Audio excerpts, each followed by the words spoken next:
Om Swastiastu. Assalamualaikum warahmatullahi wabarakatuh. Salam Namo Buddhaya. Salam kebajikan. His Excellency Director of Institute Agama Hindu Negeri Gede Puja Mataram. Respected Vice Rector of IAHN Gede Puja Mataram. The Honorable Speaker, Mr. Dr. Tri Handoko Seto, SSI MSc, Miss Diane Butler, PSD, Miss Angela Elizabeth Jandotter Bergen, respected Director and Vice Director of Postgraduate Program, Dean and Vice Dean of Dharma Acharya Faculty, Dean and Vice Dean of Dharma Duta, Brahma Vidya, Dharma Sastra Faculty, respective lecturers and staff of IAHN Gede Puja Mataram. Insert warm greeting to all participants of International Seminar, Religious Moderation in Cultural Diversity. To begin our agenda, let us recite Purwaka Mantram together. Om Awigenamastu Namo Sidam. Om Sidirastu Tatastu Swaha. Om Anubhadra Kartawiyanto Viswata. Good morning, my peace be upon us all. For a brief moment, we would like to invite you to raise and sing Indonesian anthem, Indonesia Raya. May all we rise.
Next is singing hymn and march, Institut Agama Hindu Negeri Gede Puja Mataram.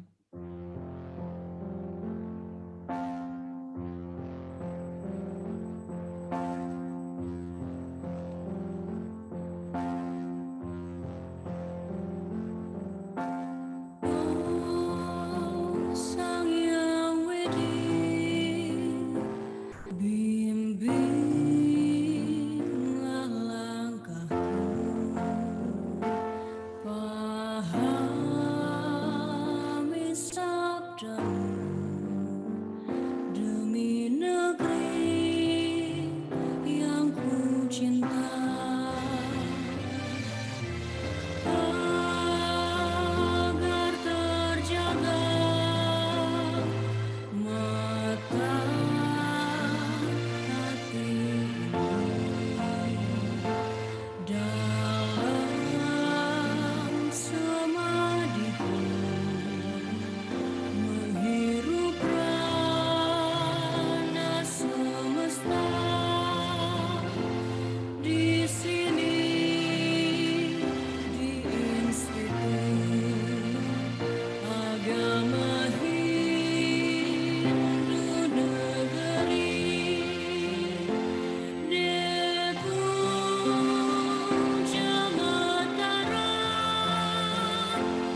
You may be seated now.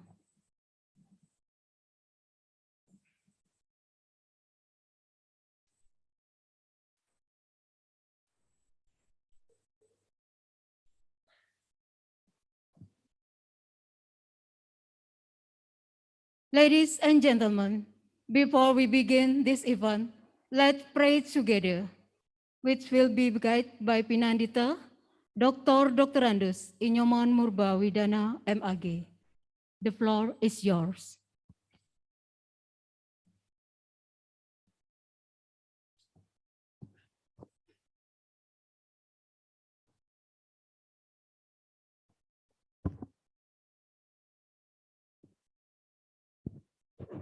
Yes. Thank you, MC. The Honorable to our Rector Gede PUDJA Mataram, and also thank to guest speaker shortly. To all ladies and gentlemen who join the international seminar, let's pray together. Who are Hindu, please follow me. Amusti Karana. Ong Rapat Astrayanama. Om Ayurdia Sawardia Pradyan Sriyam Dharma Swantana Sabdurdita Om Yawan Satu Temeru Gangga Mahitali Chandra Ganat Bawat Wijayam Bawat Om Sidirastu Tatastu Swaha. Oh Brahman, please bless this serpent of yours with long life, knowledge, fragrant name, education, well-being, belief in good character. As long as Himalaya on, as long as Ganga River blowing sweet, the star I'll up on the blue sky. Oh Brahman, my great thank for you forever. Swaha. Om Santi, Santi, Santi. Om. Thank you very much.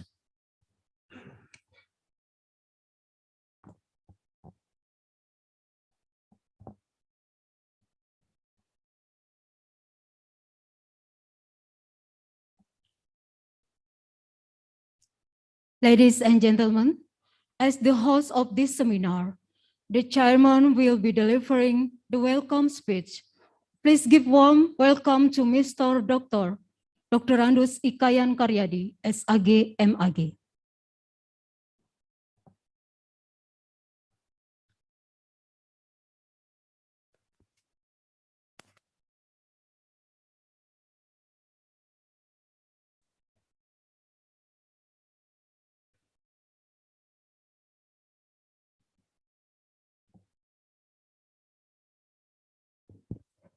Tes.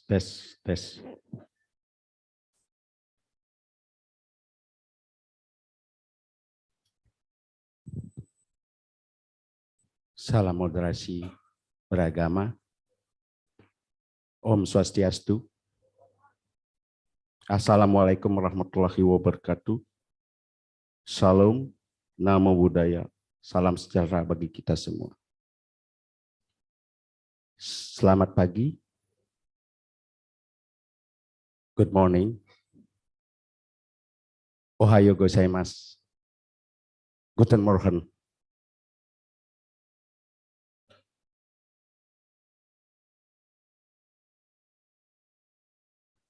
Dear Mr. Rector of IAHN Gede Pujo Mataram, who we respect, Mr. and Mrs. Research Person, keynote speaker number 1, I am translate to Japanese. Ohayo gozaimasu. Irasaimase. Romboku desu. Hoteru Asuturia. Rombok. Arigatou gozaimasu.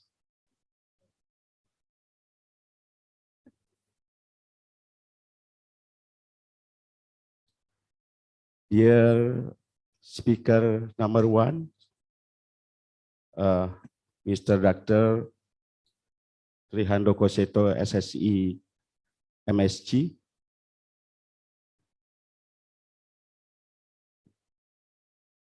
Speaker number 2, Mrs. Diana Butler, PhD, from America. Speaker number 3, Mrs. Angela Elizabeth from Sweden, and speaker number 4, Dr. Engineering Iwayan Wirata, AMA, SA, MSc.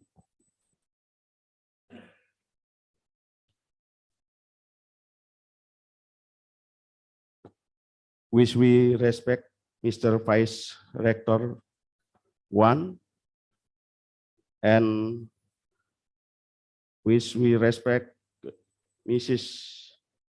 Vice Rector 2,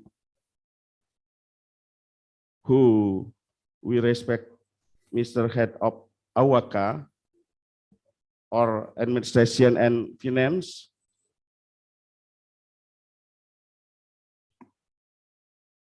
who we respect Dean of Faculty Dharma Acharya, who we respect Dean of the Faculty of Dharma Duta, Dharma Sastra, and Brahma Widya,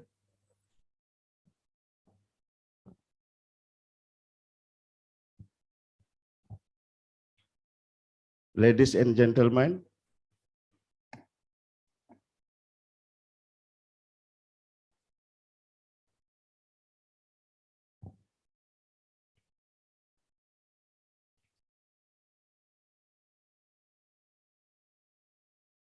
Dear Gede Subrata SE,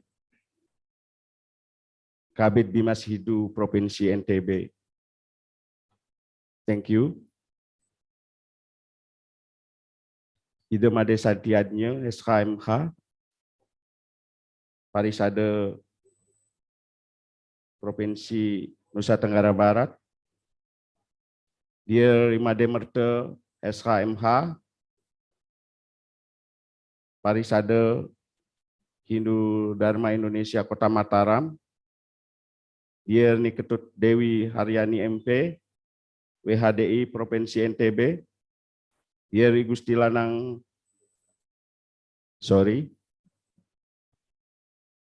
Dr. Gusti Lanang Media, Ketua ICI Provinsi NTB.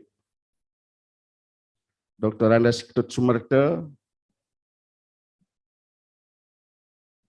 Kepala Lingkungan Tokoh Masyarakat Karangmedain.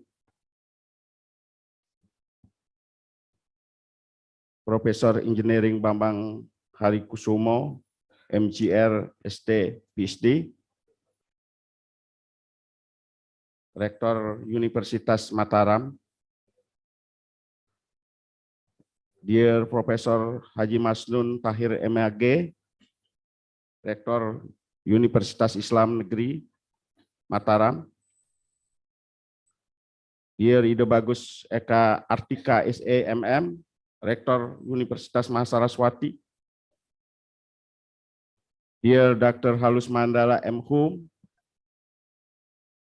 Ketua Sekolah Tinggi Pariwisata Mataram, Dear Dr. Haji Arsyad Abdul Ghani MPD, Rektor Universitas Muhammadiyah Mataram, Dear Dr. Insinyur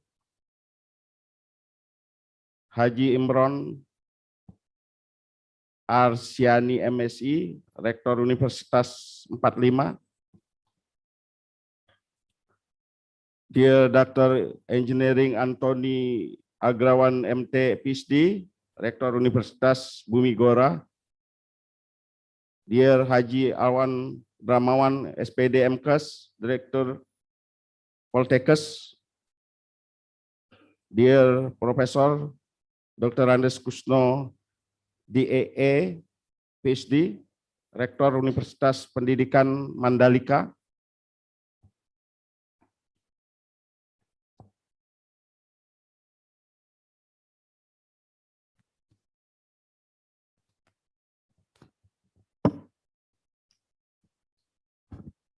who we respect the academic community IAHN Gede Puja Mataram, who we respect all counselor and all chairman leader of public and private university and communication leader who attended this international seminar, myself and organizing committee, we thank you very much.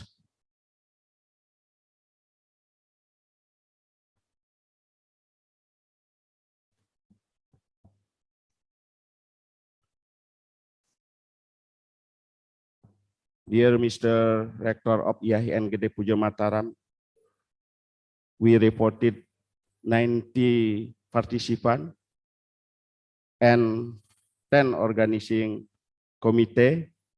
So title is 100 pupils.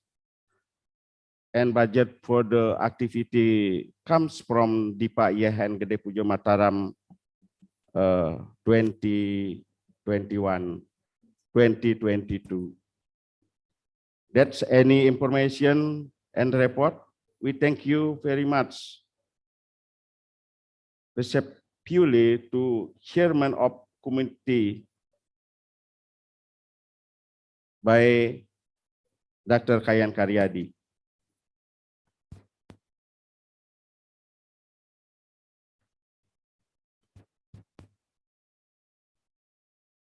Director IAHN Gede Puja Mataram, please officially open the international seminar. Sorry if there are words that are wrong. Om Santi Santi Santi Om.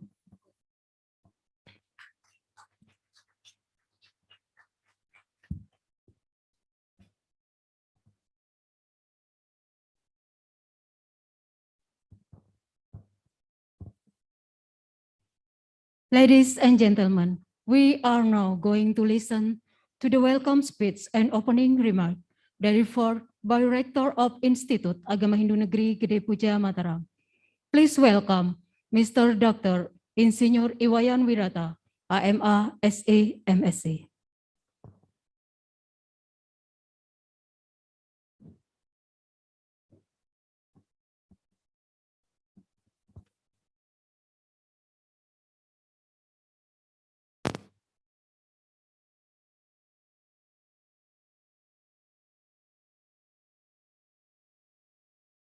There are said, the honorable ladies and gentlemen. Yeah, before I want to welcome speech. Yeah, I want to know. Yeah. Om sam gaci doam sam wada doam sam manam si danatam dewa bagam ya tu sam jinya nam pasiati.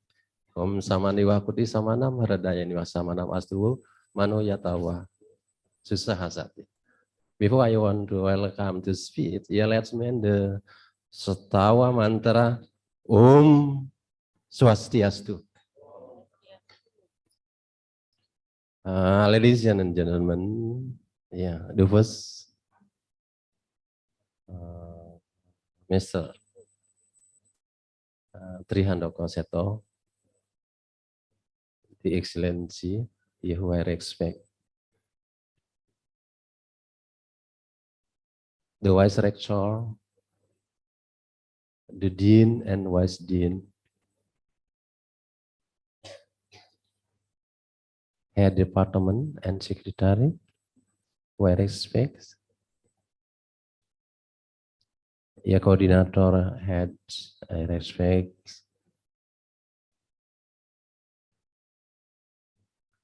and all of international participants, I respect it. Before I want to send information, I do apologize. The first, I see, welcome to all of the speakers who came to our international seminar in this time, the holy it's time. And then I hope in all the international seminar participants, from start and the finish, the going on and the healthy welfare and prosperity in this time.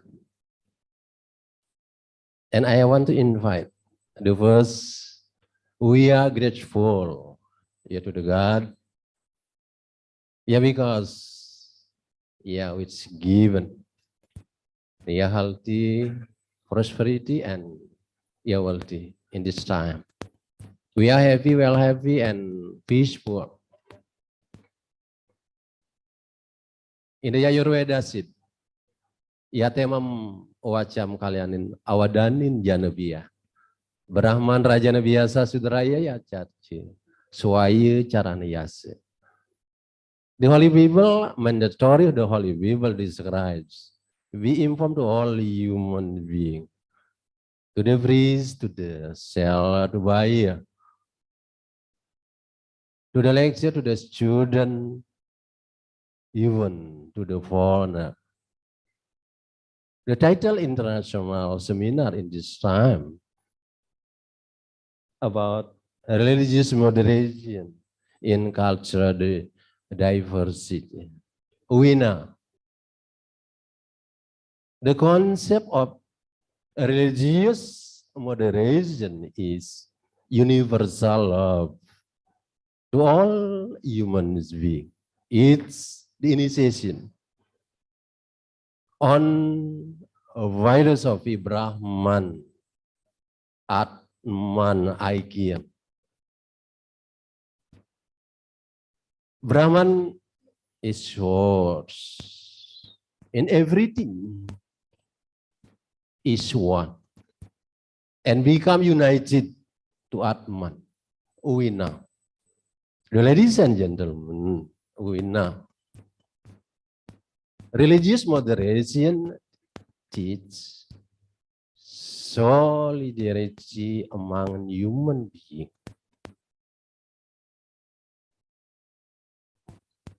Religious moderation means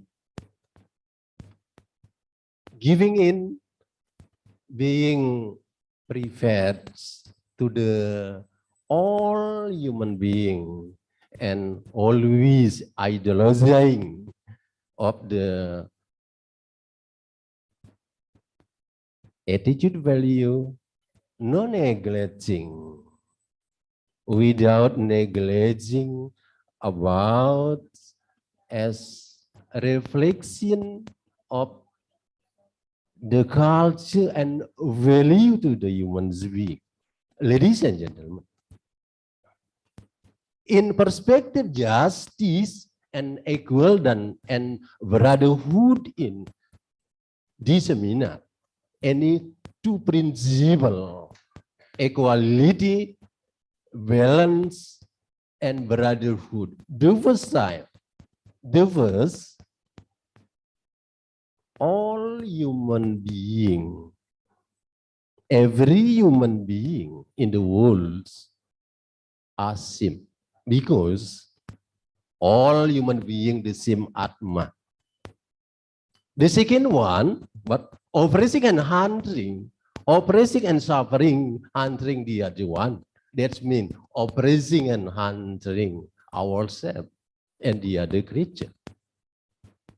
And that's why we will grow up about spirit, higher spirit in the other creature. In this way, to grow up paros sarpanaya. Before I answer the paros sarpanaya, we protect the three kayam of the truthful. The name is Trikaya Parisuddha. Thinking truthfully, truthfully speech, and truthful action. This is concept about the Catur Paramita. Paramit, yeah, the mankind being mankind, the name is Modita. Karuna, the being pity, the being love, the mean, yeah, is Mudita, and the last one being tranquility. Ladies and gentlemen, what we achieve, what we have achieved, what we have got, when we apply about religion moderation in cultural diversity.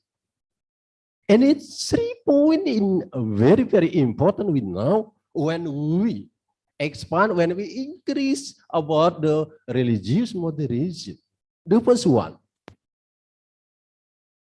when we grow up about high spirit of religious moderation, it's mean. We not the contrary, yeah, free from.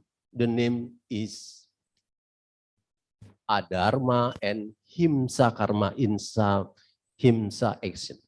The second one, when we grow up about divine society, sense of the happiness, it's mean we got give opportunity to the other one to happiness, to peaceful, welfare and prosperity. And the second one, and the third one, and the last one, to all who carrying out the religious moderation, we have got to the other, got the opportunity to the hiyabda, satam jagat itu yece iti dharma. Ladies and gentlemen, maybe that's all. Yeah, for the welcome, yeah, speech, and that's right. Yeah, thank you for the committee to organize all of the activity. I hope all of the international seminar participants to running well, to get the prosperity and to peaceful, to get peaceful, yeah, conduct in this seminar. Before I'm given to open this seminar, yeah, with the, let me just recite setau mantra, Awigana Namasidam, yeah, this seminar, yeah, this time, I open the legislation, open, yeah, the title religious moderation in culture diversity, I often, yeah, normally. Yeah, the last one, maybe any problem? Yeah, with my speak, I do apologize, I permit. Thank you very much. And the last one, I recite Paramasanti. Om Kasama Sampurna Yenama Swaha. Om Santi, Santi, Santi. Om. Thank you.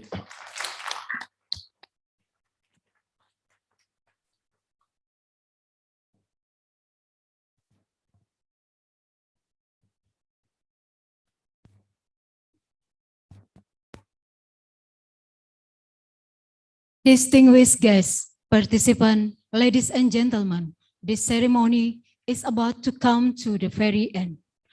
Thank you for your attention and participation in this event. To close this opening ceremony, let us recite together Parama Santi.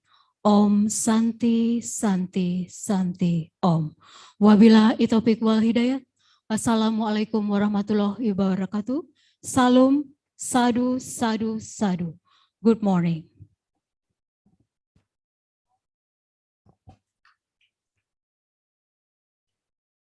Well, with all our respect, I would like to invite Rektor Institut Agama Hindu Negeri Gede Puja Mataram, along with all speakers of today's session and official to come forward and take picture together.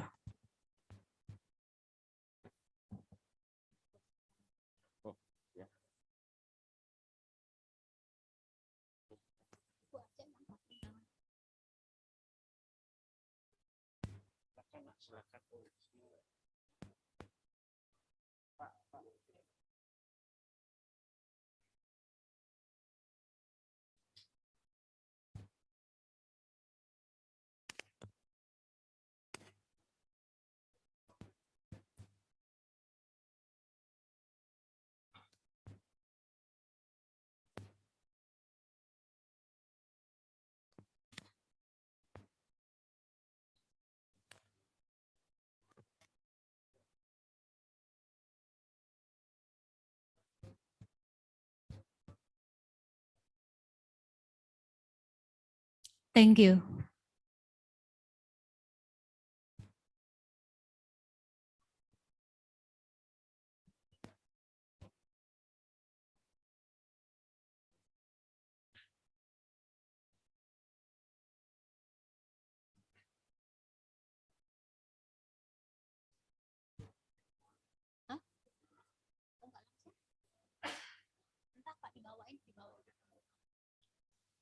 Ladies and gentlemen, we have come to the core agenda of our meeting, that is to hear the presentation from our keynote speakers.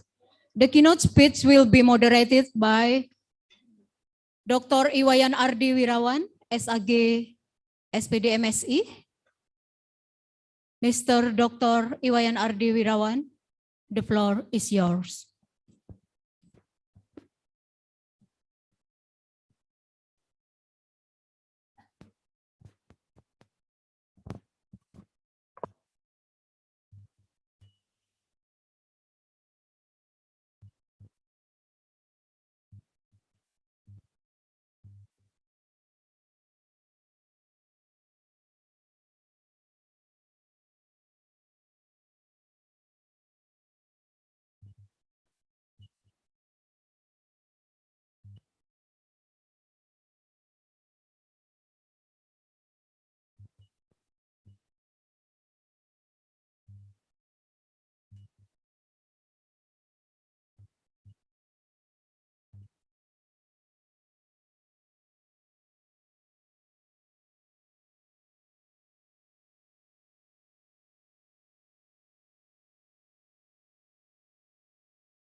Shalom, Namo Buddhaya, Salam Kebajikan, and Salam Sejahtera for all in this room.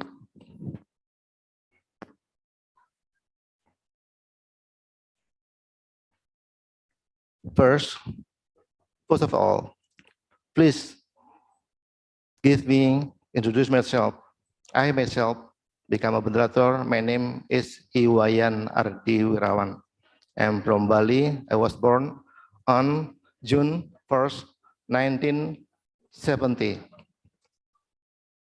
My age now is approximately 52 years.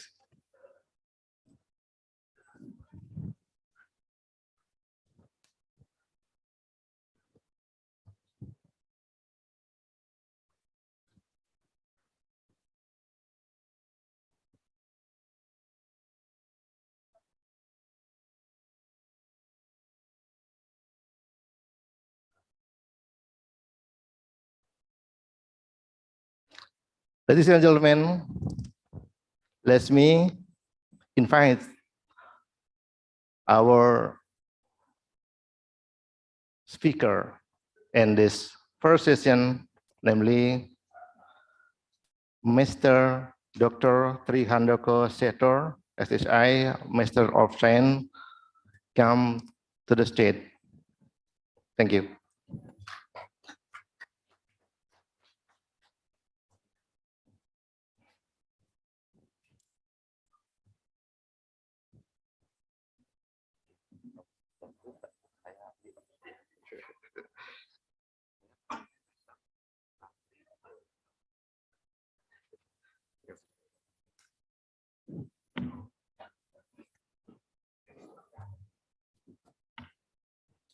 Ladies and gentlemen, before continue the session, let me introduce our distinguished guest, keynote speaker, by reading the curriculum vitae or profile of the speaker. Name, such as I said before, Mr. Dr. Trihandoko Setor, SSI, Master of Science, and address Perumahan Satwika Permai Block V10 number 1, Jatiluhur, Jatiasih, Bekasi City, West Java, Indonesia. He was born in Banyuwangi on December 12, 1971.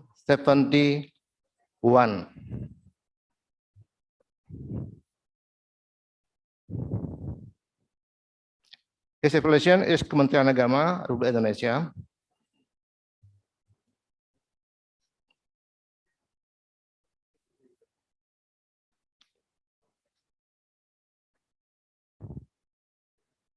He had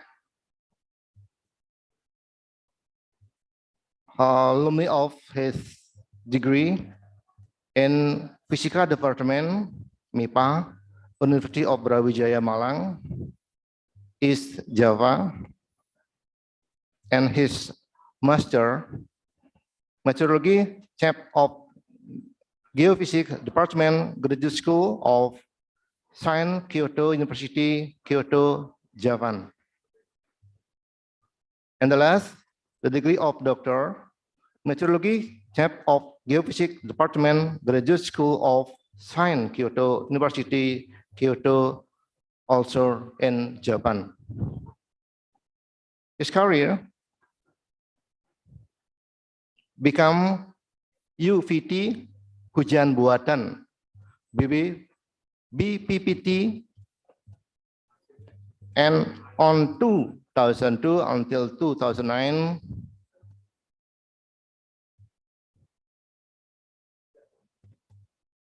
take his degree and in Kyoto University, Japan, and she also had become Ketua Kelompok Fisika Awan UVT HB BPPT, and also the head of Marketing UVT, HB, BPPT.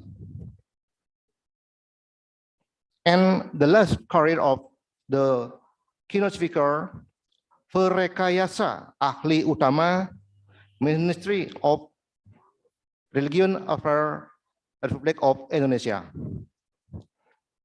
That is a brief curriculum vitae or his profile.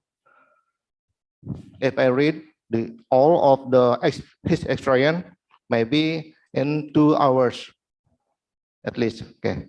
Okay, give applause to the keynote speaker. Okay, thank you so much for Master Dr. Seto. And the time is yours. Please take the stage.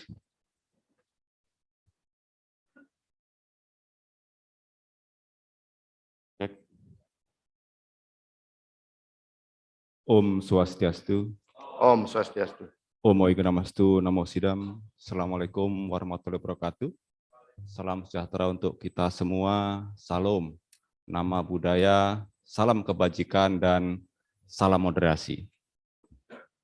Excellencies, Rektor, IAHN Gede Puja Mataram, Honorable Vice Rector, Dean, Vice Dean, Director, Mom, how are you? All visitors and all academic community of IAHN Gede Puja Mataram.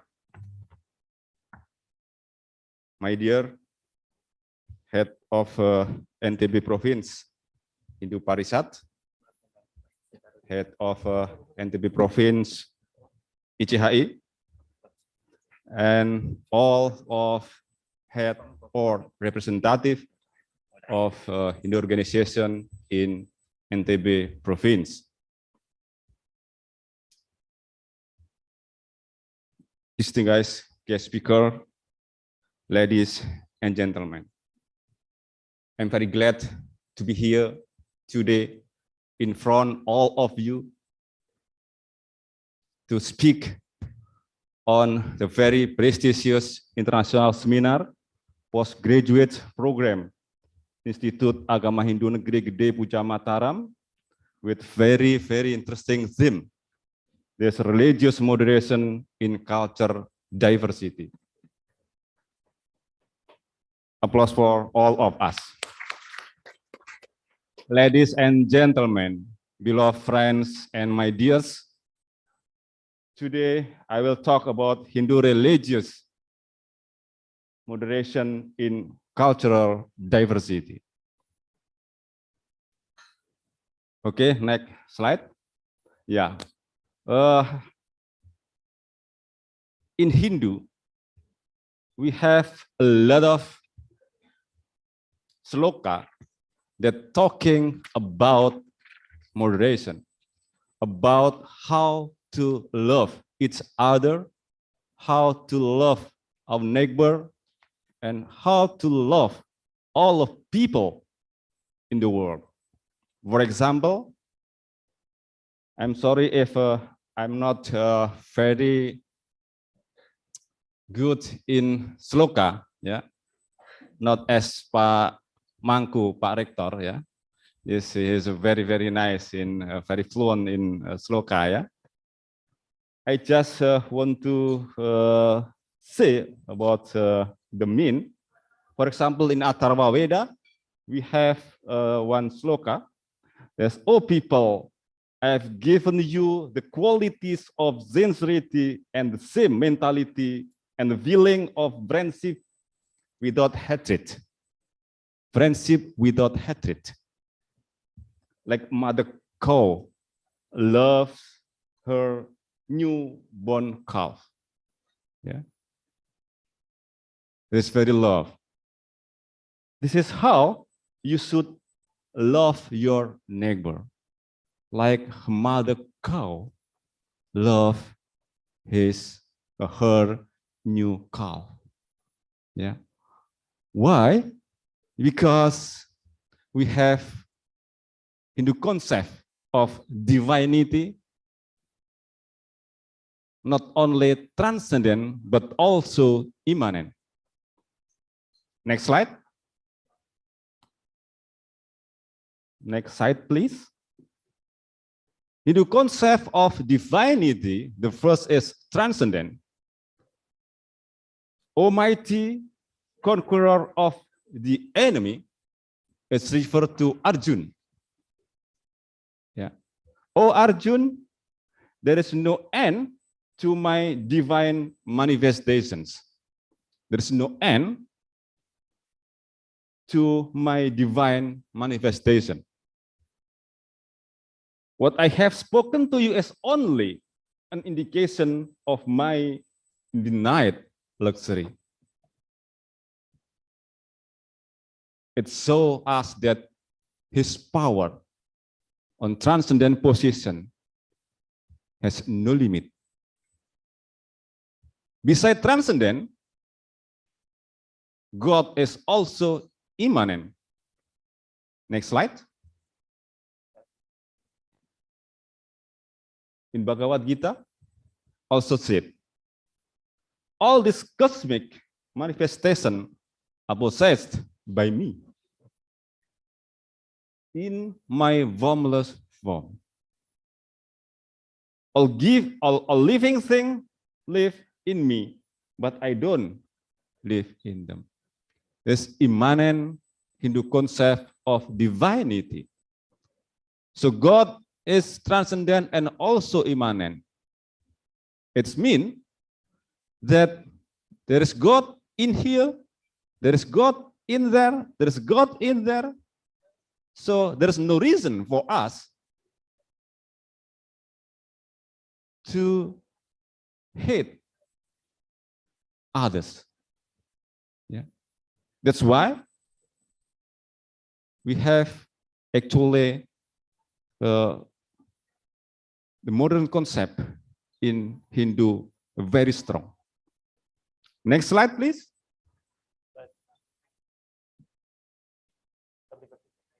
Next slide. Yeah. I think there's a lot of sloka in Hindu. Okay, let's next slide. And so also, yeah, not only in Chaturveda or Bhagavad Gita or Upanishad, but in Lontar we also have. For example, in Lontar Buana Kosa, God, he is everywhere. He's magical, it's hard to imagine. His God is everywhere. So God is there, here, and all space. There's God. He's magical, it's hard to imagine, like the sky or ether. He cannot be caught by mind or by our five senses. Yeah. It's Hindu concept of divinity. Next slide. We have also Hindu teaching of tolerance and harmony. A lot of Hindu teaching we know.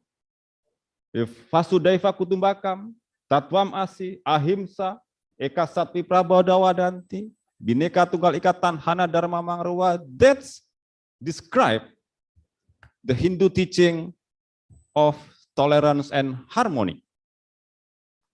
So once again, there's no reason for us to hate each other. Next slide. Ladies and gentlemen, God is everywhere. Vyapi Vyapaka, Nirvikara. There's no place that he does not occupy. There's no place. Yeah. So in all of the place in this room, all of the place in our body, all of the place of your body, all of our breath, he is here and there. God fills the universe. not only here, but in this universe, in all of planets, and all of cosmic. He is in the air, we breathe together. This is God in the air that we breathe, and then you breathe, and all of our breath, the God is occupied. He is in every room in our body. Every room in our body, every room in my body, and every room in your body. There's God occupied there. The same God. The same God. There is no God A, God B, God C, God D, and so on. It is the same God in our same breath. So, how can we hurt each other? How can we hurt each other? No reason for this. Ladies and gentlemen, in the next slide, please. Then I will talk about religious moderation. I'm sure that all of you know about religious moderation. Don't be misunderstood with religion moderation, yeah, because religion is moderate, but there is no religion moderation. Moderation is for religious. Religious moderation can be understood as a perspective, yeah, attitude, and behaviors.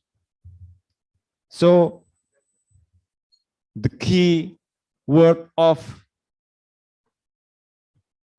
religious moderation is perspective, attitude, and behavior. Yeah. Of always taking center position. No left extremes, no right extreme. Centered position. Always doing enough. Always doing enough. Not more. And not being extreme in practicing a religion. Don't be extreme in practicing religion. And there is the basic principle of religious moderation. These are justice and balance. When we do religious moderation, so the basic principle is justice and balance. We have to have a perspective, attitude, and behavior that suitable with justify. Justice is must. And also we have to do balance between left and right, between mind and revelation, between the physical and spiritual, and so on. And the important thing is, don't be misunderstood. Yeah. Moderate sometimes is misunderstood as a compromise of religious theological belief with value of other religion. There's often misunderstanding about religious moderation. Yeah. Don't have a perspective that moderation is compromise of religious theological belief. No. If you are Hindu, you have to believe Hindu teaching militantly. If you are Muslim, it's also same. As you are Christian, as you are Buddhist, and also Konghucu, you believe your religion. Because being moderate in religion means being confident in the essence of the religion teaching that is embraced. Yeah. So we have to be careful with some misunderstanding. Next slide. If we are talking about multicultural diversity, we all know that in terms of ethnicity and in Indonesia, we have more than 1,000 ethnic groups in Indonesia with their language and culture, with different language and cultures. Yeah. They are spread over more than 17,000 islands. More than 17,000 islands. And administratively, Indonesia has more than 273 million people. How big our country and how various of our cultures. So we have multi-diversity on culture. But interestingly, fortunately, this diversity and distribution can be still tied, can be still tied into one collective agreement or contract. This Unitary State of the Republic of Indonesia or Negara Kesatuan Republik Indonesia. Without this contract, we cannot imagine how difficult to govern, to manage the very, very various ethnic in Indonesia. And also we have one language, namely Bahasa Indonesia. So it's make our communication can be smoothly. Yeah. Without this, very, very difficult to imagine how manage our very big and multivarious country of Indonesia. And also, we have to proud because we have Bhinneka Tunggal Ika, is one of Hindu teaching that we adopt in our national consensus. Yeah. Next slide.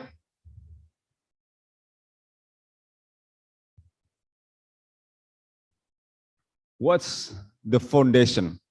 Yeah, the foundation of moderation in tradition or various religion. I'm sorry, moderator. You have 30 minutes. Wow, Yes. 30 minutes. I prepare my slate for 2 hours actually. I'm sorry, I will talk only 30 minutes. Sorry, sir. You can expand. Oh no, it's okay. Okay, 30 minutes, yeah. So I have more, maybe 15 minutes again, yeah. Yeah. This foundation of moderation in the tradition of various religions. Ladies and gentlemen, for Indonesia, diversity is believed to be faith. It was no acts. It was no acts. It's not choice, but was given by God who created. Yeah. Diversity, multi-diversity in Indonesia is taken for granted. Yeah. It's taken for granted. It's given by God who created the universe. This is the foundation of moderation we have to achieve. So why is religious moderation is important in our country? The first, that as a plural and multicultural country like Indonesia, conflict with religious background are very, very potential. Yeah. Conflict is very potential. Not only conflict inter-religious, but also conflict intra-religious. Because multi-diversity in Indonesia is not classified by religious, but also by many cultures in religion itself. So we have to be careful that conflict, the potential of conflict, not only on the problem between religion, inter-religion, but also intra-religion. We have to manage carefully this difference of every culture's intra-religion itself. And also the number of violent incidents in various regions of Indonesia emphasize that extreme and terrorism are not monopoly of religion and have no place in any religion. Maybe until now, if we are talking about radicalism, if we are talking about terrorism, it is associated with certain religion. But when we more detail observe, actually in every religion has the seed of radicalism or terrorism potency. Yeah. So we have to careful about this. And religious moderation can be an important key. So religious moderation can be an important key to reduce the potency of this conflict. Yeah, this conflict. That's why the religious moderation is very, very important in plural and multicultural country like Indonesia. Next slide.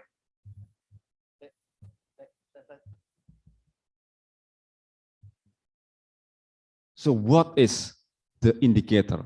What are indicators of religious moderation? We have to check ourselves. Am I moderate or not? By these 4 indicators. The first is national commitment. If we have a commitment that Negara Kesatuan Republik Indonesia is the final agreement, then we are the one of the people who has religious moderation, but how level our national commitment, yeah, and then tolerance, yeah. If you are moderate, so you have to be a tolerance, yeah. What's tolerant? Tolerant is an attitude to provide space and not interfere with the right of others to believe, express their belief, and convey ideas, even though different from what is commonly believed. Sometimes we feel that my belief is the best. It's okay, but don't have perspective that other belief is not good. If we believe that our belief is good or even is best, other people also have the same perspective about their belief. Yeah, this is tolerant. And then non-violent. I think non-violent is also one of Hindu teaching ahimsa. It's the same. Yeah. So, ladies and gentlemen, but it's easy to say, but difficult to be done. Yeah. It's very difficult to be done because sometimes we also do violent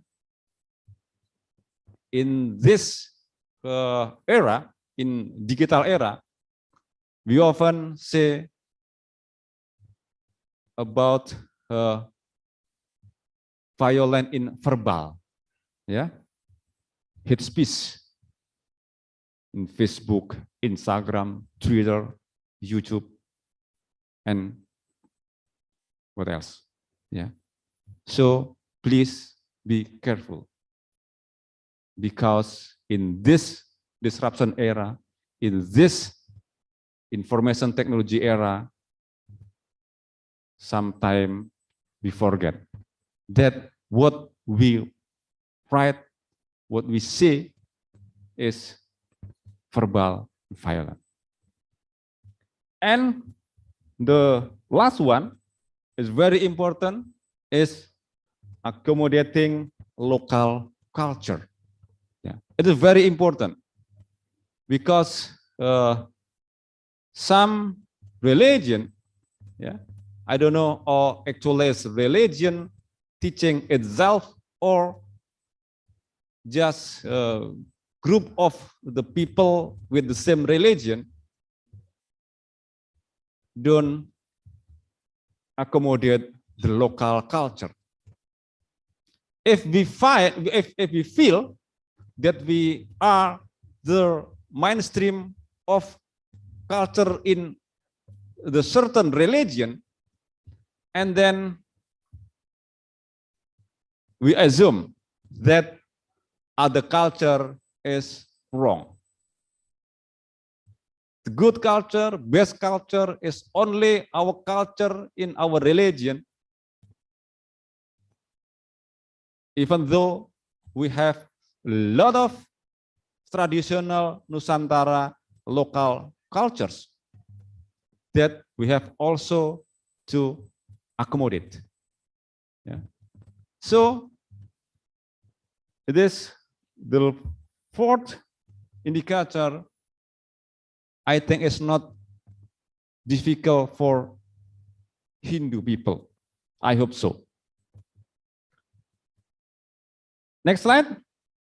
Yeah. Ladies and gentlemen, in Indonesia, in Nusantara, in our Hindu itself, we had cultural diversity. The question is, what our wills when we see this multicultural. We know that the mainstream of Hindu in Indonesia, in Nusantara, is Hindu Bali. Yeah.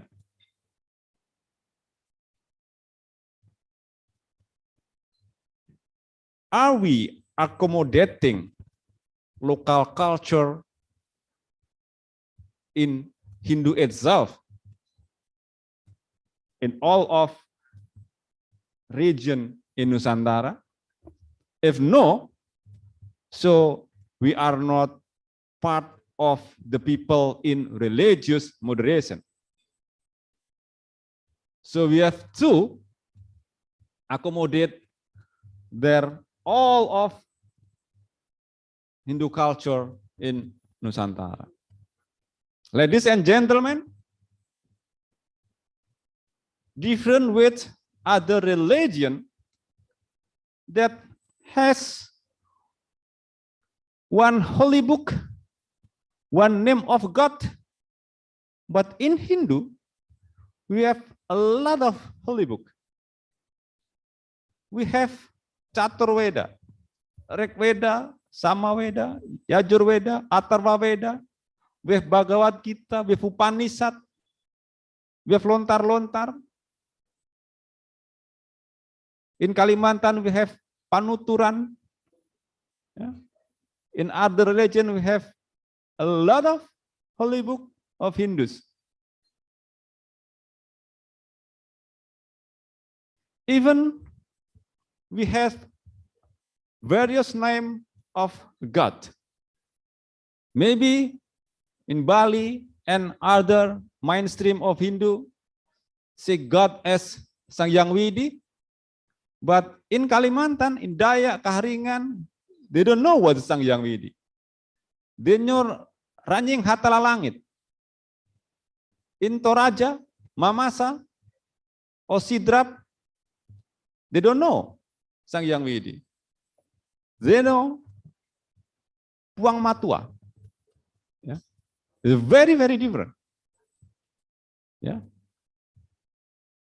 And we have to ask to ourselves, are we accommodating a local culture? The culture is totally different. It's totally different. You can see in this picture. Yeah. In this picture. So if we feel that our tradition, our culture, our culture is good and best culture, and other culture is wrong or not good culture, it means we don't have on the moderation religious position. Yeah. So be careful of this.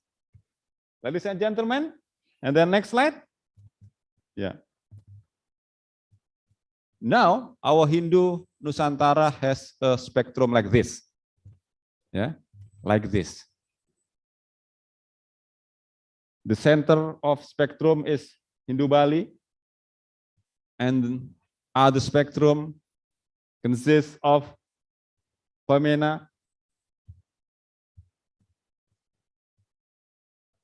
my friend here, have you ever heard the Pemena Hindu?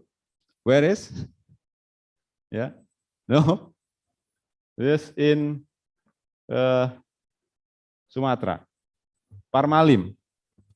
Yeah, also. Yeah, okay, Maluku, Sunda Wiwitan, dan so on. In West Java, in Jawa, Kaharingan, Alukta. Do you know where is Hindu Alukta? This in Toraja and Mamasa. Yeah. There's also Hindu Tolotang, in Sidrap, and so on and so on. Yeah. There's a lot of Hindu in Nusantara. We have to make, we have to give a chance. Also, we have to give affirmation for them to grow and develop. Yeah. If you don't have chance and we don't give affirmative action, then it means we don't in the position of religious moderation yet. Yeah. If we give chant and affirmative action for them, and the next slide. Next slide. We hope that we have dream spectrum of Hindu-Nusantara. Yeah. We hope we will have the dream spectrum of Hindu-Nusantara. The question is how to go to there. Yeah. Next slide. Yeah. Yeah, okay. We have challenge about religious moderation in digital disruption era. Ladies and gentlemen, my dear, disruptive technology is characterized by advance in the information technology, computing, automation, and robotization. This condition give birth to a radical change. Yeah, it's not radicalism, but radical change, radical change. That was very fast and resulted in an extremely massive domino effect. If we are not careful, it will be very dangerous, yeah, because it will change our behavior. It will change our behavior. Yeah. Recently, the internet also changed pattern of religious behavior. People can study religion just only on internet, not in gurus again. It's also dangerous because we need gurus, yeah, to learn religion. Religion, that's why religion needs to be written. Needs to be written to its role as guide to spirituality and moral, not just to its ritual and formal aspect. This is challenging. Yeah. We have to learn religion in order to turn the religion as a guidance, moral, yeah, and spiritual, not only ritual. Yeah. So this is the challenge for leader, yeah, religion leader everywhere, yeah, especially in Nusa Tenggara Barat. Next slide. So what is the strategy to strengthening and implementing religious moderation? There are 4 steps. The first step is socialization. As a leader in every community, as a leader in any community, we have to socialize religious moderation. The socialization of religious moderation, ideas and narrative to as many audience as possible. Yeah. As many audience as possible is carried out to build awareness. We have to build awareness among Indonesians of the importance of having middle path of thinking. Yeah. Middle path of thinking, center position of thinking. Yeah. Attitude and behavior. So once again, we have to remember that religious moderation is thinking of perspective, attitude, and behavior in this middle path, yeah, in the center position. We have to build awareness to any people, yeah, in Indonesia. After socialization, the next step is institutionalization. Yeah, institutionalization. Yeah. Institutionalization of religious moderation means translating religious moderation into institution, structure, or unit that specific thing of strategies to implement this concept. Yeah. After we socialize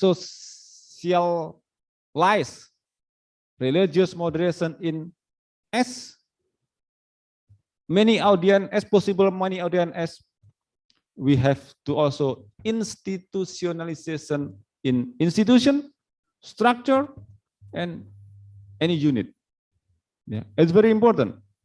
Without this, the program of institution, the program of structure will be far from religious moderation. Program-program in IAHN Gede PUDJA Mataram, for example, have coherent, we have coincide with religious moderation program. What's indicator? National commitment, tolerant, no violent, and accommodating local culture. All our program. Also in Hindu Parisat, yeah, and other institutions have to coincide with religious moderation. In the future, all of ministry and institution in Indonesia must make program with coincide with religious moderation. Then the most important step is implementation. After we socialize, institutionalize, but if without implementation, it's nonsense. Yeah? No meaning, useless. Because the most important is the implementation. Implementation of religious moderation can be done through several things, yeah, such as internalizing the essential values of religious teaching. Yeah, every religion have their religious teaching, the essential value of religious teaching. Strengthening commitment to state. Yeah. Commitment to state, national commitment have to be strengthened. Affirming tolerance and rejecting all type of violence in the name of religion. Usual, ordinary violence is easily overcome, but violence by name of religion is very difficult to be overcome. Yeah? Because it's often in the gray area. So government sometimes is adopt. Is good or not what I do to overcome the violence by name of religion. And also stated in religion moderation indicator. Yeah, all of this is moderation indicator. How we can socialize, institutionalize, and implement this religious moderation, government have to integrate the program. Integration program of religious moderation in national program or PUDJA is very important. Yeah, it's very important because this document serves to guide ministries or institutions in preparing strategic plan. All ministries, institutions, college, university, institute have made strategic plan of religious moderation based on PUDJA. Yeah. National long-term program. Yeah. We have to review this. If all the steps be done, religious moderation, as Tongkara, he can do smoothly. And the next slide. Okay, next slide. The ultimate goal of this religious moderation in the context of tolerance is not only passive tolerance. Now, if we're talking about tolerance, we mean that, okay, if you do your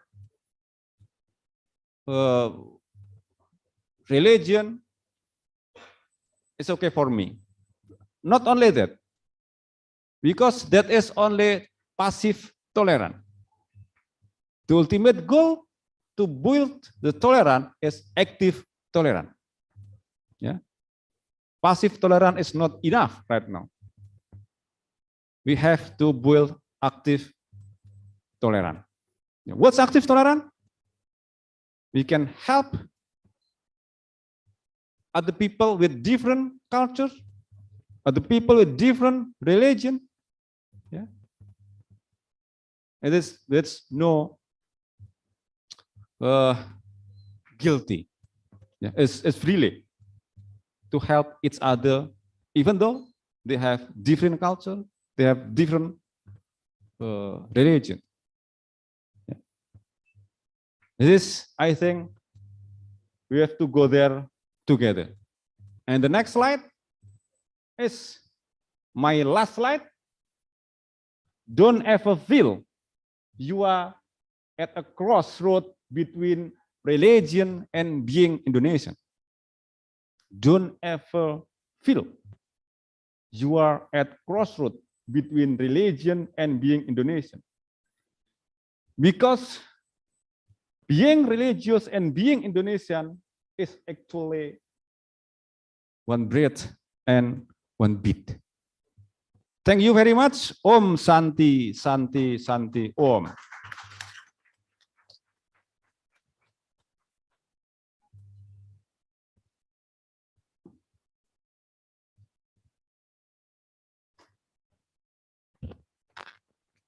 Thank you so much for the best, not only the best, but extraordinary presentation concerning about the religious moderation presented by Mr. Dr. Handoko. Please give applause once again for the speaker. Thank you.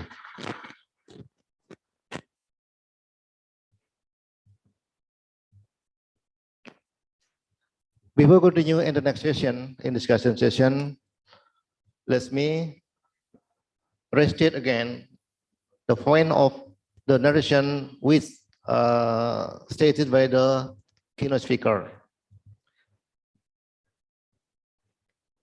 Firstly, there are many doctrines in Hindu teaching contain the concept of religious moderation. So, based on the implementation of Hindu teaching, it is expected to be able to build a spectrum of Hindu Nusantara. That is first stated. And secondly, religious moderation must be manifested in the attitude and action of every religious community. So, such as stated by the speaker, the same God is implemented in all of our breeds. Thirdly, in order to multicultural diversity in Indonesia especially, every religious community must realize that it is important in actualizing a life and mutual respect. And the fourth, the potential for conflict in the midst of plurality in Indonesian nation must be addressed with the attitude and action in religious moderation. Fifth, there are strategies to implement religious moderation, such as in several indicators. One, nationality, namely self-introspection to be an Indonesian citizen. Two, tolerance. It means should not assume that our belief system is the best. Three, non-violent. It means as in Hindu teaching in the form of ahimsa, such as stated by the speaker. Fourth, accommodative local culture. There are four indicators in religious moderation which stated by the Indonesian government. And the last, he had stated the strategy in will religious moderation, such as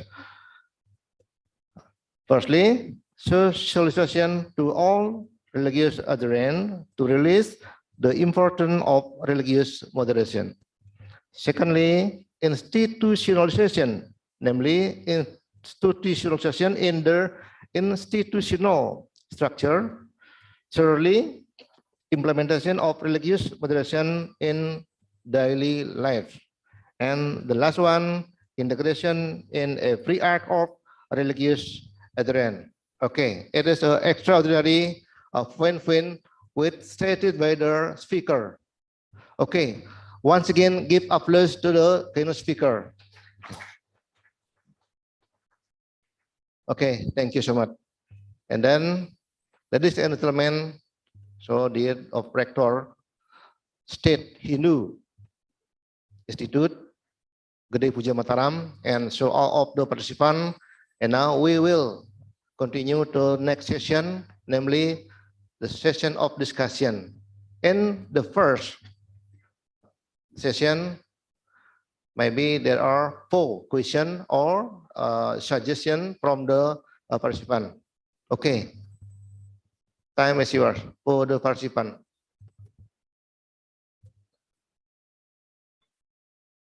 Okay, sit from the Mr. Dr. Inyoman Murbawidana. Okay. Next question. Okay. Mr. John, yes, John. Mr. John Abraham Suryo Sumunar. Thirdly, from Niputu Ari Aryawati. The last one.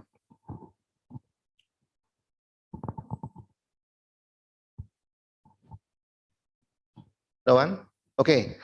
Please give the mics to the Mangkubu. Okay, thank you. Okay, please introduce yourself and please convey the brief, your question or your suggestion. Okay, thank you. Thank you. In declares Bhagavad Gita, Adhyaya 17, Sloka 16. Manah prasadah saumyatwam maunam atmawinigraha bawa samsudir etyatat tapo manasam ucyati. In this, first of all, men should exercise control over his senses, never anything that is evil. Make every effort to be away from evil. Only then will spiritual power grow in you more and more.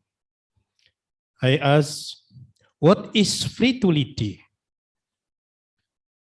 An example. Thank you. Okay, thank you so much for Mr. Nyoman Murba. And then the next, John Abraham Munar. Assalamualaikum warahmatullahi wabarakatuh. Om Swastiastu. Okay. I will introduce myself. My name is John Abraham Siswansurya Munar. I am a lecturer of Department Philosophy Department in IAHN PUDJA MATARAM. I appreciate of Mr. Handoko Seto. I will ask to Mr. Handoko about dualism belief about transcendence and immanent of God. My question, how we can believe of God if there is a single concept of God? Because God, of course, as a beyond spiritual principle, doesn't get mean enough of his personality from human. Like in Japanese local wisdom or kejawen, says as suung awung awung, which is God as nothingness that we can symbolize as zero numeral. And then if we can not get essential meaning of God in religion, how we can know about the essential of moral value from religion? Or can we live in nihilist belief or humanity belief to find essential moral value like love or empathy? That's all. Thank you. Next, to Ms. Aryawati.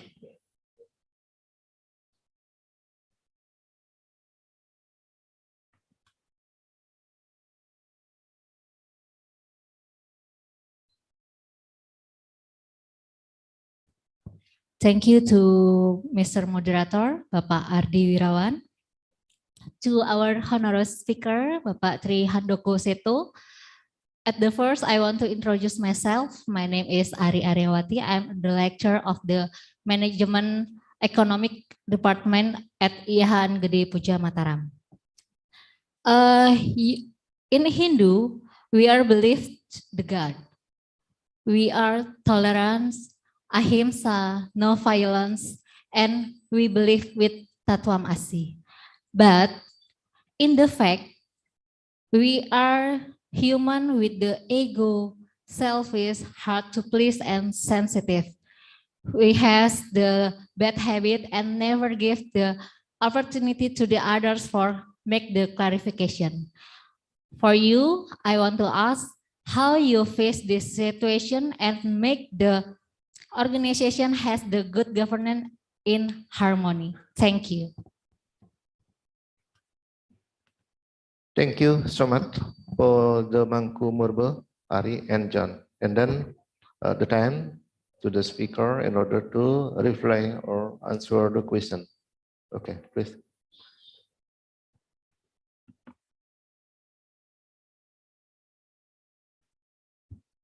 Thank you very much, ladies and gentlemen.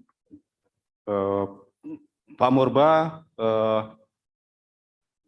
can you repeat the sloka of Bhagavad Gita? Sloka 17, 16.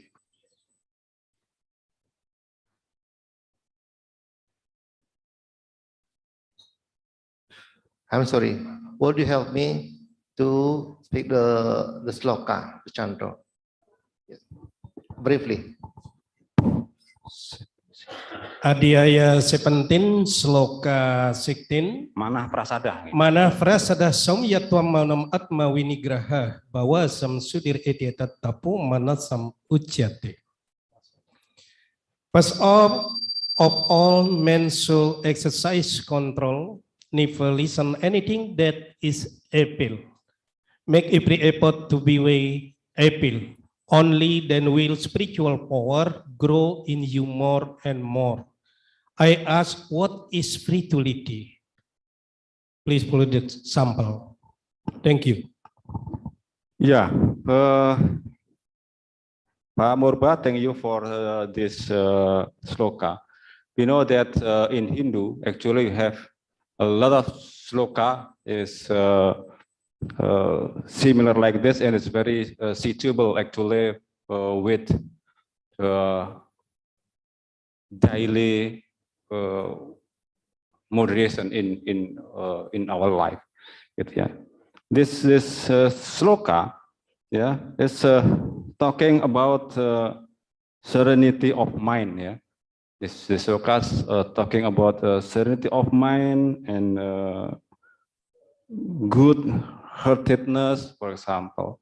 Yeah, good heartedness, and also manah prasada saum yatwam. Yeah. Is talking about silent self-control, yeah,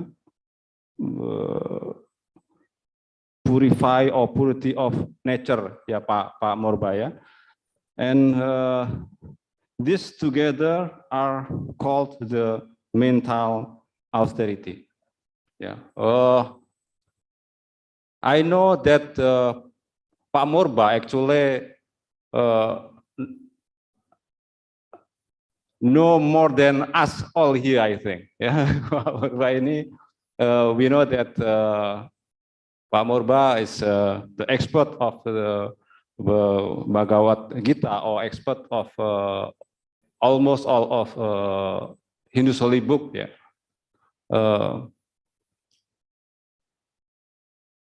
If we talking about manah prasada, for example, yeah, this talking about satisfaction, yeah, satisfaction of our mind. If we have anything, but if we don't feel satisfied what we have, then it means we don't have satisfied of mind. Yeah. Also, if we talking about what is saurmyatvam, yeah, saurmyatvam, and then we talking about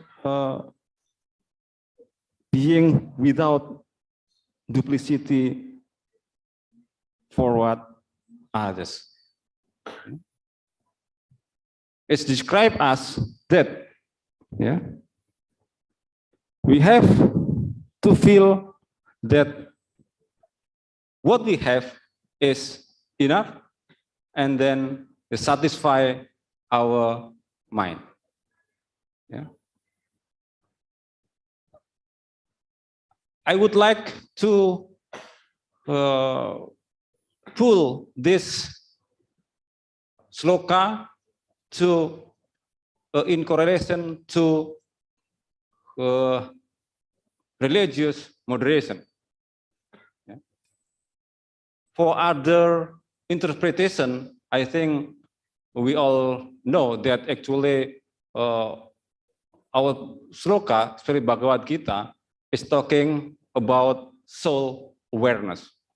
Yeah, about soul awareness. But in nowadays, yeah, we have to pull the sloka to daily life and correlated to this topic of seminar today is religious moderation.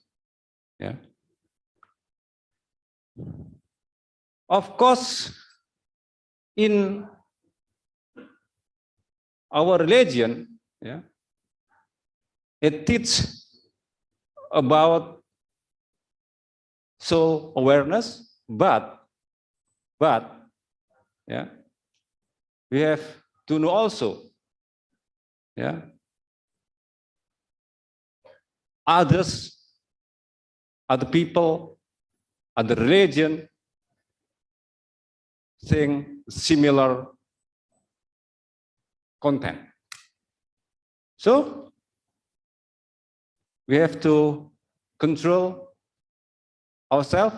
We have to feel satisfied, yeah, and it's enough for us to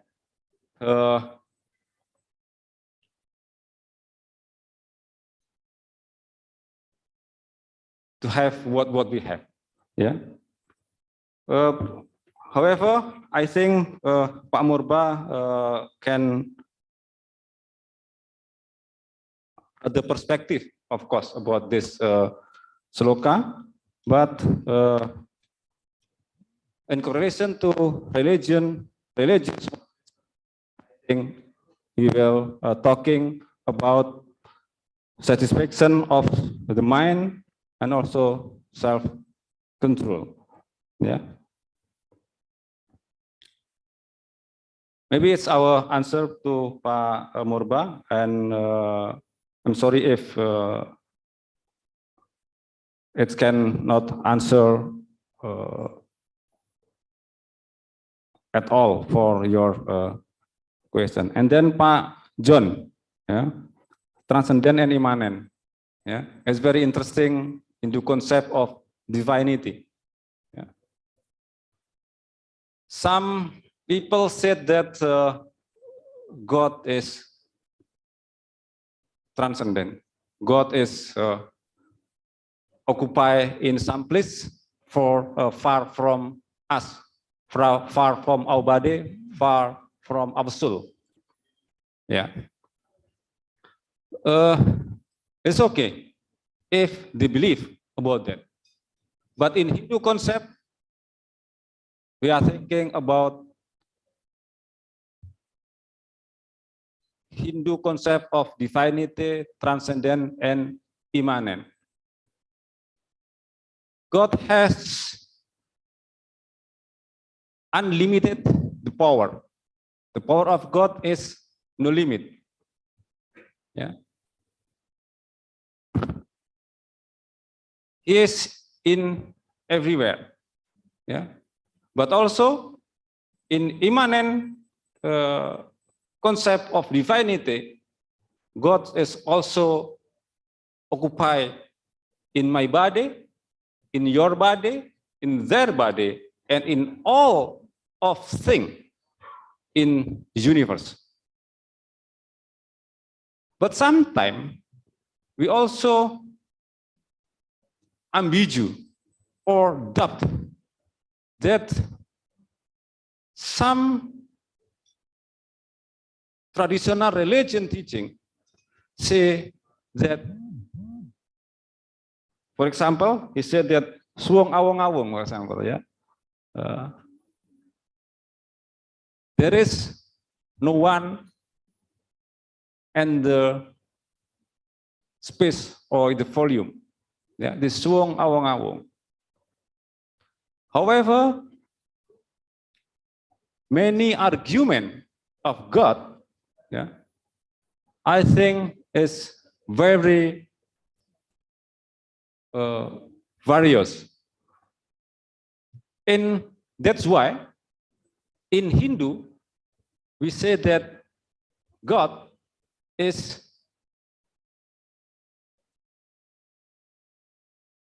untouchable, both of by our mind and also our senses.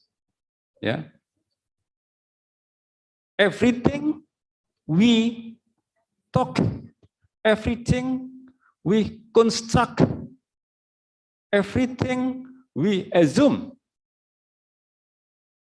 God, all of our argument building may be right or may be wrong. Yeah. May be right or may be wrong. We have to believe that our God construct is right. We have to believe. But in the other hand, we have to feel fine if others says that their assume of construct of God is the best one. Yeah. So it's okay for us, I think. Yeah. Don't be guilty. Yeah. If someone says that your assumption, your argument building of God is wrong. No, I believe that my concept is better. And if you say that your concept is better, it's no problem. Yeah, it's no problem. Yeah, Pak John, yeah, it's very good question. And then apa tadi? Mbak Ari Aryawati ya. Yeah. Yes. Hindu teach very tolerant and harmony teaching. Yeah, we had many best value. Yeah, we think. Yeah. However, we know that in our body, not only godliness, yeah, but our Atman is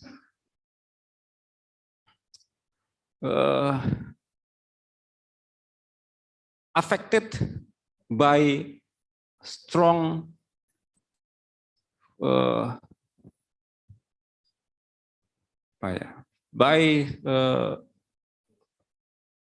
strong interest.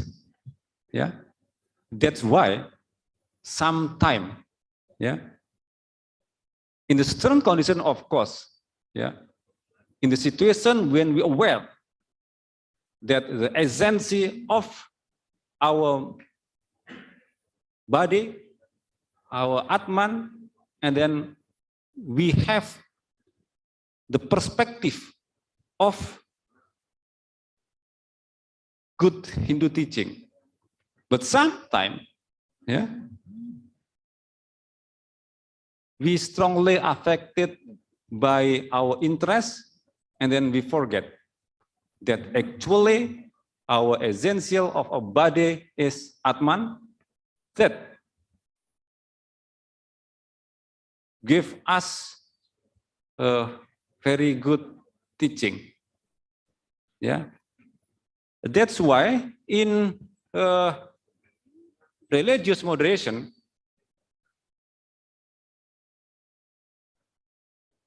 we have to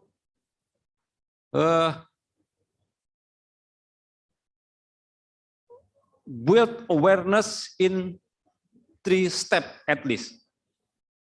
There's the thinking or perspective, and then attitude, and implement to behavior.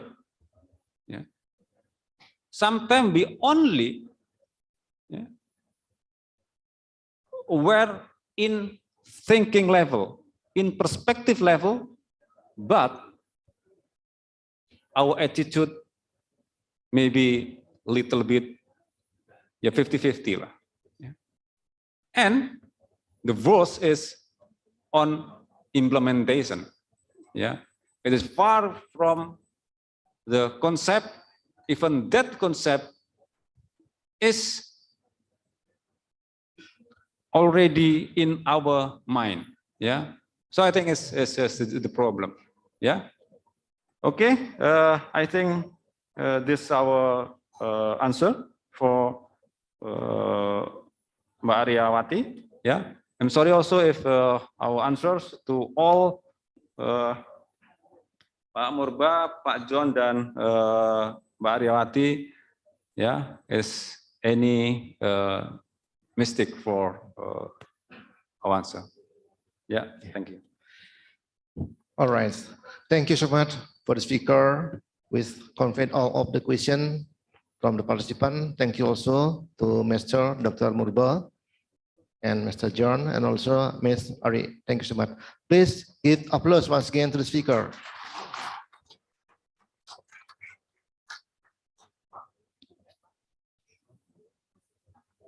I am so sorry.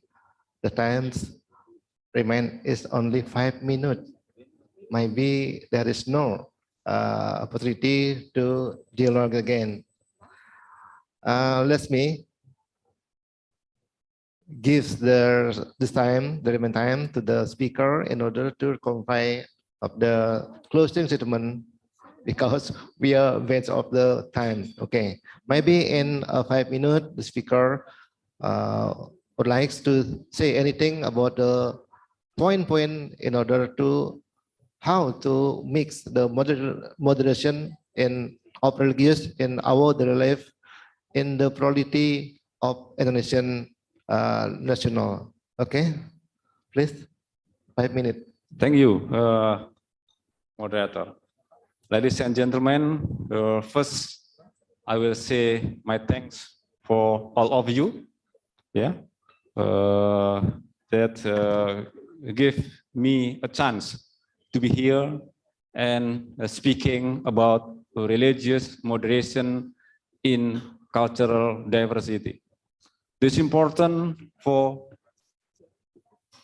all of us, yeah, because anything we do, everything government install, everything government develop, it will be useless if, yeah,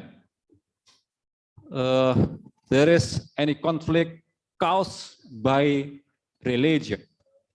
That's why religious moderation is expected to be a solution of the daily life for very plural and multi-diversity culture in Indonesia. Secondly, IAHN Gede Pucca Mataram, as the biggest institution we have in Nusa Tenggara Barat, I hope can be an institution, yeah, institution that will be a locomotive, yeah, to socialize, institutionalize, implementing, and strengthen religious moderation, supported by all organizations in Nusa Tenggara Barat, Hindu Parisat, ICHI, WHDI, and others. Yeah, please work together, yeah, to strengthen religious moderation here. For academic community, I hope you all be an agent of religious moderation. We have to build awareness. Religious moderation not only in perspective, not only in thinking level, but also in attitude and daily behavior. I know that Nusa Tenggara Barat is also the province with many cultures, yeah, different cultures, different religion, different character. So we have to hand in hand with all components to promote religious moderation together. And the last, I hope we all in health and prosperous condition, and we can meet again in other chance. Thank you very much.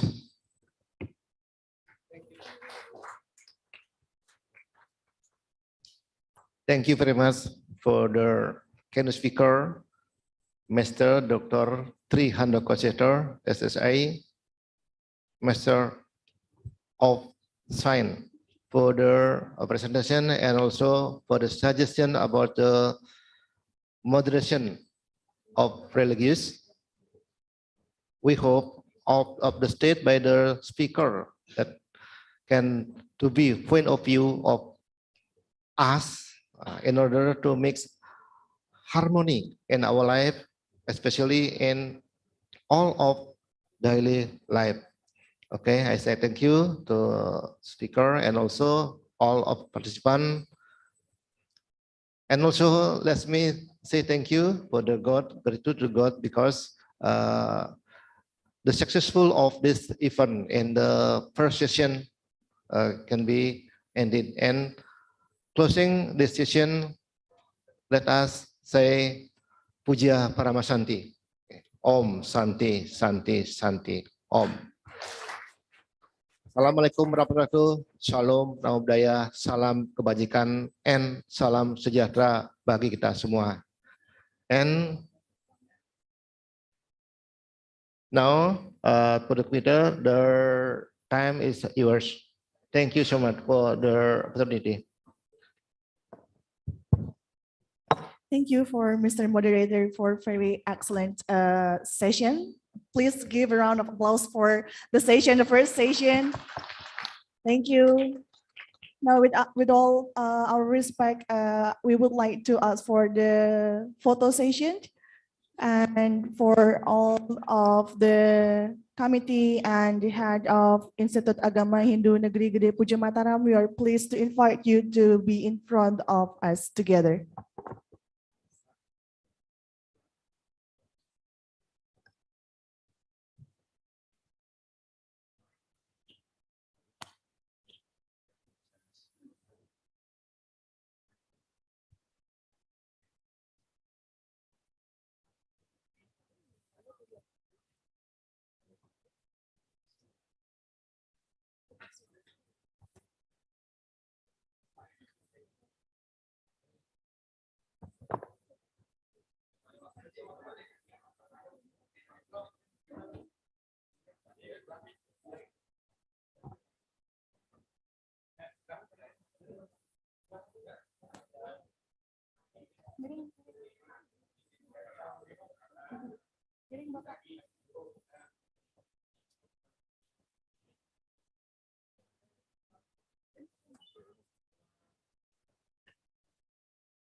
Well, ladies and gentlemen, the next agenda of our meeting, that is to hear the presentation from our keynote speaker, Ms. Diane Butler, PSD, with virtual session.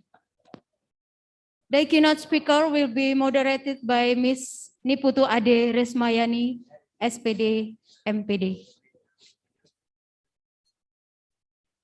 Miss Putu Ade Resmayani, the floor is yours.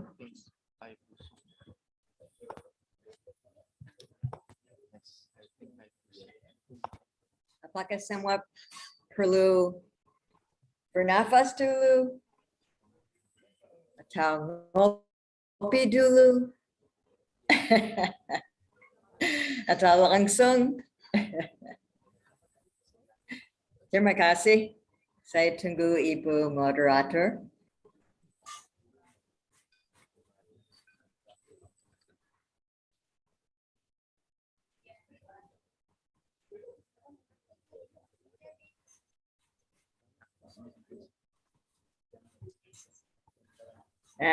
Bagus. Selamat siang Ibu Ade. Selamat siang Ibu. Kita mulai. Baik-baik di sana? Baik Ibu, semua baik-baik. Mudah-mudahan semua sehat di sana ya. Bisa dengar saya di Desa Bedulu di Bali, Indonesia. Bisa Ibu, jelas suaranya. Terima kasih. Apakah the peserta juga dalam ruang bisa dengar saya? Terdengar? That was sweet. Let's see that again. I want to see that high again. Hello. Thank you. Okay. Okay, well, let us begin. Shall we begin? Silakan. Semoga semua berani just ngopi jajan sekaligus. Okay. They enjoy their snacks. Yeah. Thank you for the MC for the introduction.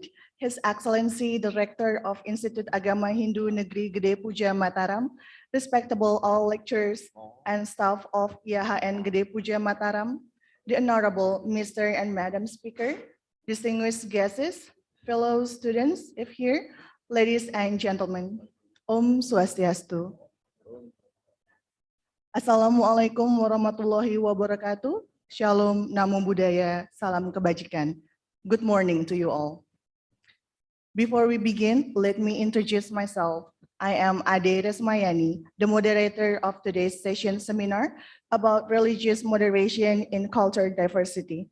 I'm delighted to see you here and welcome all of you to this session. Ladies and gentlemen, on this occasion, we shall have outstanding presentation from our prominent presenter, whom I believe shall enrich our insight and knowledge regarding the theme of this seminar. As we know, there are 4 values of religious moderation, namely nationalism commitment, tolerance, nonviolence, and accommodating the local culture. In this session, we will have presentation related to the last value, accommodating the local culture.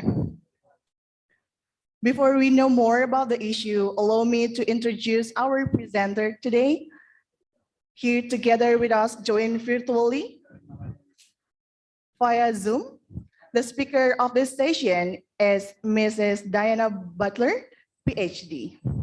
Diane Butler, PhD, is a dance movement artist, teacher, and culture program director who has collaborated with artists from varied culture and faiths in the Americas, Europe, Asia for over 35 years.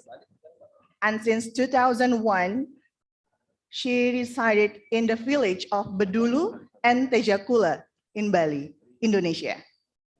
So she co-founded Dharma Nature Time, an international foundation to support interculture in culture environments through sharing in arts, religiosity, and nature. Diane is the first non-Indonesian to earn a PhD in Kajian Budaya from Universitas Udayana, Bali, where soon after the rector appointed her as a volunteer associate professor. Before the presentation begins, let me deliver the regulation of how the presentation will be going on today. Firstly, I'd like to give the time to our speaker to present the material for about 1 hour, And after that, we will hold the discussion in question-answer session for another 1 hour. During the presentation, participants may ask in question-answer box if you are with us virtually via Zoom, or if you want to deliver your question in person to our speaker, we will have the session after your presentation. Without further ado, now allow me to welcome the speaker, Her Excellency Ms. Diana Butler, PhD, to deliver her presentation with the topic of looking back peace and harmony in the world based on Pancasila and Bhinneka Tunggal Ika, or unity in diversity. Please join me in welcoming the speaker with a round of applause. Mrs. Diana Butler, PhD, the time is yours.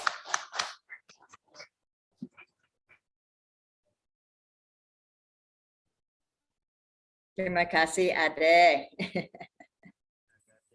Terima kasih semua yang hadir. Apa bisa dengar saya dengan baik? Yes. Oh, bagus. That's so indah. Sebenarnya mungkin saya tidak akan bicara 1 jam. And saya ingin beri sedikit tugas sebelum saya mulai PowerPoint. Yang beberapa orang terima dulu. Yakni untuk renungkan sedikit hubungan antara Pancasila dan Bhinneka Tunggal Ika bersama dengan moderasi beragama. Dan juga kalau Ibu Bapak ada pengalaman nyata, supaya nanti kita bisa lebih sifat berdiskusi, berdialog, tidak hanya saya paparan sesuatu, but lebih interaksi. And juga, mohon maaf, saya ingin nanti kalau orang ada pertanyaan untuk maju, supaya the camera bisa lihat your wajah waktu diajak ambil the microphone. Okay, dengan demikian, saya minta tolong dari the panitia untuk tampil PowerPoint. And then saya akan mulai secara formal.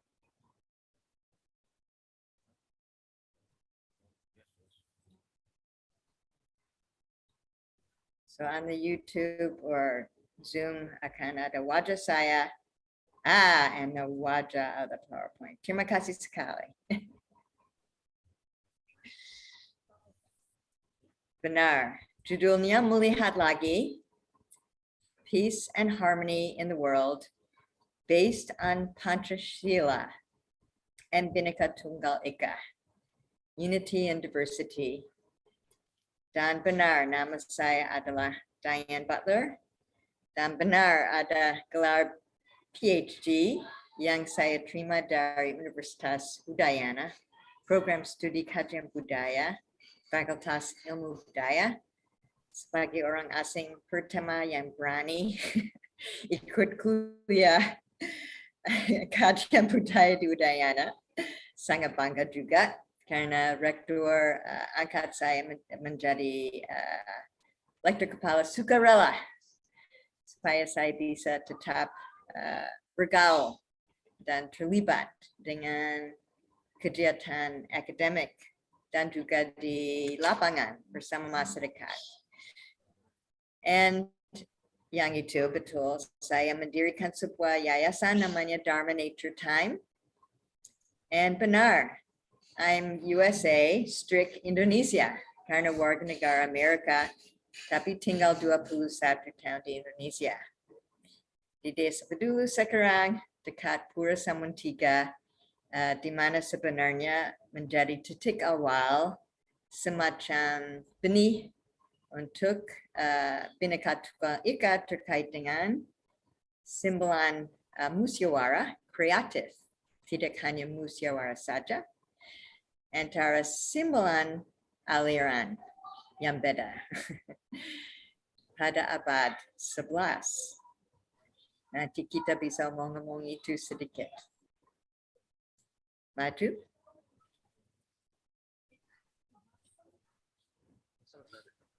So, secara formal, Om Swastiastu, Nama Budaya, Assalamualaikum, Salam Damai Sejahtera bagi umat manusia semua. Greetings of peace and prosperity for all of humanity.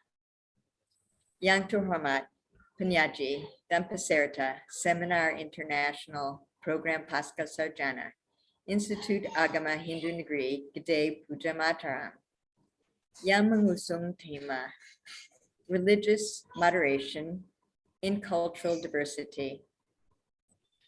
Izinkan saya membagi tentang topik melihat lagi peace and harmony in the world based on Pancasila and Bhinneka Tunggal Ika, unity in diversity. Sebenarnya ide ini semula disajikan pada International Symposium on Religious Life tahun 2016 yang bertema Managing Diversity, Fostering Harmony yang diselenggarakan oleh Puslitbang Kehidupan Keagamaan, Kementerian Agama Indonesia. And so I thought, why not look at it again to see if my ideas or my thinking in 2016 could still be something useful now. Next.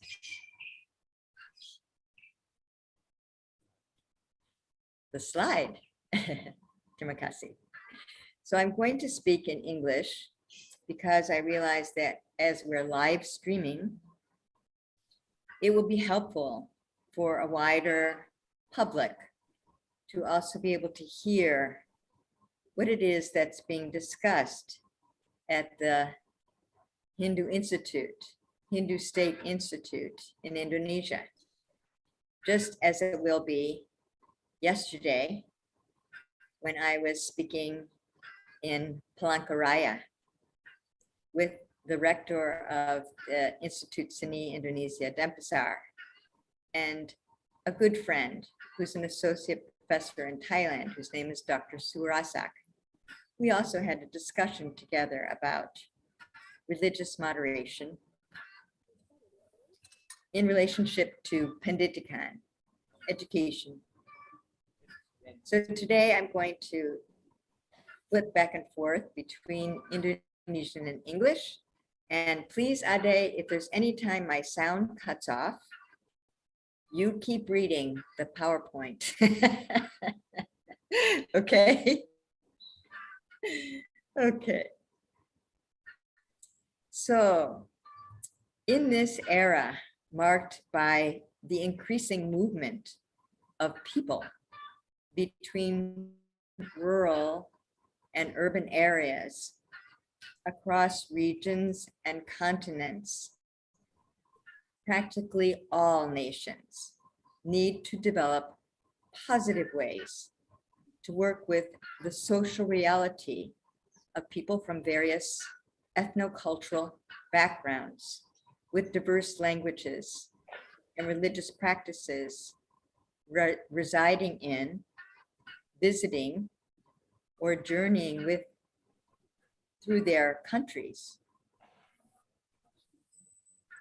My talk today hopes to stimulate us to think about how the intercultural approach of Indonesia can be useful for the world now and in the future, as well as to identify formats that foster a harmonious religious life in contemporary pluralistic societies.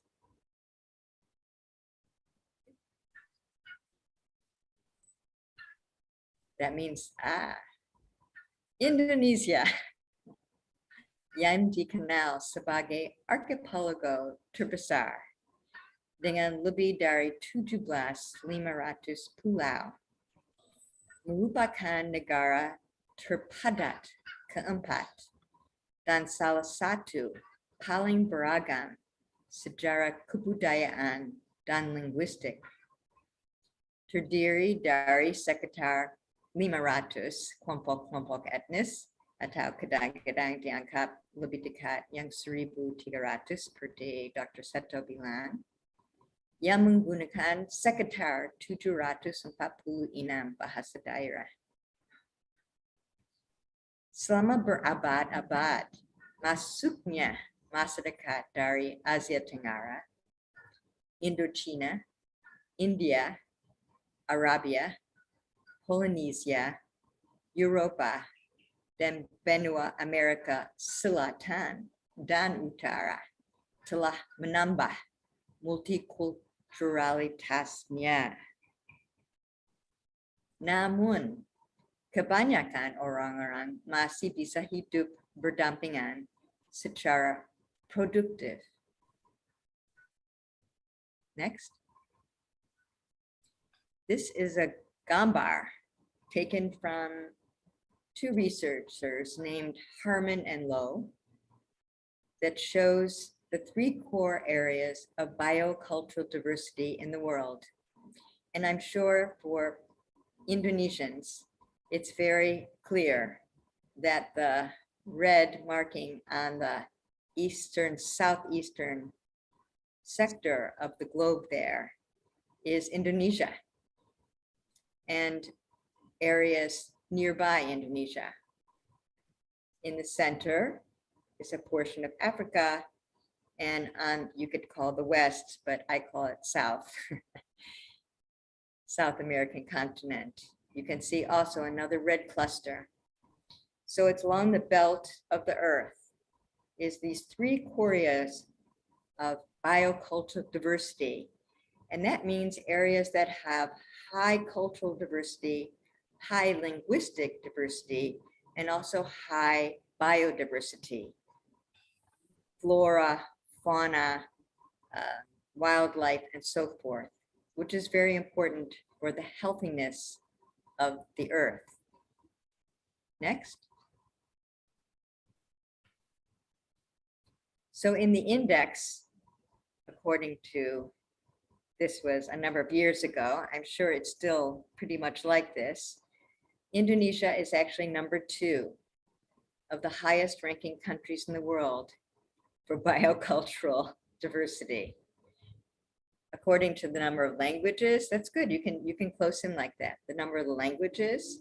They also look at the area of the regions, religious diversity, ethnic groups, and cultural diversity, which I think they measure by a variety of different forms and so forth, plant diversity, and biological, and then the combination of all of these things. Indonesia is number 2.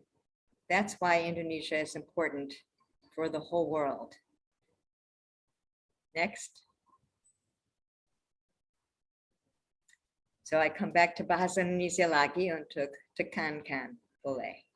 Maka makalah ini akan mencoba menunjukkan bahwa ideologi Pancasila dan Bhinneka Tunggal Ika adalah dasar yang bernilai untuk antar budaya dalam lingkungan budaya, perdamaian, dan kerukunan tidak hanya bagi Indonesia, tapi untuk seluruh umat manusia di dunia. Untuk itu, kita akan renungkan tulisan-tulisan yang berasal dari pekerjaan mantan Sekretaris Jenderal Perserikat Bangsa-Bangsa dan Presiden Komisi Kebudayaan dan Pembangunan Dunia, almarhum Javier Pérez de Cuero, tentang membudidayakan, saya coba itu lagi, membudidayakan budaya perdamaian dan our creative diversity, keanekaragaman kreatif kita. Next. First, let us take a look at what Haryati Sobadia in 1985. During her tenure as Director General of Culture of the Department of Education and Culture of Indonesia, termed as Indonesia's basic philosophy of culture, in which in the preamble of the Constitution is contained in the 5 principles of the national ideology, Pancasila, sometimes translated as 5 pillars. These are considered inseparable and interrelated, these 5 principles, and they can be roughly translated into English as Ketuhanan yang Maha Esa, belief in one supreme God, the great oneness of God. Kemanusiaan yang adil dan beradab, a just and civilized humanity. Persatuan Indonesia, the unity of Indonesia. Kerakyatnya yang dipimpin oleh hikmat, kebijaksanaan dalam permusyawaratan perwakilan. The sovereignty of the people, guided by the inner wisdom arising out of deliberations amongst representatives, and keadilan sosial bagi seluruh rakyat Indonesia, social justice for all of the people of Indonesia. Since the founding of the nation in 1945, Pancasila has been a topic of philosophical discourse. Its content continually re-examined in view of changing social conditions. What makes it distinctive is that it embraces the cultural, ethnic, linguistic, and religious diversity of the people, as expressed in Indonesia's national motto of Bhinneka Tunggal Ika, unity and diversity. Of course, the ways in which cultural and religious diversity in Indonesia have been handled, or has been handled in practice, has varied greatly. Also, as world history shows, no nation has been constantly and fully successful in efforts to maintain social harmony. However, it is worth noting that the roots of intercultural and interreligious values in the Nusantara archipelago can be traced to creative exchanges since the first millennium. So next, I would like to share some ideas about one of the initial literary sources of the phrase Bhinneka Tunggal Ika, unity and diversity, and the practical relevance of this ethos for humanity today.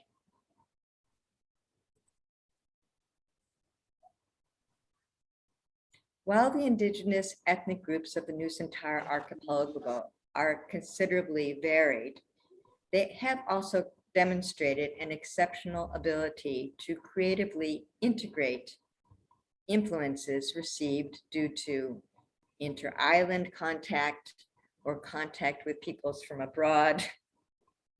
For instance, Ibu Sobadio in 1985 wrote about the various degrees of integrating Chinese, Indian, Hindu Buddhist, and Arabic Muslim influences from the first millennium to the 15th century.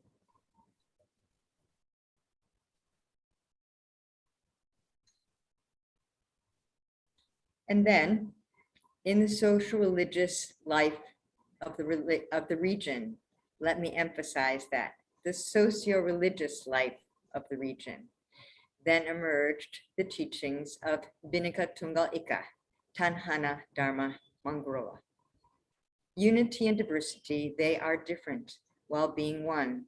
The truth cannot become two. So this stanza from the 14th century Kakawin Sudasoma text, written by Javanese Buddhist sage Empu Tantular, elucidated the means for the peaceful coexistence of two major religions of his time, Shivaism and Buddhism. And that in essence, while the manners of religiosity vary, all constitute paths to a common source. So in this third millennium, to hear the phrase Bhinneka Tunggal Ika, unity and diversity, as a sung poetic expression of religiosity and philosophical insight, it conveys a time-honored intercultural and interreligious ethos. Yet it differs from universalism or even pluralism, because Bhinneka Tunggal Ika reflects a both and worldview. Bersama dan, in which Dharma, the truth, is one, and its aspects are manifold.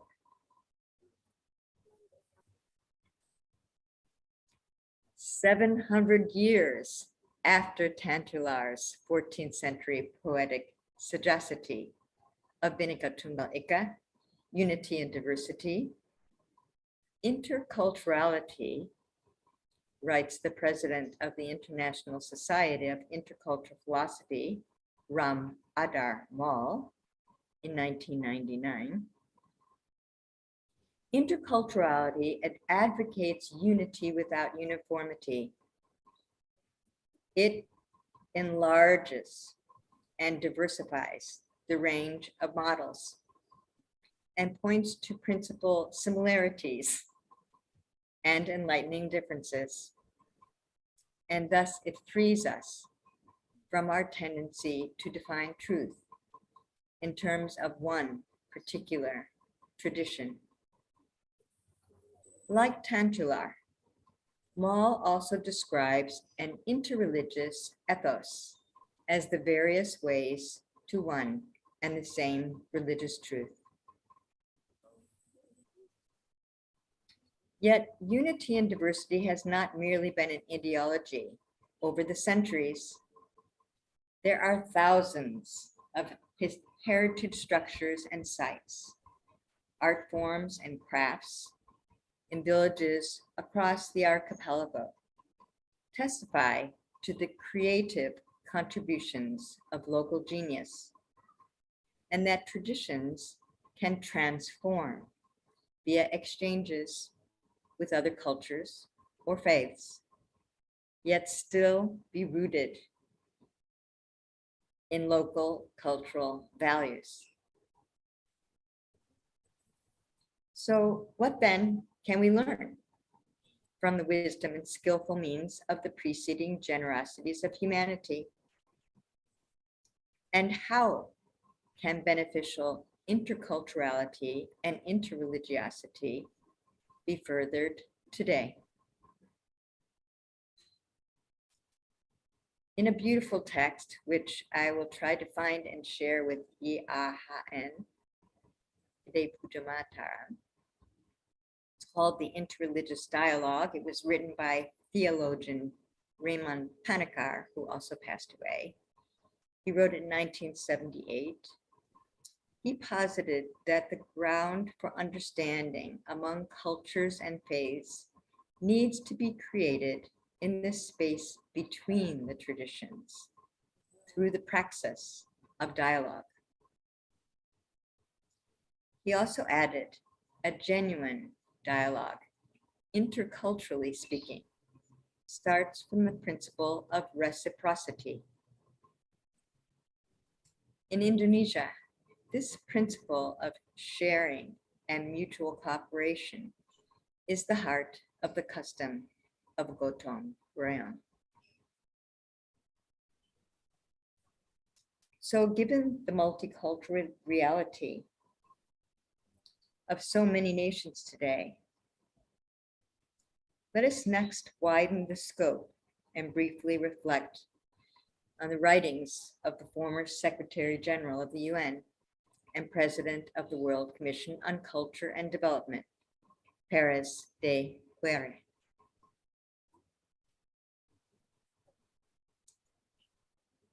Faith in fundamental human rights and in the dignity and worth of the human person and the equal rights of all people, practicing tolerance and living together in peace with one another as good neighbors has been at the core of the United Nations mission since its establishment in 1945. Of particular relevance for our discussion today are two platforms that emerged from the two terms that the now late Peruvian diplomat Javier Pérez de Cuellar served as the 5th Secretary General, and that was from 1982 to 1991, before some people in this seminar were born, perhaps. Next. One was the launching of the World Decade for Cultural Development, which was from 1988 to 1997. And that led to the initiation of the Independent World Commission for Culture and Development in 1991, for which Pérez de Cuellar served as the president. The other was UNESCO's approval of the action program to promote a culture of peace in 1993. So let us take a glance at some ideas that were conveyed during these two initiatives. Firstly, this was the period when culture was defined as the set of distinctive spiritual, material, intellectual, and emotional features of a society or a social group, encompassing, in addition to art and literature, lifestyles, ways of living together, value systems, traditions, and beliefs.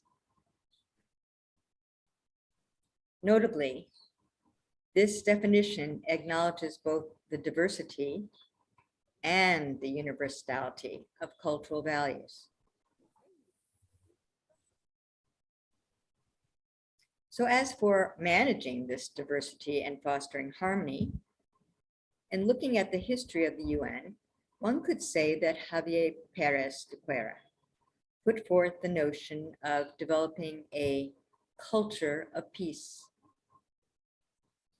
And in his February 1994 keynote address for the first International Forum on the Culture of Peace, he proposed that the coexistence of different cultural groups and communities with different identities makes democracy and peace possible. And furthermore, that a culture of peace is the fruit of a true coexistence and cooperation among different cultures within one country and also among nations.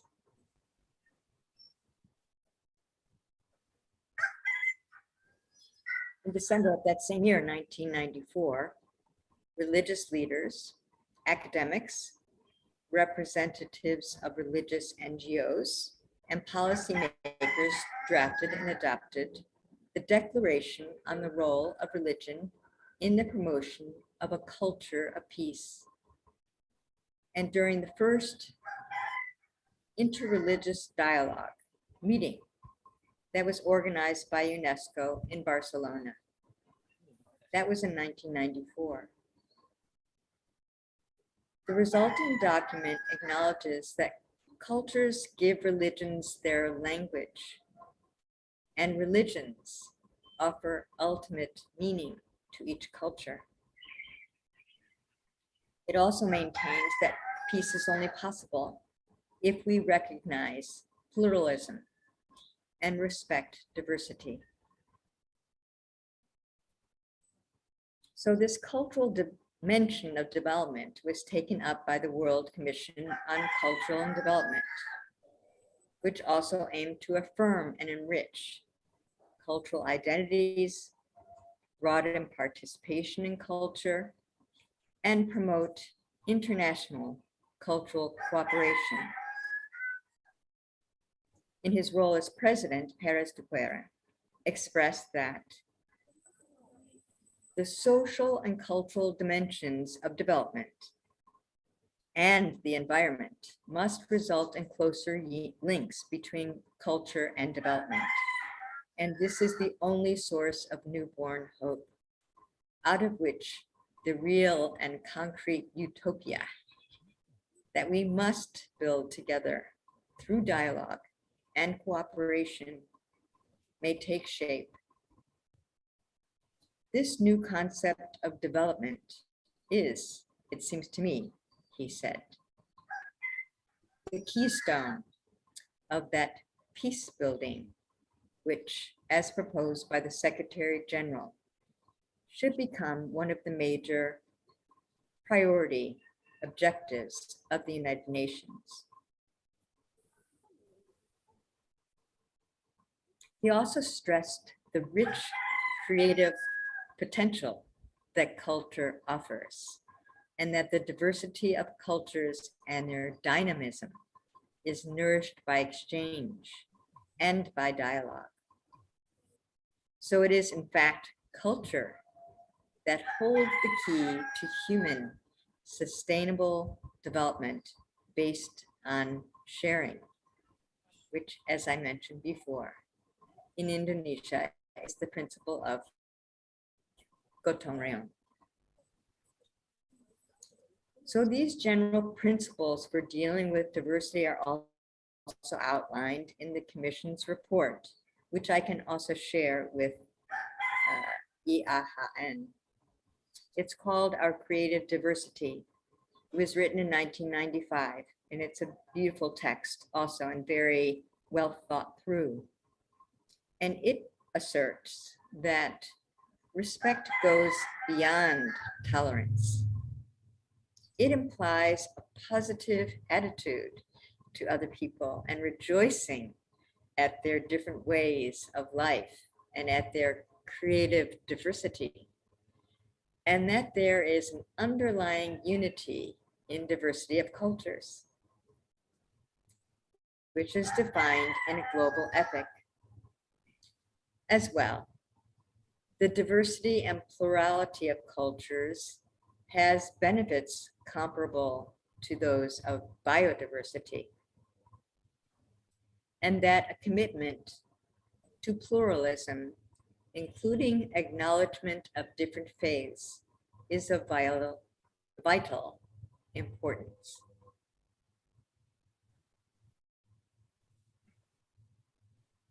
So now at the dawn of the third millennium, this connection between cultural and religious diversity, creative diversity, biodiversity, and sustainable development appears to have substantiated the importance of interreligious and intercultural dialogue, understanding, and cooperation for peace. And you can see this in the resolution that was adopted by the United Nations in the year 2015. So having shared this brief reflection on the very vast topic of the Indonesian ideology of Pancasila, 5 principles, and Bhinneka Tunggal Ika, unity and diversity, and on some texts associated with the evolution of the United Nations and UNESCO's approach to fostering a culture of peace and creative diversity, I would like to share some final thoughts. First is that basically the modern urban concept of kerukunan antar umat beragama, or interreligious harmony, in Indonesia actually stems from principles and cultural practices that have been handed down through generations. And as we know, dialogue is not just limited to verbal conversation. Actually, the process of fostering interreligious harmony is particularly palpable in the creative practices, creative of traditional village societies, in that the arts and religiosity are joined together to the extent that it is an integral part of daily life. Also in villages throughout Indonesia, there were and are various types of community musyawarah, or deliberation forums, held for kerukunan desa or kerukunan wilayah, harmoniousness of the village or the district. And this starts at the level of the banjar or dusun, a hamlet neighborhood association in a village. And then at the village level, and then at the inter-village level, and then at the province level, and then at the national level.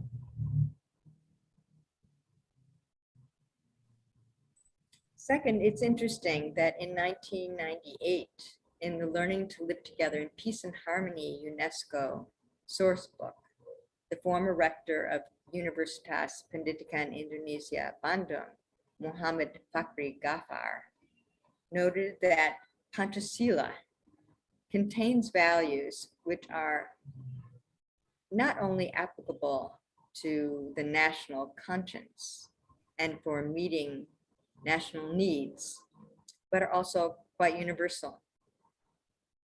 And that in essence, these 5 principles are in accordance with the core values championed by UNESCO. That is peace, human rights, democracy, and sustainable development. Also, the executive chair of the Indonesian National Commission for UNESCO, Pak Arif Rahman, during the 2004 International Congress of Education for Shared Values for Intercultural and Interfaith Understanding, spoke of Pancasila as the binding unity among cultures and as the national cultural identity of Indonesia, based on unity and diversity. Arif Rahman also suggested that the dialogue among the ethnic cultures, kebudayaan ethnic, regional or local cultures, and national culture is important. In addition, as citizens of the world, Indonesian youth also need to be aware of the need for synergy between nations and to believe in the equality of dignity among nations as the base of international cooperation. And third, as I mentioned in my 2016 article titled Living Prayer, its contributions for the world's ecosystems and interreligious harmony. The principle of unity and diversity originating from the phrase Bhinneka Tunggal Ika in the 14th century Kakawin Sutasoma text written by Javanese sage and Bhutan Tular. Nowadays, it is not only the motto of Indonesia, it has also been a theme in a number of global forums and publications. So finally, the peoples of Indonesia have 2,000 years of experience in developing positive ways to work with cultural and religious diversity to foster a harmonious life. So, could it be that the ideology of Pancasila by principles and Bhinneka Tunggal Ika, unity and diversity, and the custom of gotong royong, mutual cooperation, is a valuable basis for interculture in cultural environments, peace, and harmony, not only for Indonesia, but for the whole of humanity in the world. Marilah kita renungkan. Terimakasih.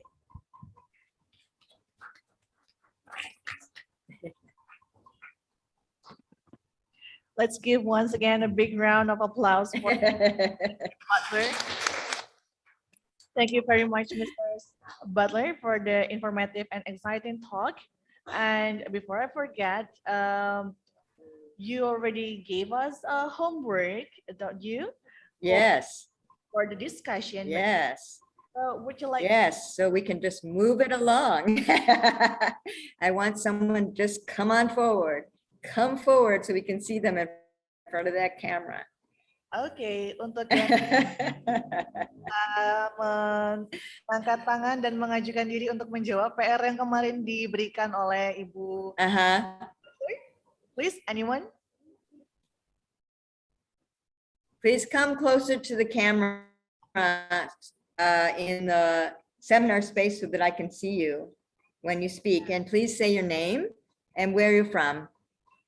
Okay. So we can have more. And also I'm allowed to ask questions and so is Ibu Ade. Yeah. Jadi kemarin. And please remember, I can't read the chat box and listen and talk all at the same time because I'm not Tara yet. Okay. Jadi. Okay. Yeah.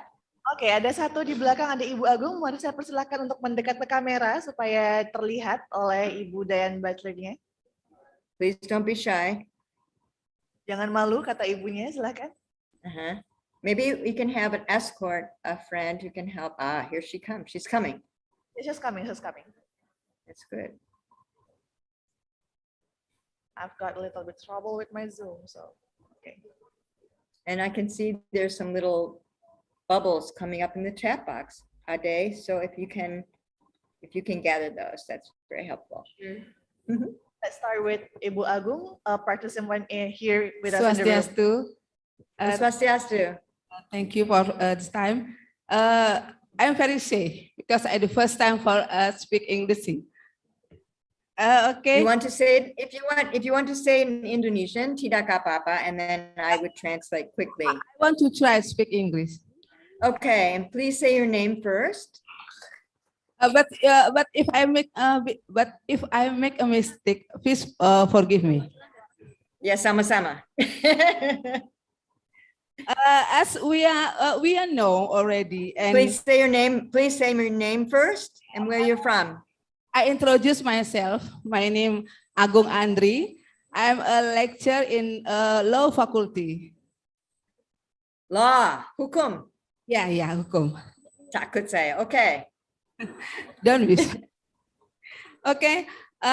As we know already, and as you saw in your presentation, Indonesian already have Pancasila and Bhinneka Tunggal Ika, the unity of diversity as our philosophies. My question, why we must have another language to make a more better colon religious moderation? Okay. Do you mean kenapa harus punya istilah lain? Ya, kita sudah punya. Kenapa harus? Why do we have to nambah? Kenapa harus nambah? Ya, kenapa? Something like that. Really, religious moderation lagi. Padahal kita sudah punya Pancasila, ketuhanan yang Maha Esa. Yeah. Kenapa kita mesti dan Bhinneka Tunggal Ika itu? Why must be? Okay, thank you. Okay, that's a very good question, Ibu Agung. Terimakasih. Please stay, don't run away. Ibu Agung, don't run away. Because then it feels we're more, because we're together now in the Zoom, you know, which is much nicer. But if you can just relax, me too, okay? So, okay, so I'll speak in English and then I'll speak in Indonesia because I think it's helpful. And please know I'm autodidact Bahasa Indonesia. I never took class. I just learned from being in the PhD program at Udayana. The words were coming in, and because I needed to understand and I needed to be able to speak better. Yeah. So I'm autodidact. Okay. So I can say a little bit about religious moderation, what I understand. First, I'm not an expert, and it makes me very nervous because it's a very sensitive topic, religious moderation. Like Dr. Seto said, it's very easy for somebody to have misunderstanding about that concept. So it was a discussion that was happening at international level in the United Nations. It was brought up around 2001 or so. I have to look at my notes again. In the United Nations. And some countries felt right away, yes, they were supportive of this idea of there being a decade or a year of international religious moderation because of this increased pattern of, you could say, what people thought were an increased pattern, but I could say, I think it's been going on for centuries of conflict atas nama agama. So of there being usually intra, more than inter, faith conflict and violence also, or destruction of sites, sacred sites, some very, very inhumane activities between human beings.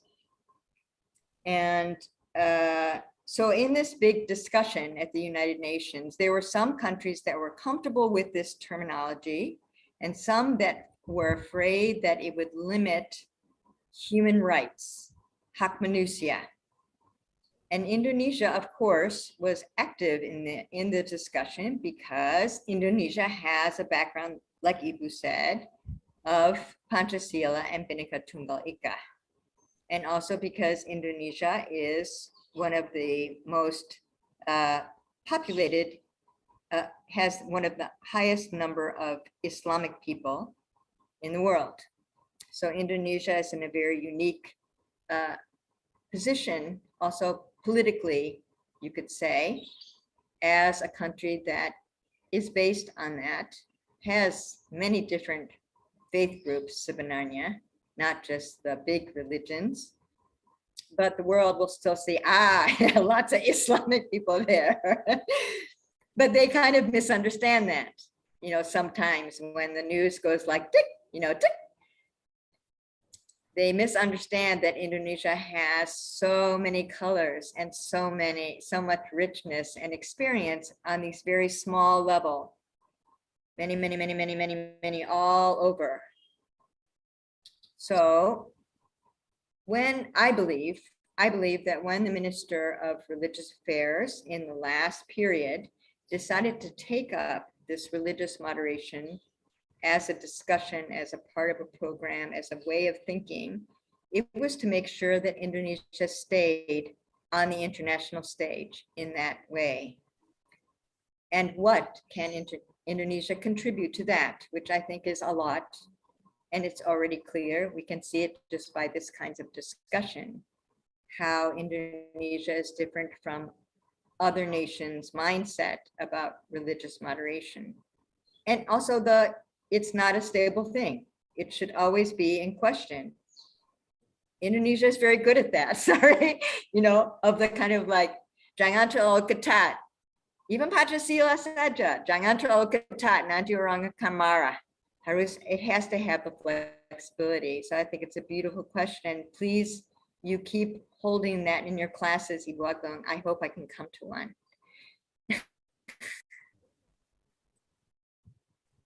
Is that enough? Rasanya okay? Ibu Agung? Yeah. Okay. Mungkin Ibu The next one? menambahkan? Aha. Ada yang ingin ditanyakan? Masih ada yang ingin ditanyakan, mengganjal atau mengkonfirmasi? Ibu Agung? Karena because I'm just a little to know about the English, I think you Okay. say, okay, Indonesian is so many culture, multicultural, but I think that's not belum apa ya, belum mengena gitu anunya, sepertinya jawabannya itu your answer. Yeah, we have many culture, many region, multicultural, yeah.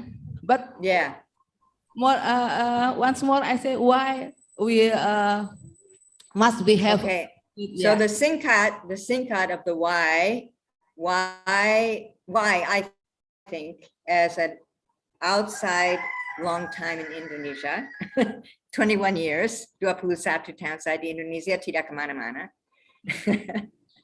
adalah bahwa saya bayangkan waktu saya baca the sejarah of istilah itu, moderasi beragama, it berangkat dari PBB, United Nations, and Indonesia pasti terlibat di situ. Penting, because pada umumnya orang Indonesia punya tingkat ketuhanan sangat ke dalam di mana-mana. Orang yang sekular, orang yang tidak sekular, rasa ketuhanan sangat kuat sebagai dasar hidup. So, karena Indonesia mau ikut dalam ranah internasional diskusi mengenai artinya, gunanya, cara menerapkan, dampak, keraguan-raguan konsep itu, ya, Bapak Menteri Keagamaan bilang kita harus tetap belajar prinsip-prinsip ini, because it's a sifat internasional. Same like hak manusia, but it's more kecil. It's like a sub of hak manusia, moderasi beragama. And artinya sebenarnya menurut Indonesia adalah jalan tengah, the middle way, like what Dr. Seto said. So you have to study it, harus belajar itu diskusikan dalam sekolah, because memang didiskusikan di ranah internasional itu. And then nanti kontribusi Indonesia apa dalam ranah internasional, bukan hanya pasif menerima. Sorry, a little tough. Okay. Okay. Please, you invite me to one of your classes and we can omong lagi on Zoom. Ibu Dayan minta diundang ke kelasnya Ibu supaya nanti bisa lebih banyak diskusinya. Yeah.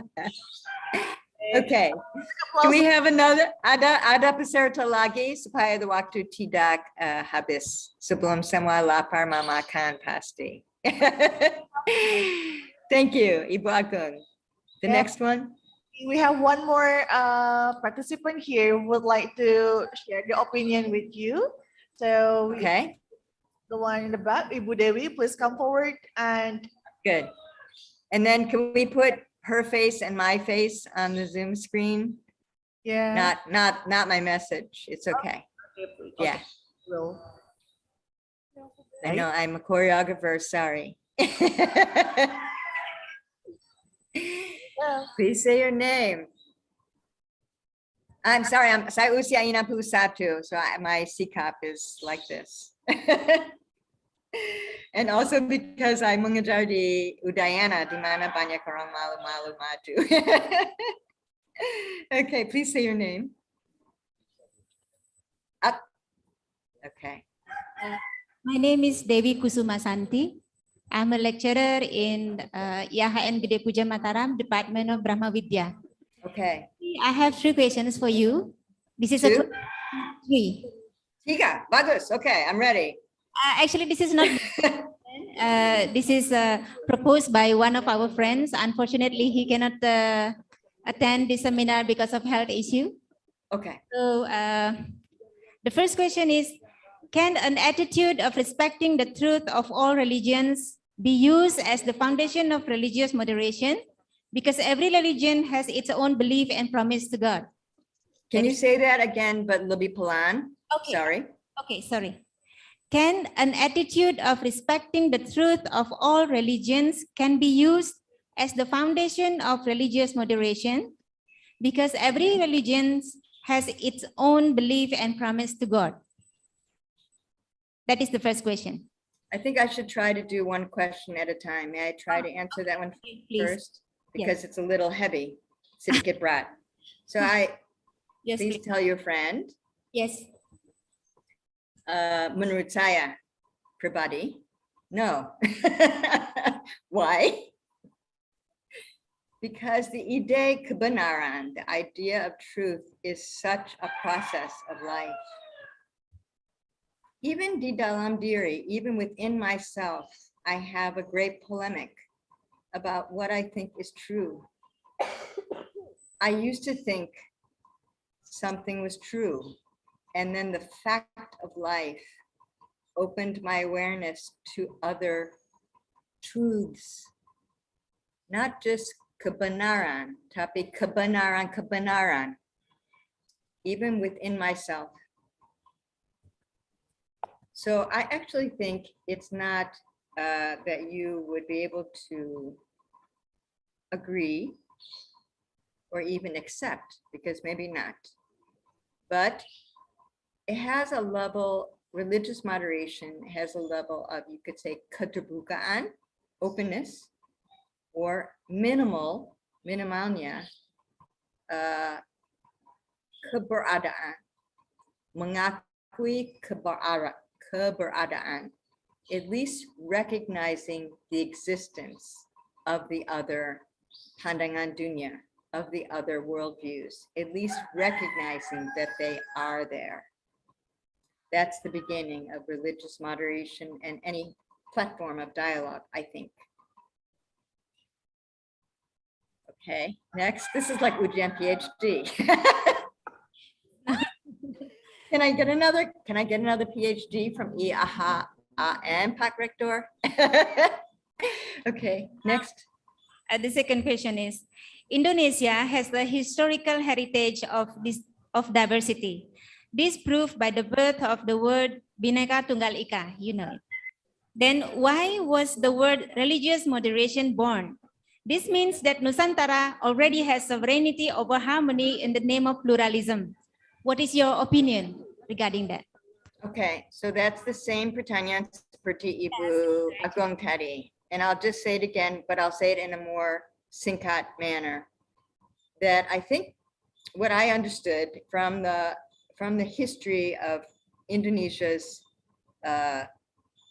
well, I can't speak English, keterlibatan Indonesia di PBB, because Indonesia has a very active and important role in the United Nations and UNESCO as a biocultural diverse region. That's why I put that picture on there, so you can see why Indonesia is important.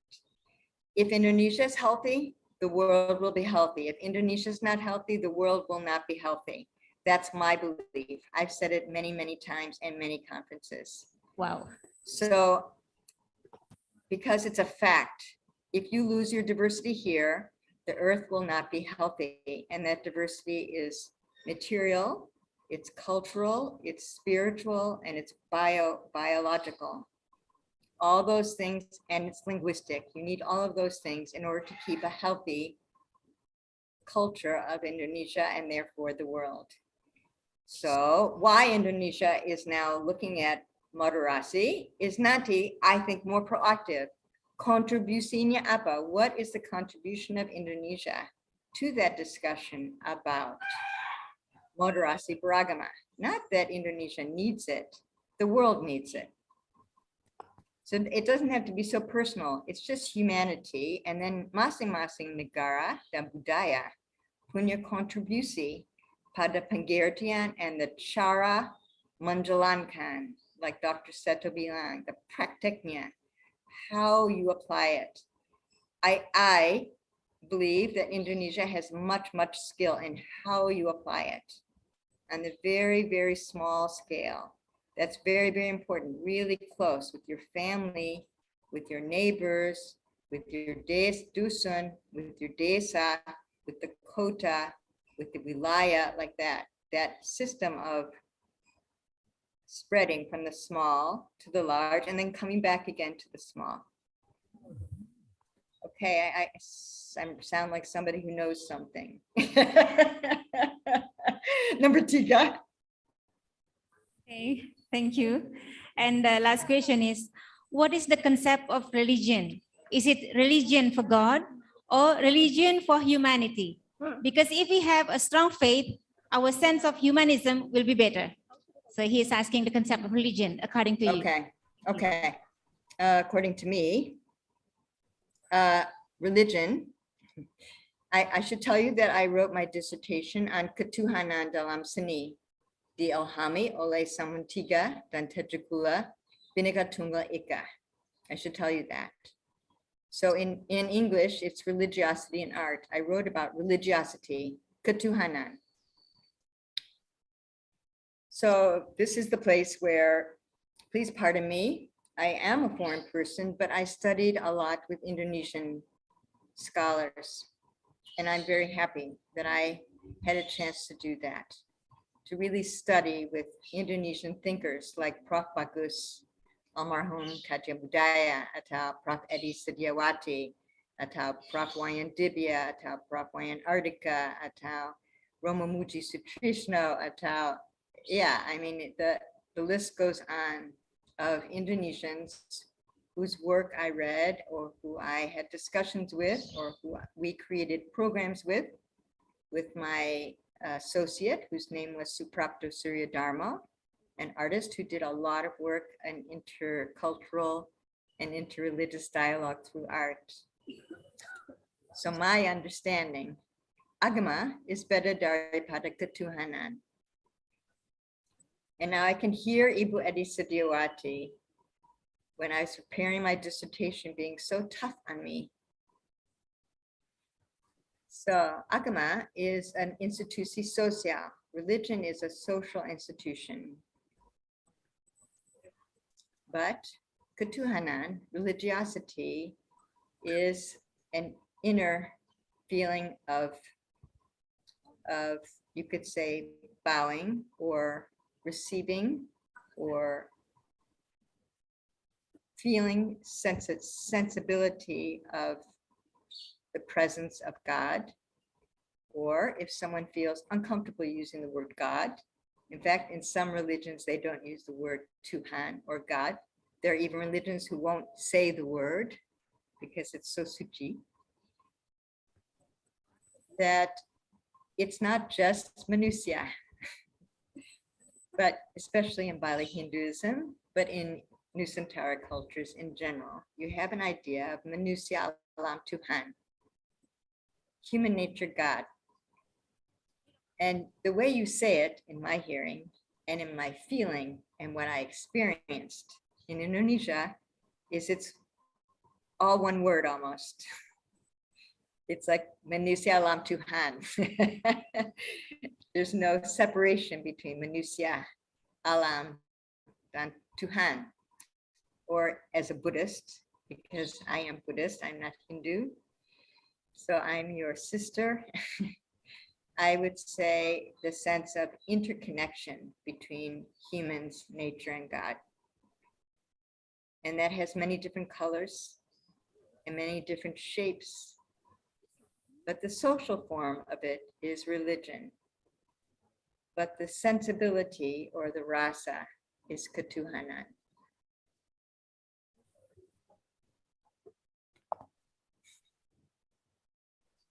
Is that answering your question? Thank you, madam. Thank you, madam, for the answer. Now, Terimakasih juga. maybe this is from me now then. Oh, good. Okay. And then how much time we still have, Ibu Ade? Just a little bit, yeah. I'm sure people are going to get hungry before 12:30. It's okay. It's still related to religion, actually. Okay, good. Also related to the third question of my friends. Okay. Do you think religion nowadays is still needed? Because I feel that the more religious a person is, moreover, if you know, they are so devoted, so militant in performing their religion, they tend to hurt others. They tend to, you know, commit crime and violence in the name of religion. I understand. Yes. Okay. So, do you think it is needed even this religion thing, or Okay. maybe we better proceed to spiritualism or humanity or something like that? Thank you. Okay. No, it was a very good question, Britannia Bagus. So my instinct, my prasan is it's a masalah pegangan. It's a problem of attachment. Especially nowadays when the dunya rasa really kurang pasti, when the world feels incredibly insecure, unpredictable, like we think the pandemic is over, but we're not actually sure. We think we should be able to do certain things and then we hesitate and we draw back in. This is very personal for me too. I received the invitation to come to Lombok and I feel like, I would like to meet my neighbors, and then I could feel the break, like I'm not ready to make a travel that far yet. Not yet, because it feels uncertain for me. So I think that there's a kecenderungan manusia untuk pegang. We can pegang many things. We can hold on to many things. We can hold on to our clothing. We can hold on to our boyfriend. We can hold on to our mom and dad. We can hold on to our agama. We can hold on to our HP. That seems to be a very popular one these days, is hold on to the HP and you'll feel baik-baik saja. Kalau tidak ada HP, rasa kurang, unstable, you know? I'm from the generation before we had these. So I know what it felt like before to have stability without holding on to this. So when we, as orang yang like suka belajar filsafat, suka latih dalam rangka ketuhanan, suka sujud, we like to pray, we like to bow, we like to make offerings, we like to study philosophy. I'm a person like that since I was very small. It's okay, and we should, but we need to find the measurement, or as my friend, the late Suprapto Suryodama said, the living measurement, ukuran yang hidup.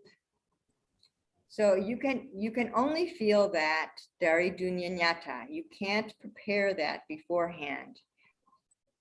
In my pengalaman, moderasi beragaman bukan sesuatu yang bisa ditetapkan sebelumnya. It's always, as I said, in Palangka Kaya, according to the Desa Kalapatra. So it's connected with the place, the time, and the conditions. I'm on the Zoom, so my way of being will be different than if I was sitting behind the table there with you. I'm sure. Or I need to have more prayerfulness, but I need to find a way to do it that makes the people around me feel comfortable. There's a beautiful book, a friend of mine, Islamic, from Malaysia. I hope you can meet her someday. She's an architect. She's from Kuala Lumpur. Her name is Mariana Issa. She's come to Indonesia many times. We did a heritage training together about preservation and management of world heritage. She showed me a little book about how Islamic people can, all the different variations of the way to sholat depending on the conditions. Like it said, if you can't bow the body all the way down, you can just close the eyes. If you're in a situation where you shouldn't close your eyes because it would be rude or misunderstood, you can just close the eye in your inner heart at the time, the hour of the sholat. And I thought, I do that all the time. I'm in a bus, I'm in the BEMO, or I'm someplace and I feel a need to pray, and I can still do it without making a big deal. So I think that's a part of the middle way, is how to find the context and the measurement for our love of religiosity, our love of study, our love of praying, like that. Terimakasih. Yes. Thank you. Thank you, madam. Have a nice day. Sama-sama. I wish I could have lunch with you all.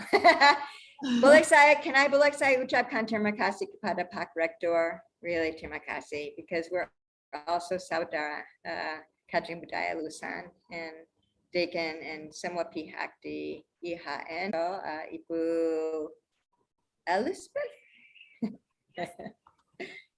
Terima kasih sekali.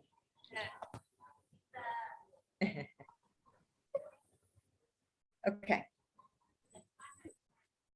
Ibu Ade, do you feel people are really hungry? I do.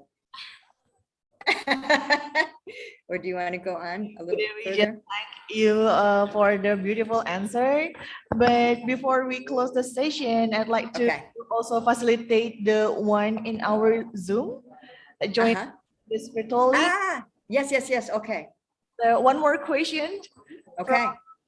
Ibu Ketut Windy Mareta. Okay. Sama saya Windy, dosen filsafat. Yes. Jelaskan tentang bioculture karena banyak kearifan lokal yang banyak belum diketahui bersama. Kenapa? Aku tertarik dengan Pancasila dan Bhinneka Tunggal Ika. Terima kasih dari Ibu Windy. Okay. No, thank you, Ibu Windy. It's about the biocultural diversity, why I came to that, why I looked at that. Because when I kept saying at Udayana for my PhD, my Kajian Budaya, I said, no, I felt something in Indonesia different than other countries, but I don't know why. Since 1997, the first time I came here as a dancer in Java, I don't know why I feel people here can make art together, can pray together, can eat together, different religions, different cultures. Why? And I worked in 18 countries in the world. Why? Because since I was a little girl, this is bagus saya buka ini, I always asked why. I think that's why I got involved in the world of education, because you're allowed to ask why all the time. And I wanted to know why, and I wanted to know how can that be continued in a way that would be of use to the world.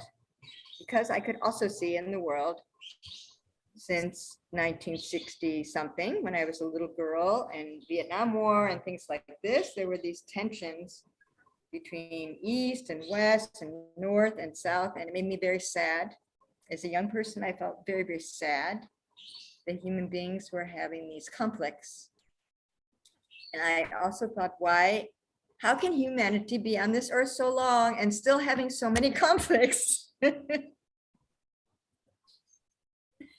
It's kind of naive, but that was really the heartfelt feeling, was like that.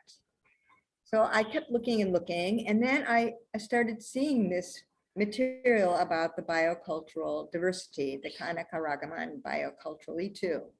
And then I realized, this has a hubungan dengan setempat. This has a connection with a small tradition related to the place, the liveliness of the place, but also it has connection because think it's not, we have lines of nations on the map, but the reality of the earth is it's a body. So as a dancer, I see the earth as a body also. When I heard that in Hindu teachings here or in other kinds of philosophies here, yeah, it's a bhuwana. The earth is a body and this is a body. Of course it is. So of course, what this body is doing on this earth is going to have an impact. And what is going on with the nature of the world will also have an impact on this body. It's hot now. I want to take this off like that. So I feel things very, very concretely because I'm a dancer and we work very concretely. We don't have a lot of harapan. We have to sweat, we have to practice, we have to try and gagal like that. So in my PhD also, I was like that.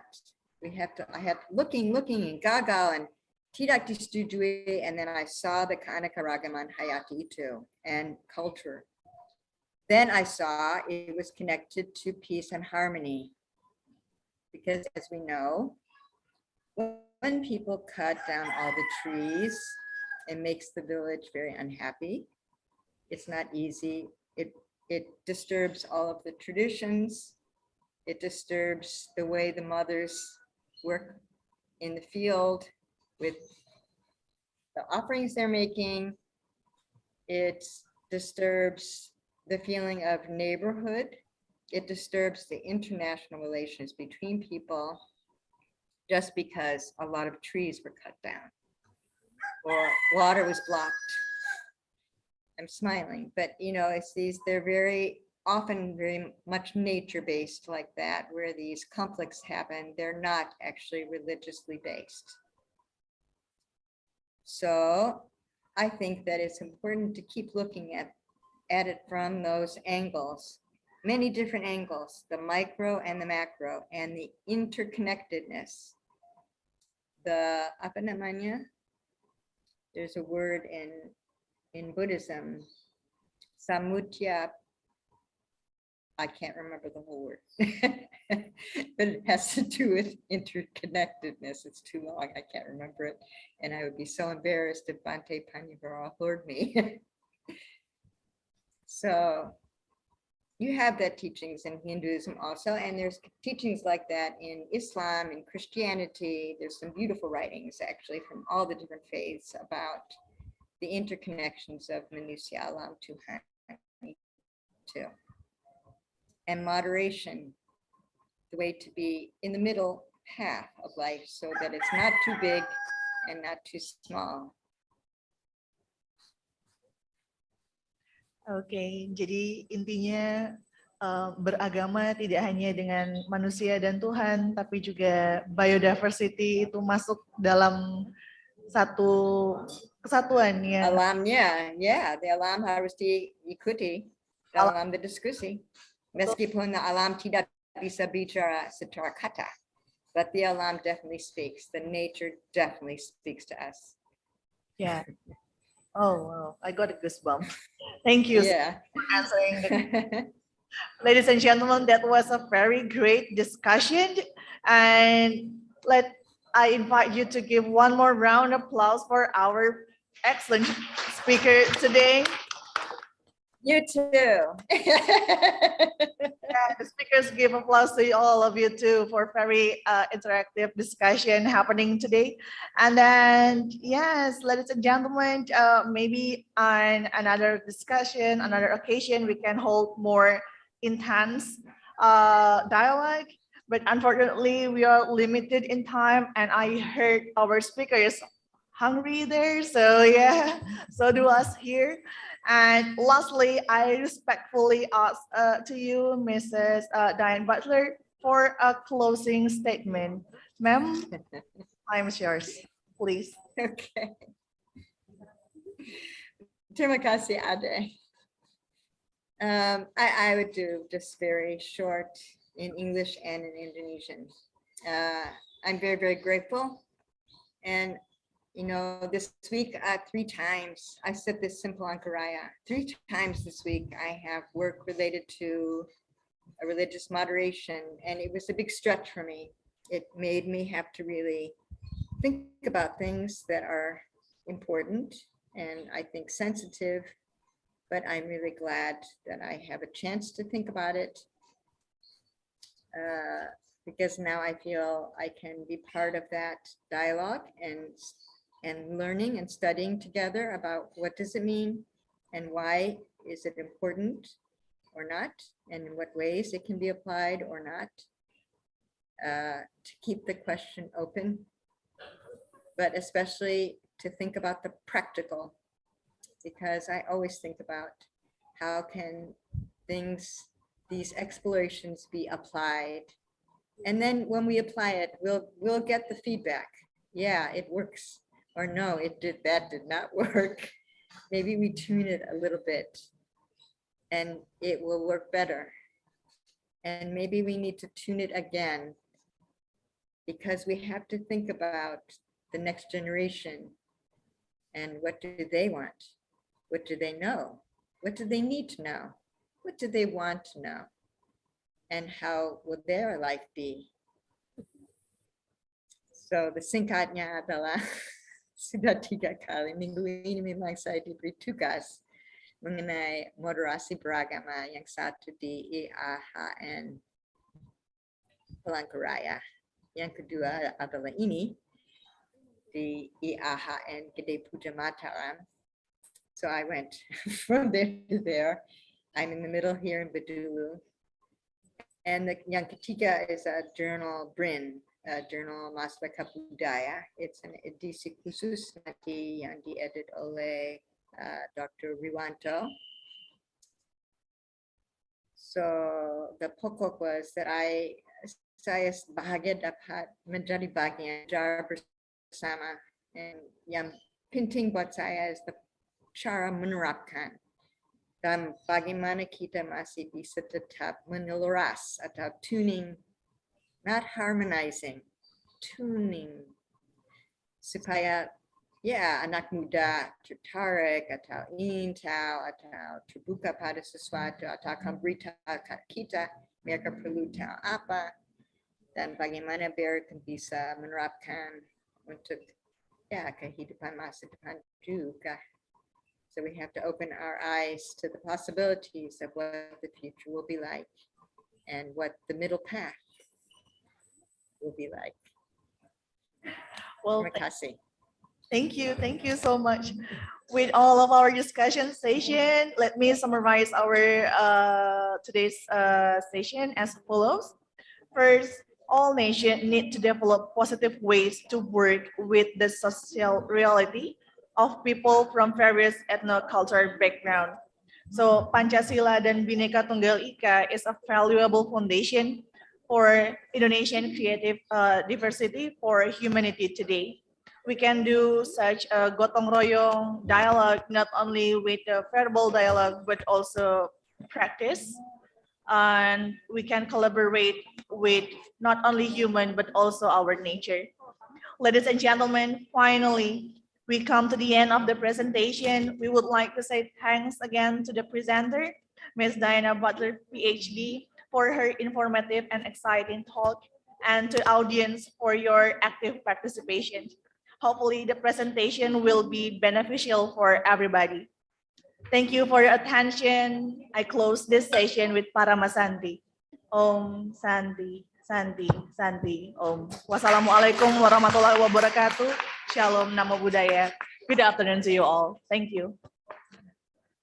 Rahayu, Rahayu, Rahayu. Thank you, Ms. Diana Butler, PhD, and Ms. Ade Resmayani, MPD. Ladies and gentlemen, it's time for lunch break. The lunch break at 12 p.m. until 1 p.m. Okay, have a nice lunch. We will see you again in this hall shortly. Thank you.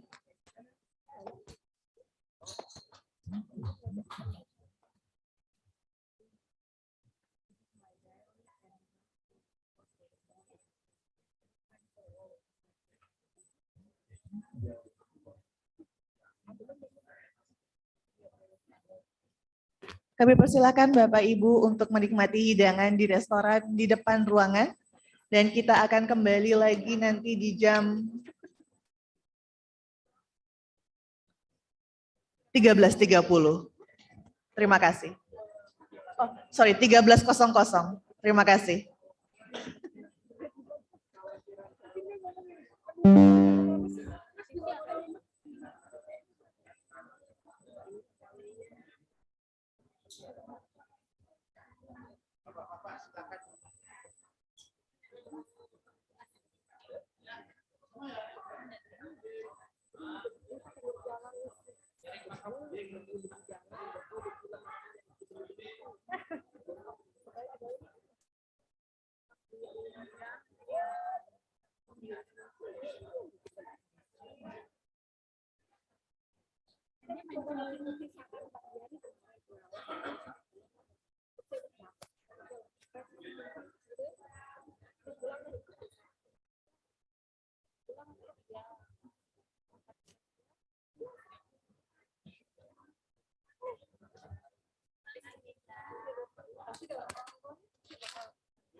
Iya benar.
session of international seminar under the theme Religious Moderation in Cultural Diversity. Ladies and gentlemen, we have come to third session of the meeting. That is to hear the presentation from our speaker, and this session will be moderated by Miss Dewi Kusumasanti, BCom MA, and speaker Miss Ingela Borgren. Miss Dewi Kusumasanti, please. The floor is yours. Thank you, MC, for the introduction. His Excellency, the Rector of Institute Agama Hindu Negeri Gede Puja Mataram, the honorable speakers on today's seminar, respected lecturers and staffs of Institute Agama Hindu Negeri Gede Puja Mataram, distinguished guests, ladies and gentlemen. Om Swastiastu. Assalamualaikum warahmatullahi wabarakatuh. Shalom, Namo Buddhaya. Salam kebajikan, Namaste, and good afternoon to you all. Welcome to the third session of International Seminar Postgraduate Program, Institute Agama Hindu Negeri Gede Puja Mataram 2022 on Religious Moderation in Cultural Diversity. My name is Dewi Kusumasanti.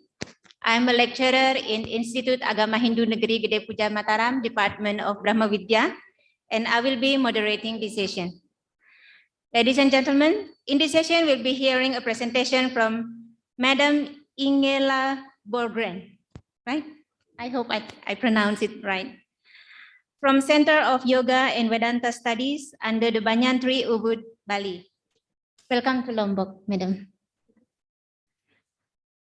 Madam Ingela has been actively spreading insight and awareness on yoga practice and on Hindu philosophy, especially on Vedanta philosophy.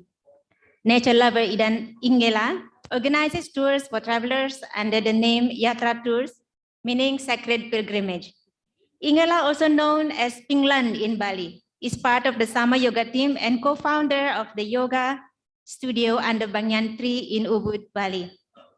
Committed to spiritual lifestyle, she studies and teaches Vedanta, Sanskrit, Vedic chanting, yoga, and ceremony for over 15 years now. Wow, interesting. She met her revered guru, Swami Vagishananda Saraswati, from Swamiji Dayananda Saraswati lineage in Bali, and with him, she started her Vedanta studies. And just now I heard that she's been staying in Bali for 23 years, quite a long time. On this special occasion, she will be presenting the paper on moderation of religious life in plural society. And Madam Ingela will highlight this topic through the Vedantic vision. I hope, as we all know that Vedanta, it comes from Sanskrit word Veda and Anta. Anta means the end or the essence, the end of Veda. So in it, we can find Upanishads, Bhagavad Gita, and Brahma Sutra. Before the presentation begins, allow me to inform you the regulation on this session. Firstly, the speaker will present the paper for about 1 hour, and after that, we will conduct question and answer session for another 1 hour. Without further ado, allow me to welcome our speaker to present her paper. Please join me in welcoming the speaker with a big round of applause. Madam, floor is yours. Okay. Selamat siang. Okay, I'm gonna stand up because I like to, not you guys, I'm gonna stand up. I like to see you, okay? Just to let you know, I love to have connection and contact with you, okay? Kalau kamu lihat seperti HP atau omong-omong sama teman, saya rasanya tidak ada koneksi, oke? Kita perlunya koneksi? Oke, bagus. Oke, I promised to do this presentation in English, but I also know that it's very helpful with bahasa. Okay? So I'm gonna mix. So semua bisa mengerti ya. Kalau saya salah, kalau tidak mengerti, hanya bilang. Okay? So, no further ado, let me start. So, as beautiful Devi, this amazing presenter, just told you, so very beautiful, very good. I'm coming from a lineage of teacher, and because you all have a Hindu background, I think some of these names you will recognize. So one of the main teacher is Shankara Acharya, Adi Shankara Acharya. And his lineage is further closer to today. Hari ini ada Swamiji Dayananda. And his disciple is Vagishananda, which is my teacher, closest to me. So this is the lineage of teachers who's teaching Vedanta. Okay, just to give you a little background. Now, what we teach is also chanting. So I always like to start with chanting. Would you like to hear some chanting? Yes? Okay. Now, it's about feeling. Okay? So sekarang kalau semua bisa tutup setiap HP. Bisa? Oke. Kalau mau, bisa tutup matanya. Relax. Ya, relax. Rasanya dari hati. Rasanya dari hati. Fokus bernafas. Oke? Oke.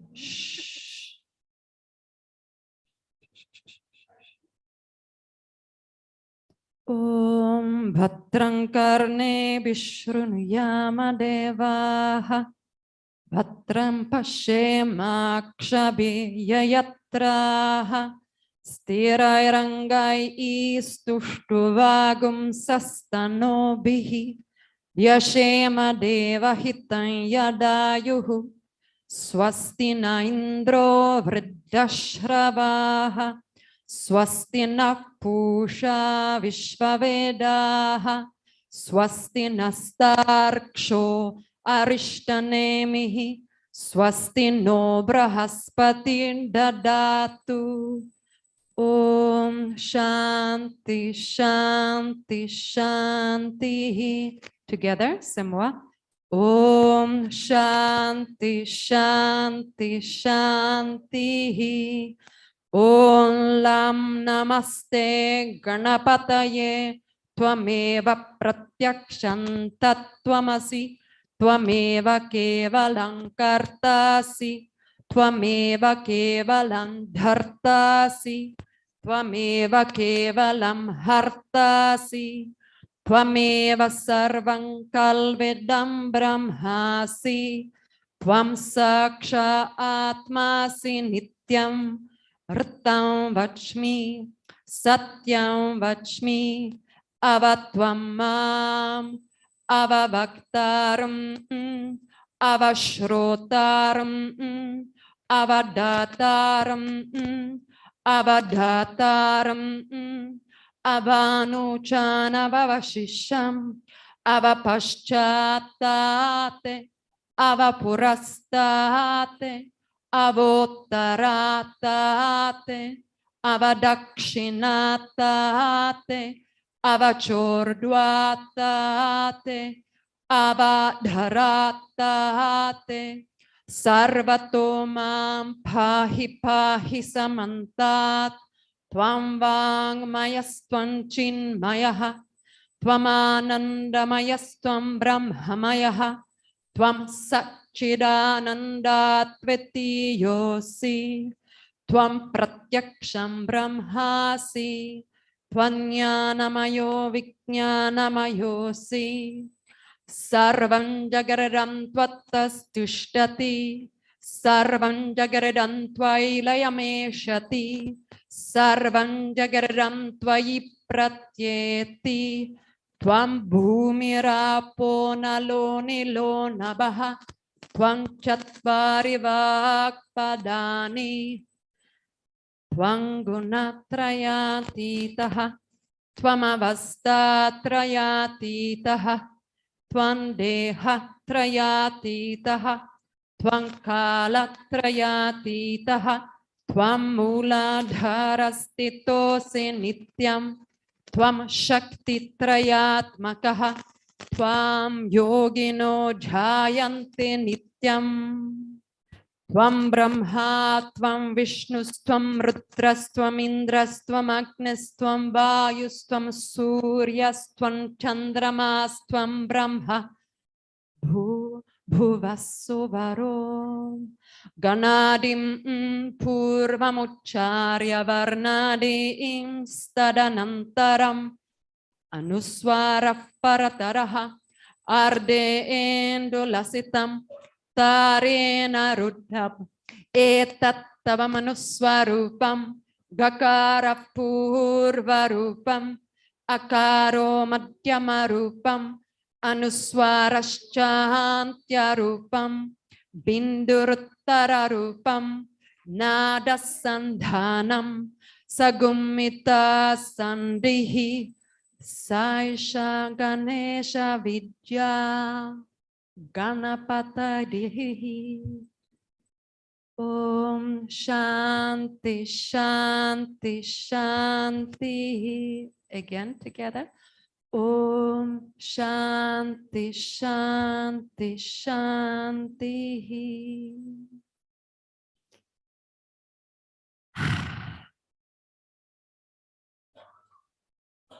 Bagaimana rasanya sekarang? Bagus, ha? Ya? Sabar?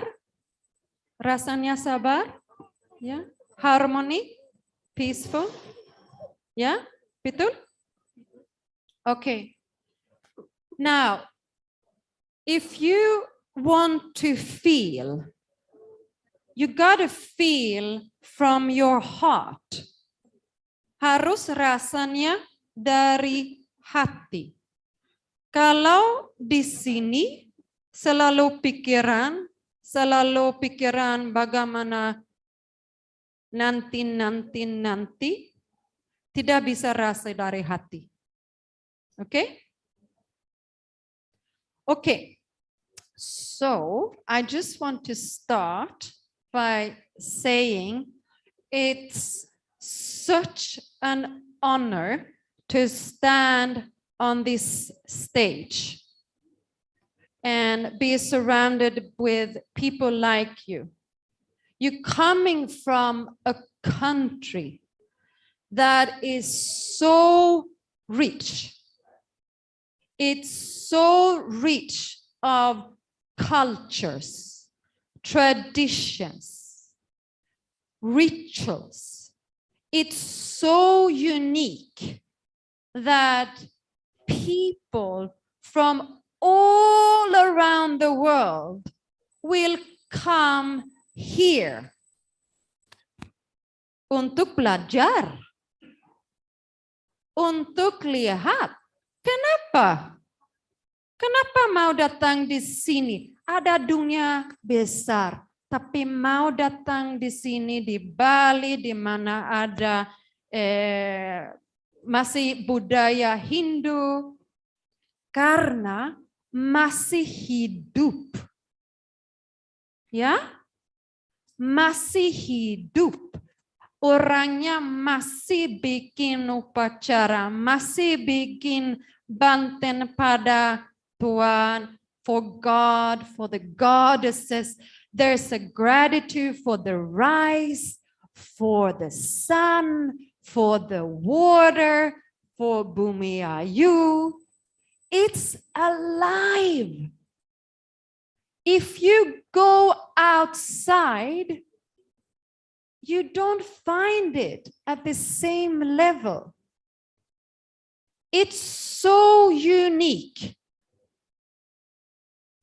that we sometimes forget it. And we sometimes forget how unique it is and how protected it needs to be taken care of.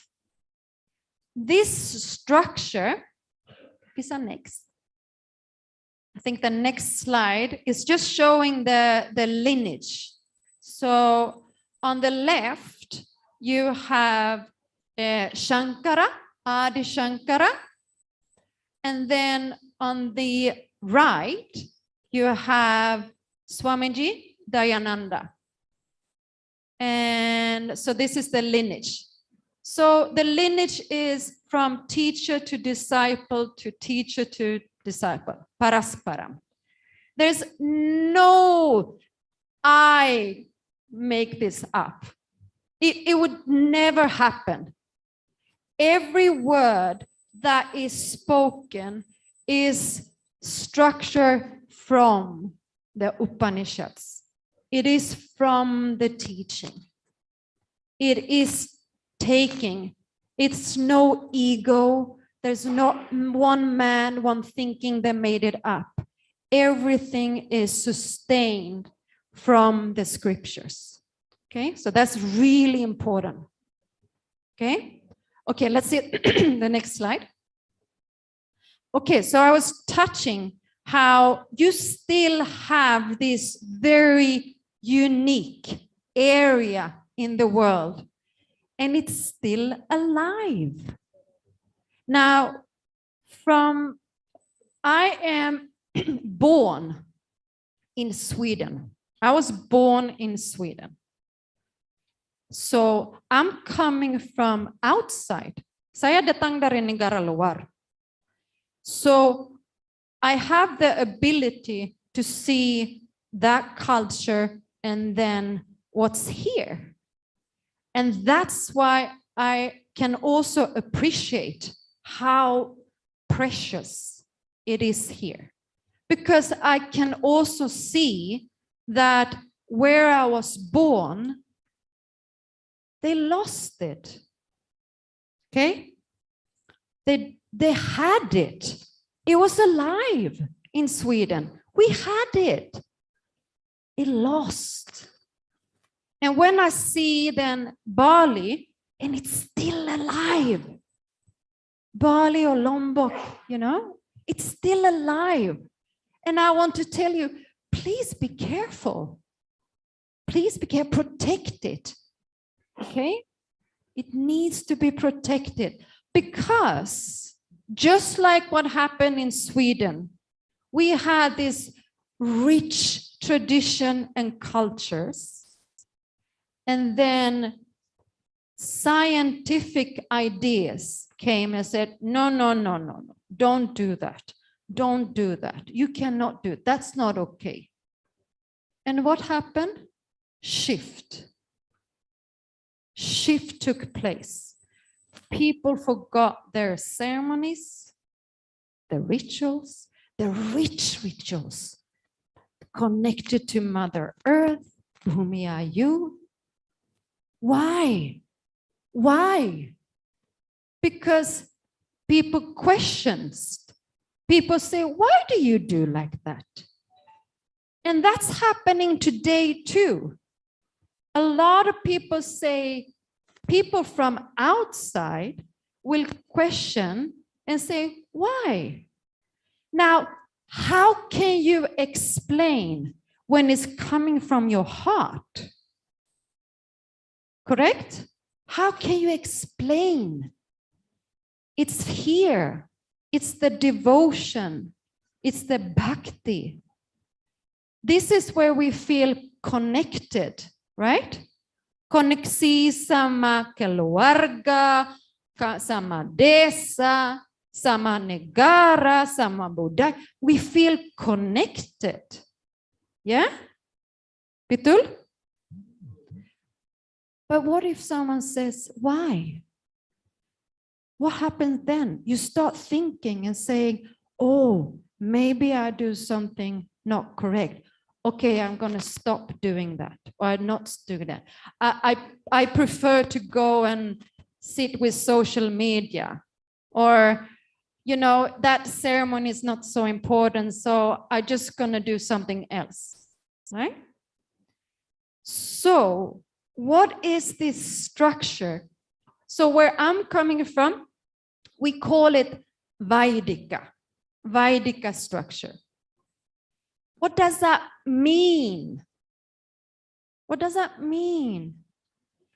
It's such a perfect structure telling you how to live in harmony, how to live in peace, how to live connected with each other. Yeah? So important.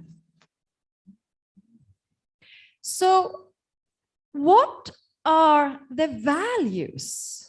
Okay, we cannot just say it's a structure and leave it there. We got to say, what is the structure? What are the values? Now, all of you, I'm pretty sure all of you have heard about Bhagavad Gita, correct? Yes? Yes? Is there anybody who doesn't know Bhagavad Gita? Okay, good. Now, 13, chapter 13 is telling you 20 values. 20 values of Vaidika lifestyle. Okay? Now, they call amanitvam gunas. The gunas, the quality. Amanitvam. They're just using the first one, and by saying that, there's another 19. So, totally 20. Okay? Now, these 20, you, all of you can learn by chanting it.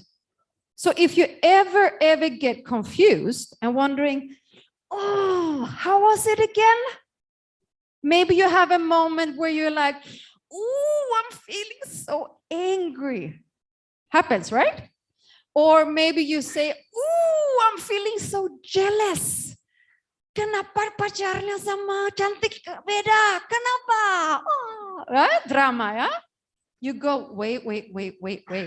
English said, ada values. Okay, saya akan lihat apa itu valuesnya.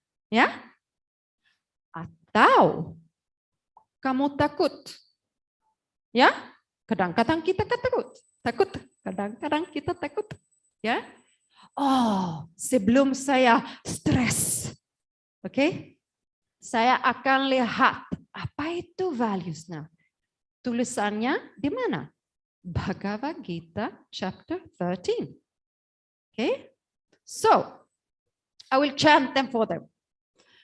Om amanitvam adhambitvam ahimsa kshantir arjanam acharyopasanam shaucham stiryam atma vinigraha indriyarteshu vairagram anahankara evacha janmam mrityu jara vyadi dukkha dosha nudarshanam asaktirana vishvangaha putra dhara grahadishu nityam cha samachitatvam ishtanistopapatishu mayuchananyan yogena bhaktareva vicharani viviktachare viviktadesha sevitvam aratir jana samsadi.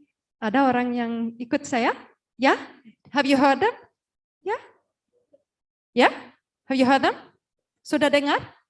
Good. So you know them. Yeah?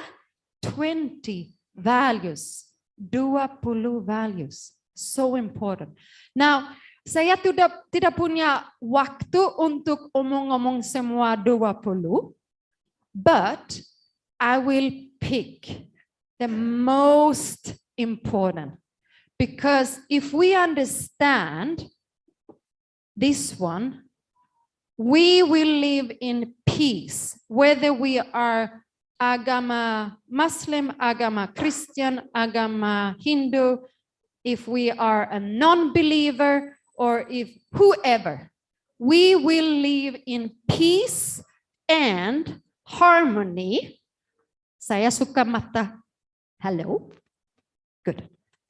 So, I love to have that feeling that there is a solution in this world, in this dunya, because at the moment kita lihat banyak perang, stres, depression, orangnya lebih disconnect sama keluarga, sama budaya, sama negara. We have more stress today, even though we have so much. We have car, we have house, we have clothes, we have food on the table, correct? Yeah, if we went back 100 years ago, we had to fight for the food, right? It was struggle. Today, we don't need to struggle the same, and still more stress, more disconnection, right? You agree? Yes. So what is going on? Something is missing. Structure. We're missing the structure. The structure is breaking down. The good thing is structure can be rebuilt, right? So the people who are coming here, they can see it. They see, it's still alive here. We want to learn. But we need to protect this structure. Don't put it down. Bring it up. And every one of us has a responsibility to do that. Yeah? Good. All right, next slide. All right, so I mentioned Bhagavad Gita, and I mentioned the 13th chapter. Okay, so you can have a look later. Now, why did I show you this elephant? And then there is 1, 2, 3, 4, 5, 6. 6 people. Now, can you see that they are blindfolded? Yeah? So you see that the first man, he's holding on to the tail, right? So he's explaining the elephant. Oh, it's very long, it's thin, right? It's about 3 meters. Now you go to the second one. He's holding on to the leg. No, you're wrong. It's not long and 3 meters and thin. No, it's a little bit wider, right? Yeah? Look at number 3. He's up on the stomach. He's like, no. You're wrong. You're wrong. I'm right. It's flat. It's big and it's flat. Correct? All right, look at the 4th one. He's on the other leg. He's like, no, you're all wrong. It looks like a foot. It's a trunk. It looks like a trunk. The 5th man, he's holding on to the trunk. Apa nama itu? Gigit. Gigit gajah. Gading. Nama gading. Okay. So he's holding on to the trunk, to the teeth of the elephant. He's like, what are you talking about? It's hard. It's sharp at the end. It's have a curve. And the last one, he's holding onto the trunk. He's like, you guys, no. It's a What is the symbol of this cerita? Apa itu artinya? Each and every one of these people explaining the same thing, right? But they're blindfolded. So they see it from what they see. They don't see the big picture, right? They're missing the big picture. What if I took off? They all be like, whoops. We all correct, right? We're all correct. We're talking about the same thing. Now, put this story into the world today. How can we fight between religions? How can we say, my God is correct and your God is not? How? We're talking about the same thing. You see? Can you see it? There's no point to fight. Yeah? We're talking about the same thing. If you decide to hold on to the trunk and make those ceremonies, you can do. But don't say to the next man and says, you're not correct.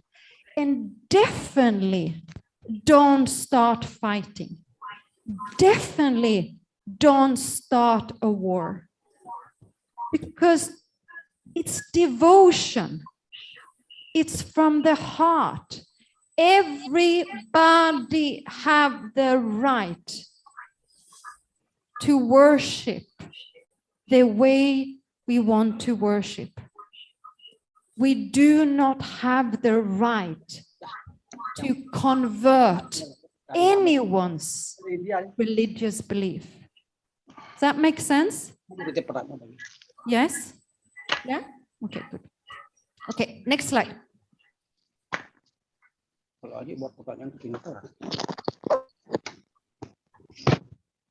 So this was, you saw Swamiji Dayananda, you saw him before. He wrote a letter to the Pope in Rome, in Vatican. An open letter to the Pope. If you're interested, you're more than welcome to let me know and I will show it to you. And it said, please, Pope, can you please make sure that no conversion is allowed? It is ahimsa. Sorry, it's himsa, right? It's violence. It's not correct, right? It's not correct. You're not allowed to say to anybody, you should not do that. You should not think like that. You should not believe in that. Everybody has a right for their own devotion. So Swamiji Dayananda clearly stated religious conversion by missionary activity or any activity remains an act of violence. How many cultures, how many traditions have been lost because you have someone else saying, you should not do that. Don't think like that. Why are you wearing that? Why are you not wearing that? How many cultures, how many traditions sudah hilang? Right? The other thing it says, religions have no God-given right to destroy ancient faith and culture. Basically, no one can say, in the name of my God, I have the right to destroy your culture and tradition. No one is allowed. Tidak boleh. Tidak boleh itu. Why? And this comes back to the theme of today. Religious life in pluralist society equals richness. It's rich. It's beautiful. It's perfect. It's so amazing. Allow everyone to have their own devotion. Good. Okay, next slide. If these words that rings a bell, have you heard? Purushartha, and I think in Bali it's it's Ripu, right? No, yeah, in India we say Aris or Ripu, like the enemies, right? Missing a U. Now, what happens is that when we have a culture that is strong, a structure that is strong, holding together, and we feel connected. Ada koneksi. When we have that, we have tools for life. And everywhere in Bali, you can see the tools. Everywhere, in the dance, in the music, in the gamelan, in the colors, is constantly reminding you, stay with Dharma. Don't fall for Dharma. Constantly, you got the barong, you have the rangda. It's telling you, it's easy because you have the 6 enemies. Right? You have the 6, the Kama, Krodha, Lobha, Mada, Matsarya, Moha. Yeah? Did I get them? 6. You know them. You all know them. Now, has any one of you ever been angry? Yes or no? What about the boys in the back? Or sudah marah di belakang? Sudah marah? Mereka bingung. Okay, so everybody know what it means to be angry. Setiap orang di sini tahu rasanya kalau rasanya marah. Betul? Yes. Okay, so I don't need to tell you this is how it is. You know. Okay, so if I get angry, I have to feel into it. Before reaksi, before reaction, before I start a war and I go like, right? I have to stop myself. I have to say, wait. Before reaction, I'm going to think. Right? Now you take that for yourself, and then you take that in a bigger picture, and you take that in Indonesia or the dunya or the world. Same structure apply. Before you start doing a reaction, hold back, think. And you have the structure to look at and say, wait. What's going on? I'm not going to go for the 6 enemies. I'm going to think. Hold back. Maybe I can talk to the person. You know what? You know, the thing that you said, the thing that you did, it hurt my feelings. I might be wrong, but I felt this. can we please come together and come together instead of going, ah, right? Nice, huh? Instead of going, oh, you and you, ah, right? We go, okay, ah, navas. Correct? Relax. Okay, I'm gonna sit. I was very emotional when it happened. Okay, tunggu sedikit sampai saya sabar. Oke, sekarang saya sabar bertemu sama orangnya. Maaf sekali kemarin saya sedikit marah sama kamu. Mungkin saya salah, tapi rasanya sedikit seperti itu. Mungkin saya salah. Kamu bisa kasih informasi bagaimana situasinya pada kamu? Ah, beda? Beda, paling beda. Betul? Itu beda sekali karena kalau perang, kamu perang. Betul? Yeah, we got a war. Small war between two people, between two villages, between two cities, between two islands, between countries. You see? You see what I'm telling you? Okay. Good. Now, let me come back to Purushartha, if I have time. Can I have the next slide? All right, so this, I'm telling you now that you, setiap orang di sini, kalau kamu ambil dari the 6 enemies, Shat Aris, or Shat Ripus, right? If you are human, you are so unique, you are so special, you are so, why? You have something that no one else have. You have buddhi.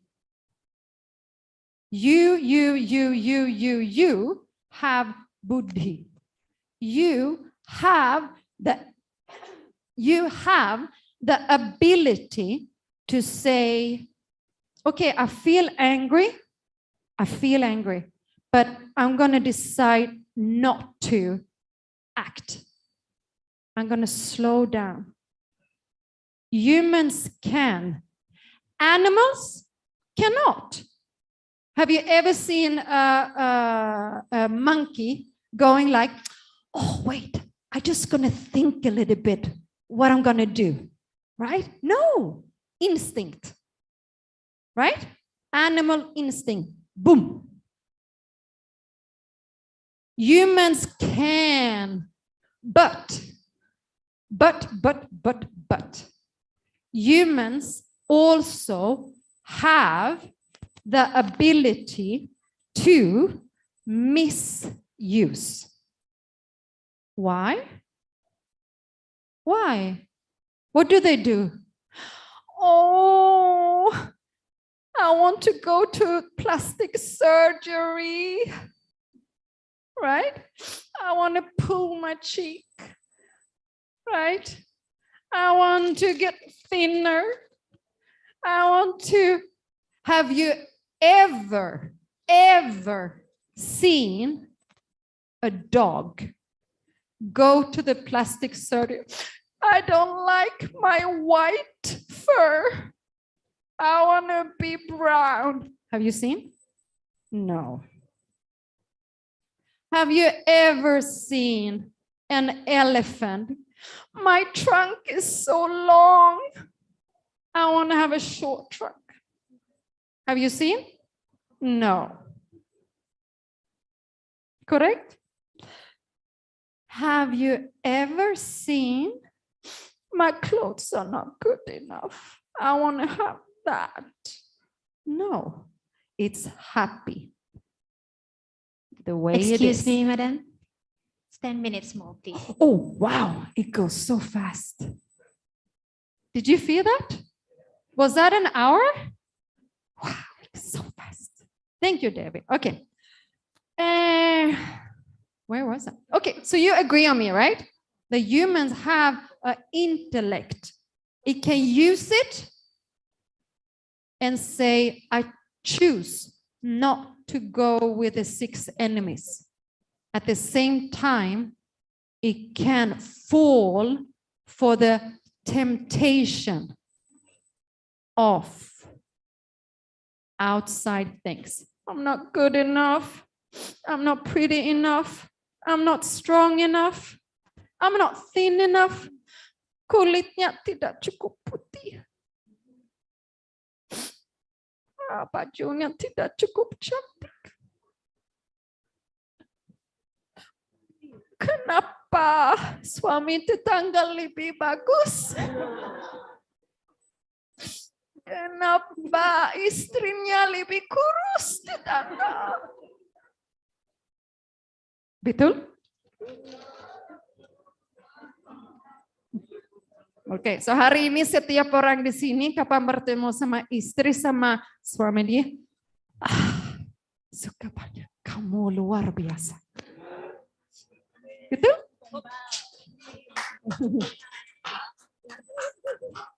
Okay, let's see if we can get one more slide. Maybe we don't have time. No, go to the next one. Let's see. All right. So because we only have 10 more minutes, I just want to wrap up this beautiful hour with each one of you. Now, I want you to bring, if you can, understand this. It's amazing. A value is really my value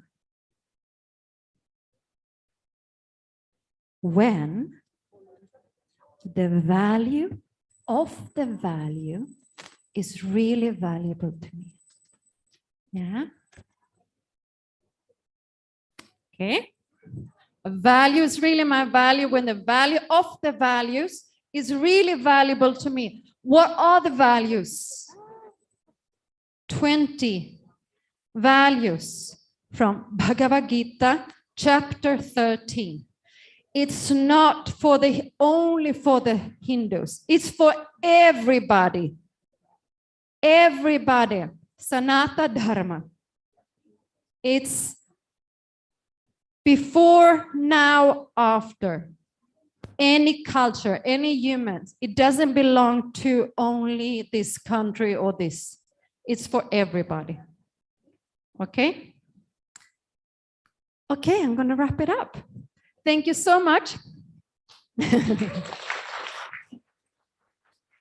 Thank you very much, Madam, for such an enlightening and exciting talk.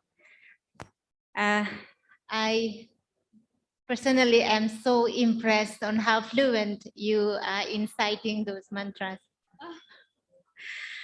Okay, once again, please give a round of applause for her insightful speech. Allow me to try to conclude her presentation. And firstly, we need to appreciate what we have in here in Indonesia, where tradition and culture are still alive. So it's important for us to protect it. Secondly, Vaidika teaches 20 values as stated in Bhagavad Gita, chapter 13. And the most important value is structure. People see things from different perspectives, yet when we talk about God and religion, essentially we talk about the one and the same thing. Lastly, humans have buddhi or intellect to choose wisely how to react in any given circumstances. Ladies and gentlemen, now we proceed to question and answer session. We will have 2 sessions, and each session is for 3 questions. So please raise your hands. Okay. We have, I can't see, I'm sorry. Oh, I have Ibu Agung over there and Ibu Sri Rahayu. Please. Okay, thank you for this time. I have only one question. While chanting the mantras, I show your hand for a moment. How I saw your hand like this. I saw every time you say mantras, I saw your hand. When I close my eyes, I see. I open my eyes. Intip. What are you doing? Saya intip. You stand up there. I intip. Your hand always like this. What's the meaning? That. What's the mean? What do the means? Do they signify something? Yeah. Thank you.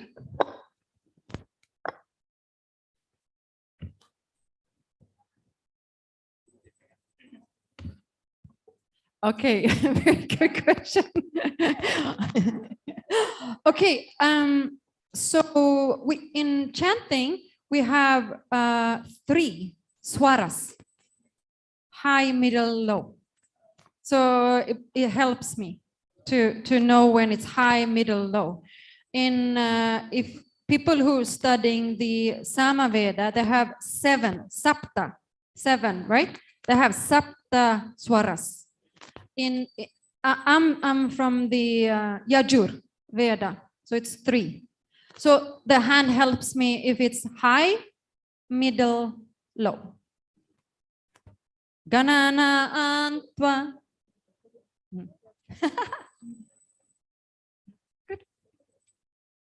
So may I translate it? Do you need me to translate it? Oh, you got it. Okay. Ibu Agung menanyakan kenapa beliau saat melagukan mantra, mengucapkan mantra itu menggerakkan tangan-tangannya juga. Jadi penjelasan Madam Ingela adalah itu seperti ngemat itu ya, ada 3 nada. Jadi ini memudahkan beliau untuk menentukan kata dalam mantra itu ada di nada tinggi, rendah, atau sedang. Demikian, terima kasih. Next question is from Sri Rahayu Puspawati, please. Thank you. This is not question, I think, Miss Angela. I have an opinion regarding the letter of Swamiji to the Pope, which you just said. I think we need to see from their point of view too, Pope or the Christian people's point of view too, because according to their religion, it is the command of their religion, that is to save their lost lamb. Yeah, I talked to some of my Christian people. According to them, all those people outside Christianity who doesn't believe in Christianity are the lost lambs. Domba-domba yang tersesat. So it is the command of the religion to save us. According to them, it is the good thing to do, the command of the religion. So we cannot just tell them to stop, convert other people, because it is mandatory in their religion to save the lost lamb, menyelamatkan domba-domba yang tersesat. Thank you. Yes, sir. Yeah, Next question, I please. think, Madam. yeah, I love, okay, so this is I know this is a very sensitive topic. I'm touching a lot of sensitivity. I'm aware of that. Now, who has the right to tell anyone else that they are lost? No one. Who gives you the right to say that he is lost? No one.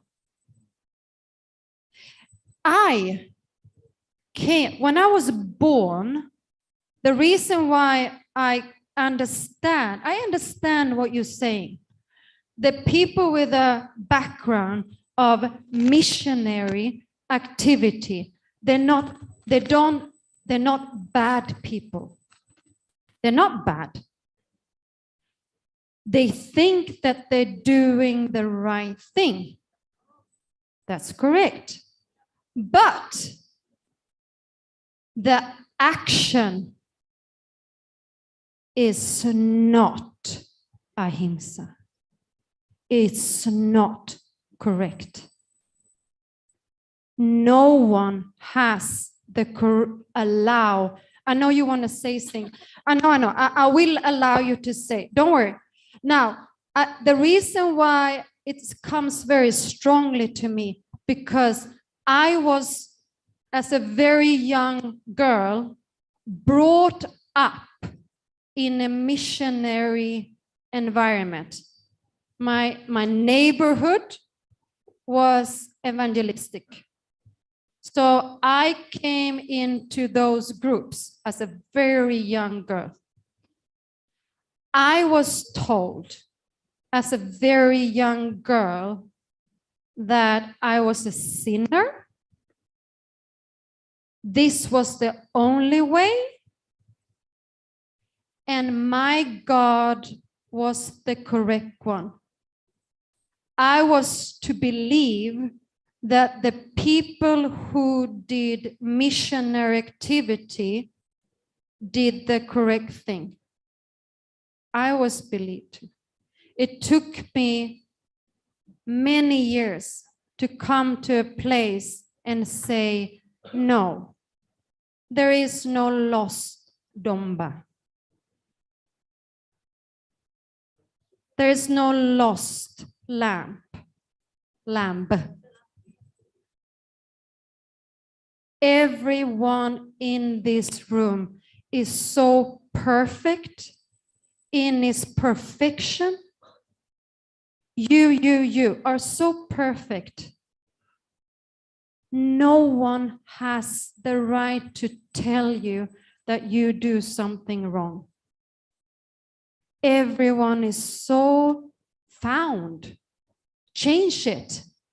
Change the way you think. Instead of saying lost domba, say perfect lamb. You see what I mean? Okay, so I allow you to talk. Please. That is according to you or Swamiji. But now it is in their religion. It is their religion that says so. And they are followers of that religion. Every follower of a religion must follow whatever is commanded by that religion. So they are just doing their right. Like we also, okay, we can say that it is hingsa to convert other people to our religion. It is our right. But it is their right too to follow whatever is commanded by their religion. That is to convert others to their religion. So in this situation, you know, I think we cannot have any meeting point because we are different. Sometimes even, you know, everyone, what you're saying is that in this case, because it's not only, but in this case, if we talk about Christian, they have the right to practice their religious activities. Remember the elephant? They have the right to wear white. They're allowed to have a cross, all those things. But think about the elephant. Don't think about, you know, it's a symbol. The man who's holding on to the trunk, does he have the right to tell the man who's holding on to the tail, hurting his feeling? No. it's not correct to hurt someone's feeling as much as it's not correct to hurt anybody because you're hurting. If you really feel into that feeling, it's pain, right? It's painful to think. It's painful. You can feel in and say that's painful. You don't want me to tell you that you're wrong. I understand that. But now we're talking about, and I will never say that you are wrong in your religious activities. I will never say that. But we're talking about conversion. So we need to separate religious activities and conversion. You see what I mean? Yeah. Is it okay? Is it acceptable? Yes. Thank you. Okay, thank you. Ladies and gentlemen, atau Bapak Ibu hadirin yang terhormat, kalau ingin menanyakan dalam bahasa Indonesia juga kami persilahkan.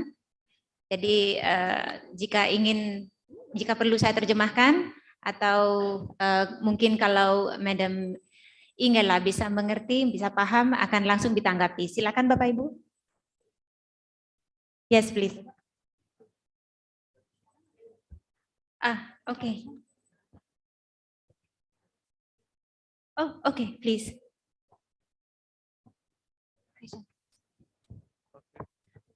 Yang dari Zoom dulu, Bapak. Iya, terima kasih. Cek. Oke. Izin menanyakan, pertanyaan datang dari Zoom meeting. Kebetulan ini juga disiarkan secara virtual melalui Zoom meeting. Jadi ada pertanyaan untuk Ibu Ijela di sana. Dari Ibu Niluh Sinar Ayu Ratna Dewi, karena ada banyak sekali, saya ambil 2 pertanyaan intinya saja. So I took the 2 questions, the main questions from Niluh Sinar Ayu Ratna Dewi. She said that if the human is perfect, God is perfect, how can we know to stop bad things to other creation? And the second one, in competition, the human race must be a winner. The other are more loser. How can we be a winner for everyone? Maybe here is like the first one is how to stop the bad thing happen. And the second one is how could we make everyone a winner in this world? Maybe in the how to the other more yes, like that. How can we be happy together, be along in harmony or something like that? Yes, maybe like that. Maybe. I hope it's clear.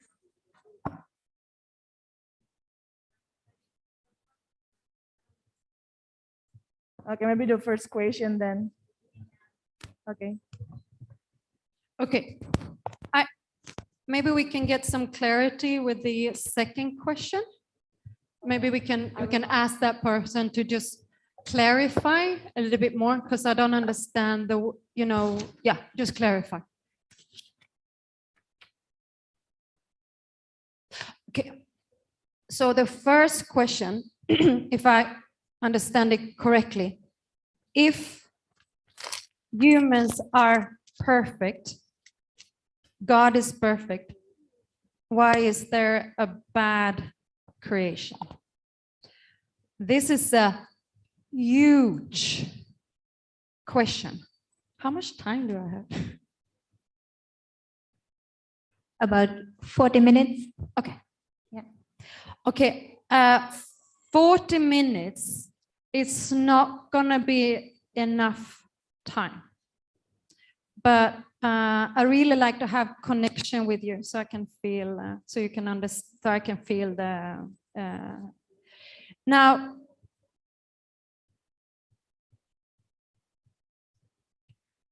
everything, if you do an action is going to have a result. True? Anything. If I push this table, it's going to fall over. Anything. If we look at the creation, first of all, if we look at life as born, live, die, over, we're never going to understand from this perspective. Everyone has the right to believe, but I believe in reincarnation. I do. For me, I don't believe in born, live, die, over. Each and every one of you in here and in the world have done many actions in this life, previous lives. Now, in the Vaidika or in the Veda, they talk about this. They talk about it, right? You're born into this body. You're born into this place. You were born into a man, a woman, whatever, dog, cat. It's called the prarabdha. It's your previous, it's a result, right? Just like I would push this, it would have a result. Now, look at the big picture. All the actions that you do in this life has, again, an effect. It's called Agama. Now, this one's going to go into your Sanchita. This is very complex. It's a very good question, but it's also very complex to understand this. If you see it, these circles of life, everything has a reaction, everything has an action. If we decide to put chemicals in our food, should you be surprised that people get sick? You see what I mean? If you decide to punch someone, would you be surprised that there is a reaction to that behavior? All this, what we call creation, is in this beautiful. Now we can look at it and say, oh, it's bad, it's not good, it's this, and it's war, and it's unfair, and it's not equal, and it's people are being treated bad. We can look at it that way. And it's true, many people are suffering. But look at what's going on right now collectively. We're not connected to Mother Earth. Many countries all around the world have lost the connection. I'm talking from where I was born. I know it. They lost it. Right? So what we say is a bad creation or a bad God. It's like we pointed the fingers at God is bad, but I'm going to still pour some chemicals in the food. You see what I mean?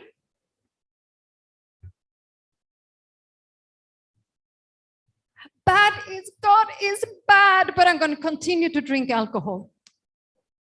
God is bad, but I'm going to continue eating meat that I know the animal is suffering. Creation is bad, but I'm going to continue support war. There's a shift needs to happen. It's on an individual, it's on a collective, it's on a worldly. It needs to shift. So God is not bad. It's a reaction of what's going on. Now, in the Vedic, we have going through different, it's called yugas. There's like circles. Circles are life, or circles. Now, right now, we are in a circle where there's a lot of distress. Now, can each and one, everyone, including Zoom, everybody who's listening, say, I choose not to. I'm making that choice for myself. I choose not to hurt anyone. I choose not to hurt any animals. I choose not to. I'm going to put my focus on the values. Can you?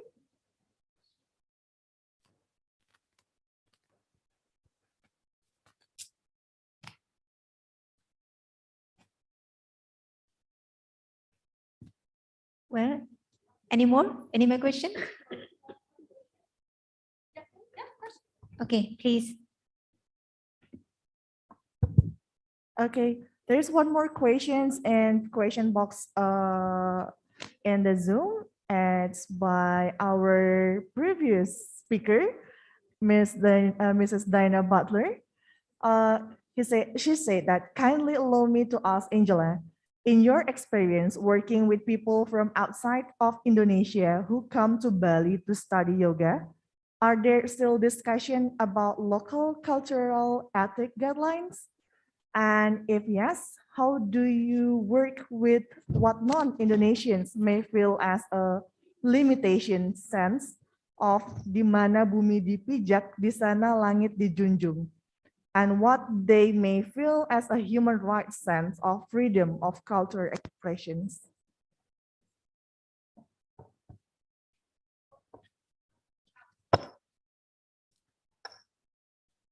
Or Please say it once again without wearing mask. Maybe it's you know, it's clearer maybe. And slower, please.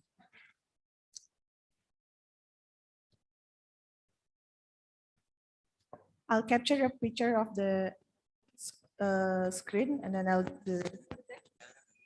Oh, okay. So Miss Dana Butler want to speak with you by the screen. In a moment, Miss Diane Butler. Swastiastu. Sorry. Okay, you are on mute. Echoing. Please Hold on. deliver your question Hold on. in person, Miss Diane Butler. I have to close that.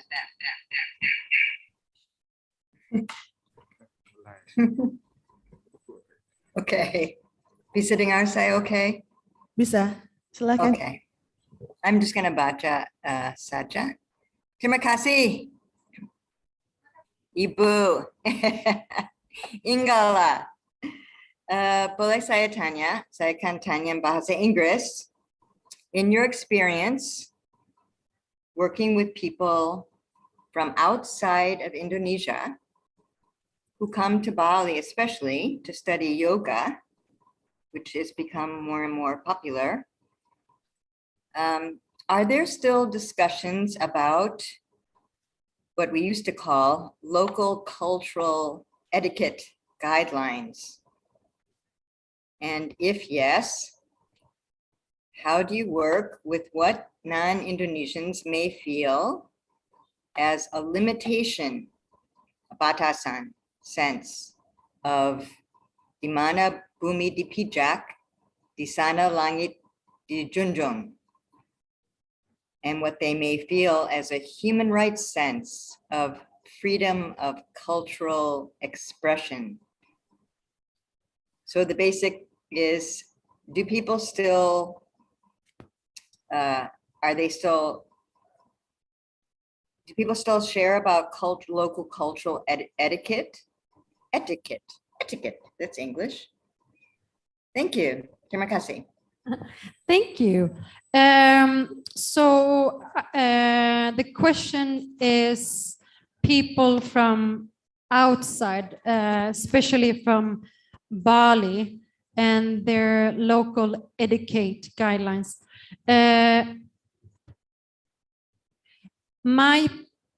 could be wrong, this is my perception.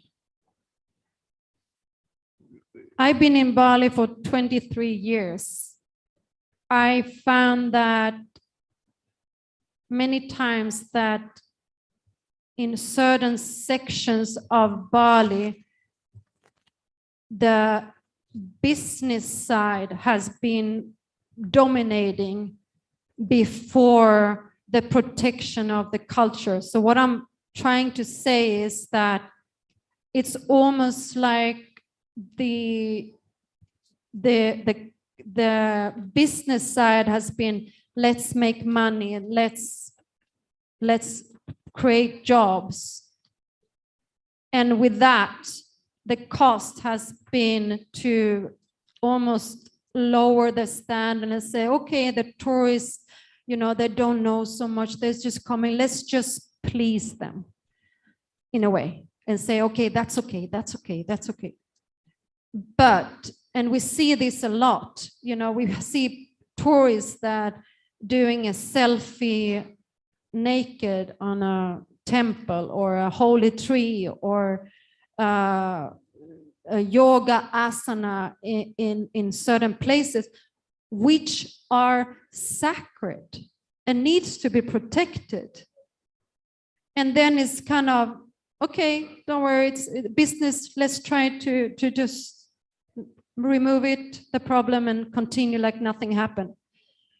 I think that we can, or Bali can, is to actually speak up a little bit. Don't be afraid to say, welcome to our island.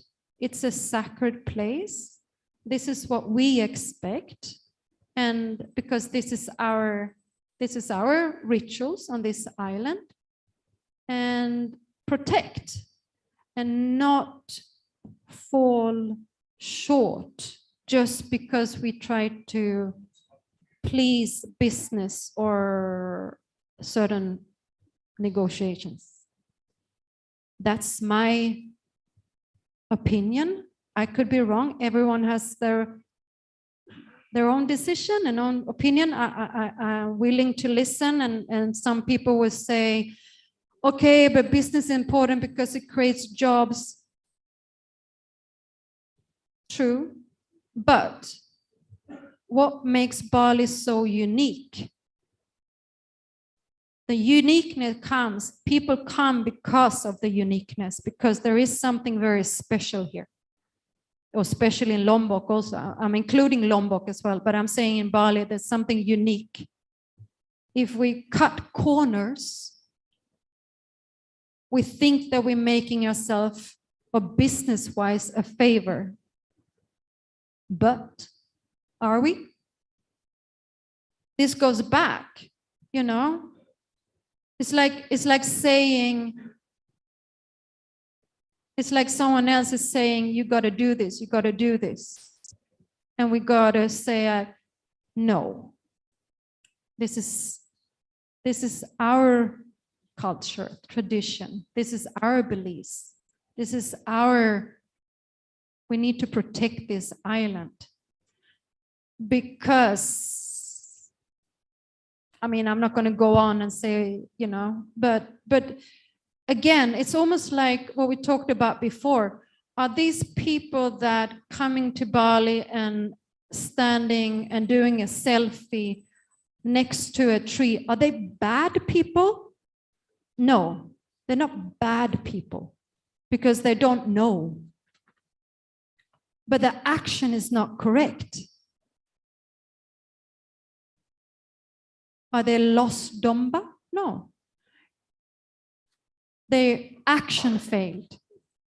They're not bad people. So I think I really hope I covered your question. And please let me know if there was something else. So I hope it's clear. Thank you.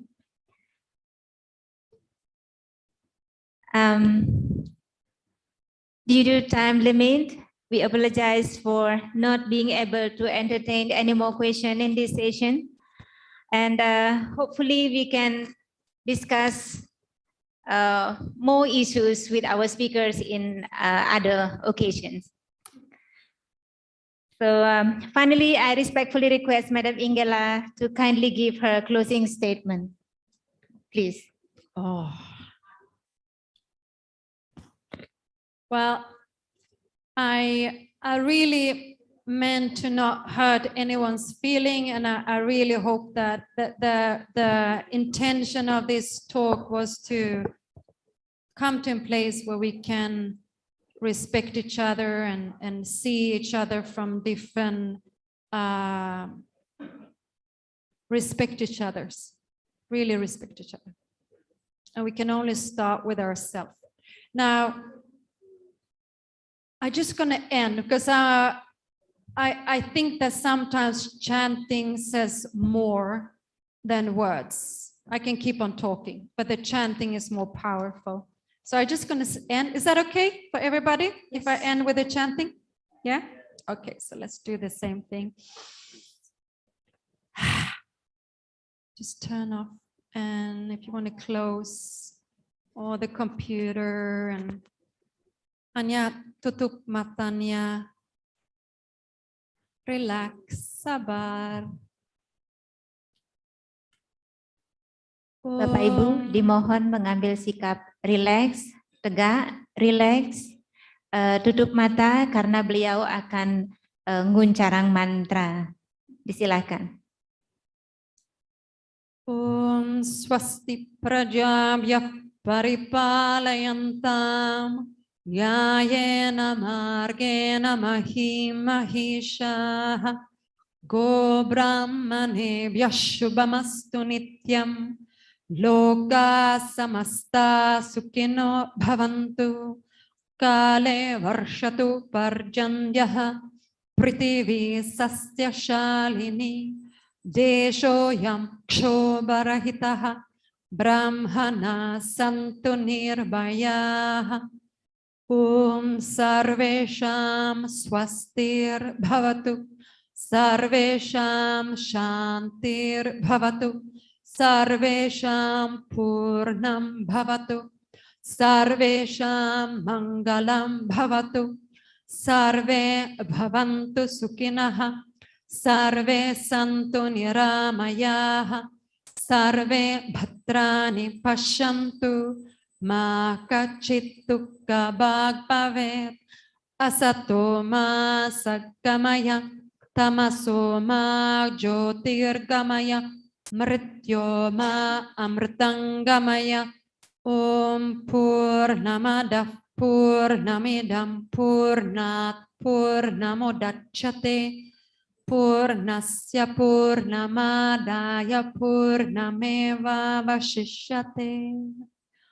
Om Shanti Shanti Shanti. Together. Om Shanti Shanti Shanti. One more time. Om Shanti Shanti Shanti. Hari Om Shri Guru Bhyo Namaha. Hari Om. Thank you so much.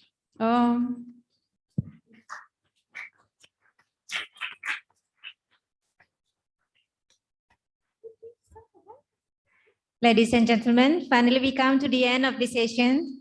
Thank you very much once again, Madam Ingela. It's such an honor for us to have you here. I thank you all for participating in this international seminar, and we hope that you find it informative and beneficial. Let us together close this session with Paramashanti. Om Shanti Shanti Shanti Om. Wassalamualaikum warahmatullahi wabarakatuh. Salam kebajikan. Shadu, shadu, shadu. Namaste. Have a nice day.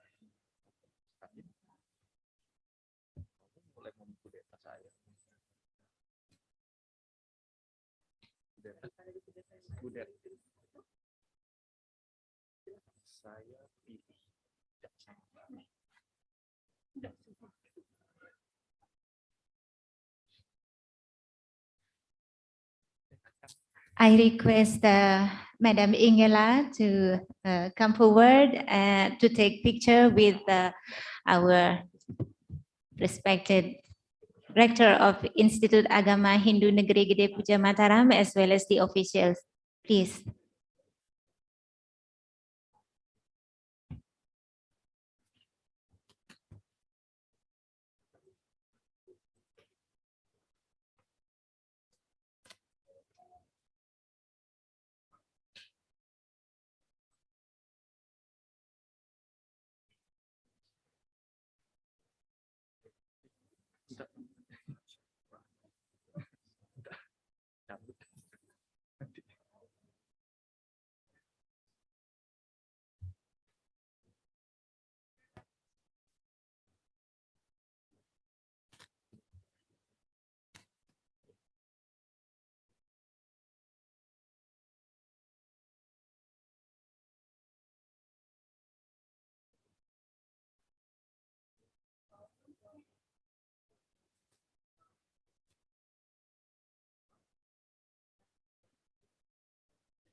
Please give a round of applause for speaker, Ms. Ingela Barger.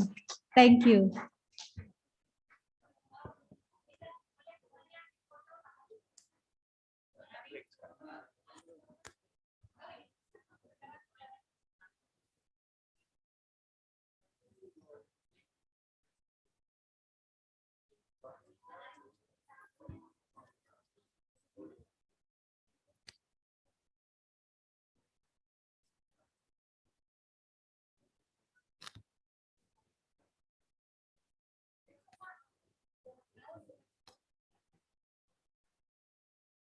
Well, ladies and gentlemen, we have come to the last session of this seminar. That is to hear the presentation from our speaker. This session will be moderated by Mr. Gede Eka Puja Diatmika, SPD MPD. Mr. Gede Eka, the floor is yours. Thank you.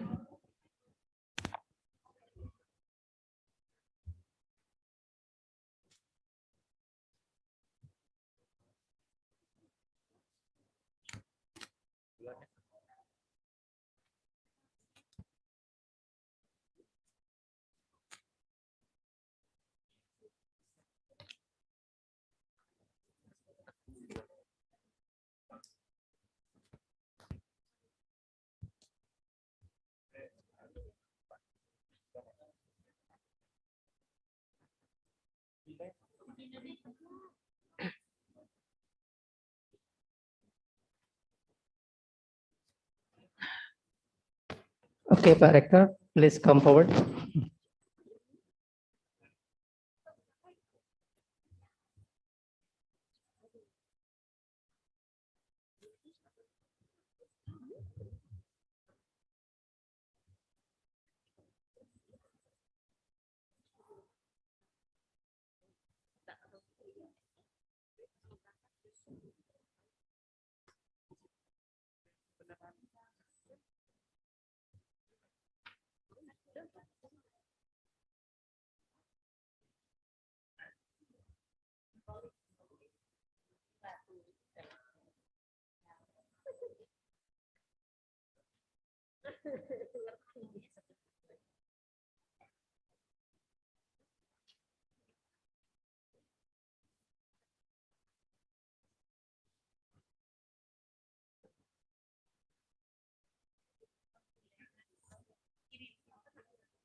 Well, this is the last session of our international seminar.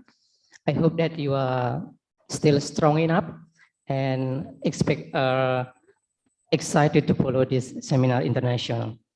Okay, good afternoon, ladies and gentlemen. Okay, welcome to international seminar entitled Religious Moderation in Cultural Diversity. I am Gede Eka as moderator today. First of all, let us thanks to the God because His blessing. I, Mr. Rector, and all the audience of the participant can be in the nice hotel to follow the seminar international seminar. And also, I would like to say thanks to the committee, Pak Dr. Karyadi, who has given me a chance to be a moderator.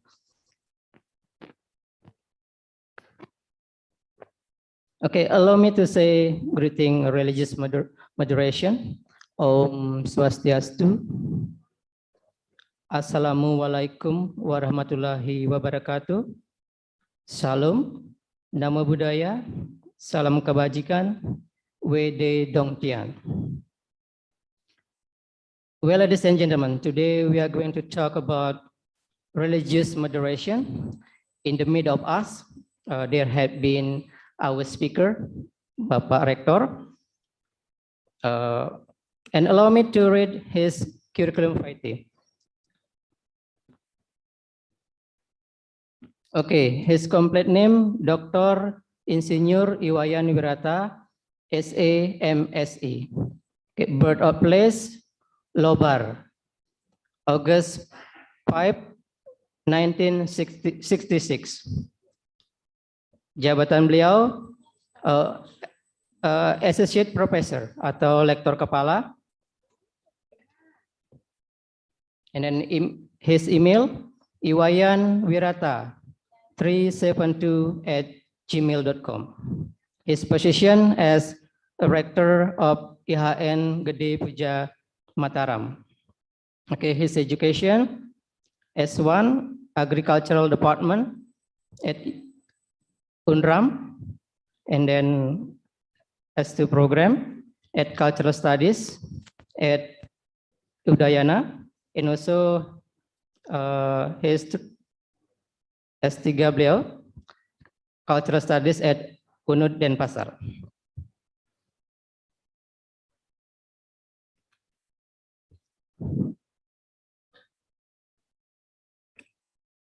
Okay, today we are going to talk about the religious moderation, and in the middle of us, there is a speaker.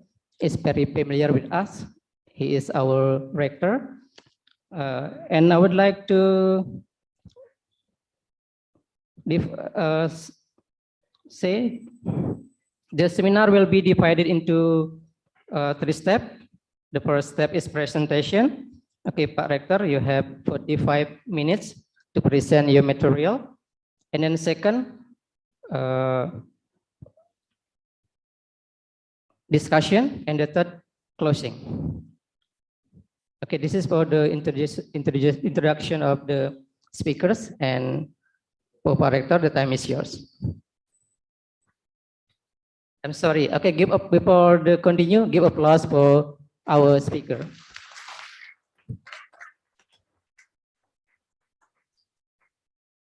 Okay, thank you for your applause. In the last one, I'm given to a good opportunity to present my presentation about international religious moderation in cultural diversity. Yeah, before I want to send information, transmitted information to ladies and gentlemen, maybe let us Stawantra. Om Swastiastu. Om Swastiastu. Om Anubhadrah Katayantu Wiswata. Salam Nama Budaya. Salam kebajikan untuk kita semua. In this time, maybe for some time, we are tired to sit. Maybe I stand up in front the international seminar Yeah, participant. So sorry. Maybe I stand up in front of you.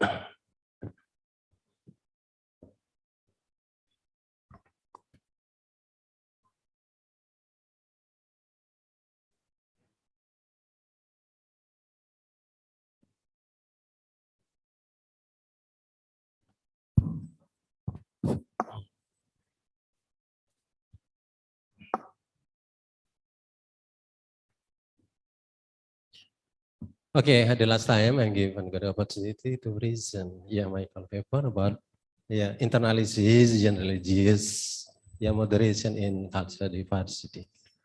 We know about internalization, for example, from in the morning until now, maybe we know how to introspect ourselves and how to peace and happiness about them. People want to integrate it and people going to the introspect ourselves. Maybe I respect the other your friend. Maybe I respect the other your community, respect the family, and respect to among human beings. Why I respect to among human beings? The first time I say, when I open this option, when we respect the other my friend, when I respect the other your friend or family, that's mean I respect ourselves. When suffering and hungry and hatred, ourselves does mean suffering and hatred myself. Where is the equal? Where equal and well, justice and civilized human being when we suffering and oppressing the other your friend? Especially for the moderation. Modern in diversity culture diversity. We now in Indonesia the pluralism people. What are the pluralism people? Different divides by the races, divide about the village, divide the religion, and all of the tradition and culture. When the Hindu, the name is Brahman Atman Aikam Tatua Masi, and Eko Narayana Nadutyo Asikachet. Only one God. What the phrase? And the other central religion, the name, differentiation of the priests. Iswara, Brahma, Vishnu, Rudra, and so on. Now that's why diversity in the of the God in Hindu, the name is Almighty Divine. Why the Almighty Divine? Whenever the gods, with them. In Indonesia, is name is berbeda-beda tetapi tetap satu, Bhinneka Tunggal Ika Tanhane Dharma Mangguru. Only human being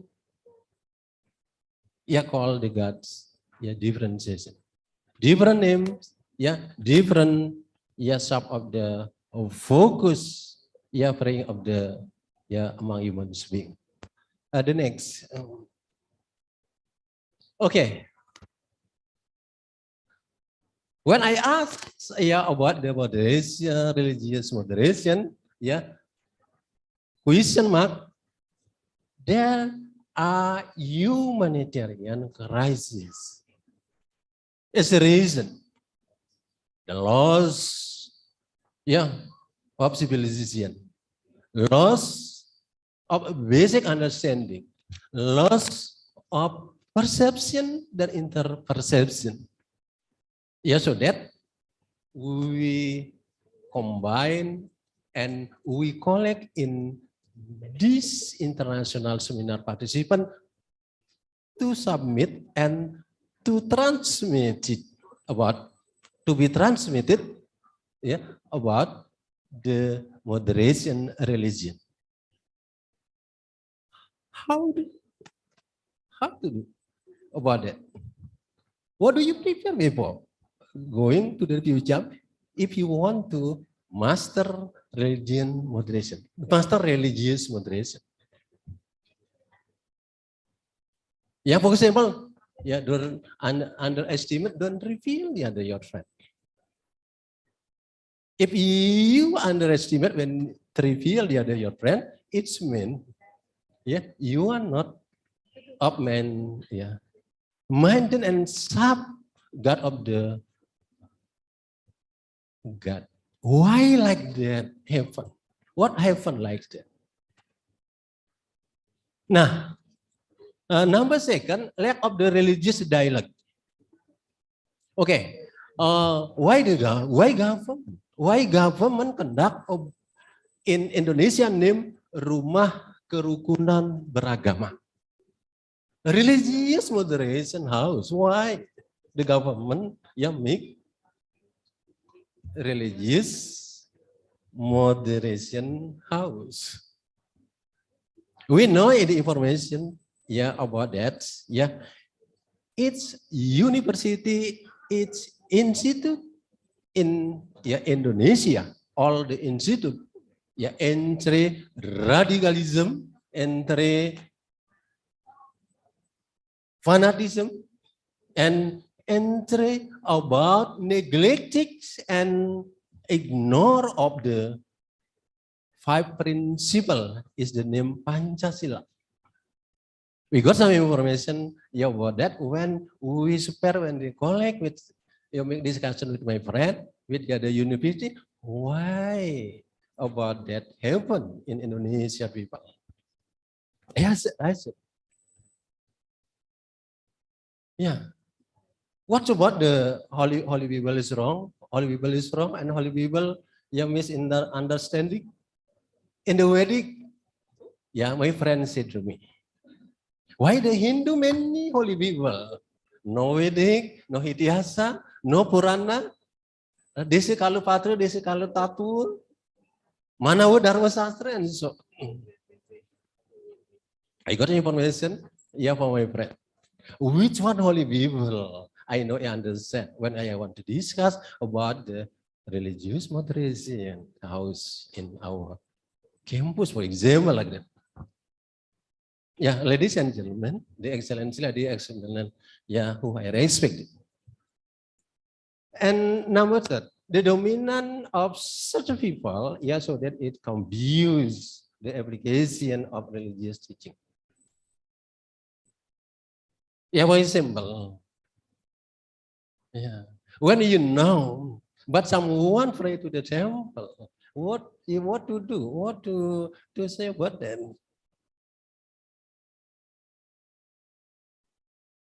In Galungan ceremony, in Kuningan ceremony. There are people, pray in the morning. There are some people, pray in the afternoon. People, in the night. What appreciation for that? Nah, okay. Difference about that. In moderation, religious moderation. Permanent religious moderation when someone pray to the temple, pray to the some places and so on. Depend on the they believe something and the faith. What they want, to focus.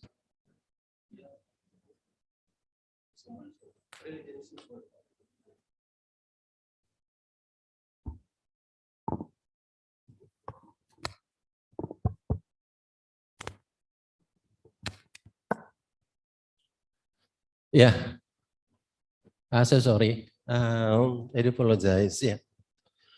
This is humanitarian crisis. Even in Indonesia, about when someone overconfident about himself.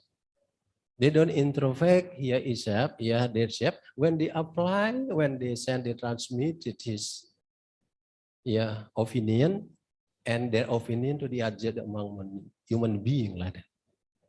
The next slides. Next slide.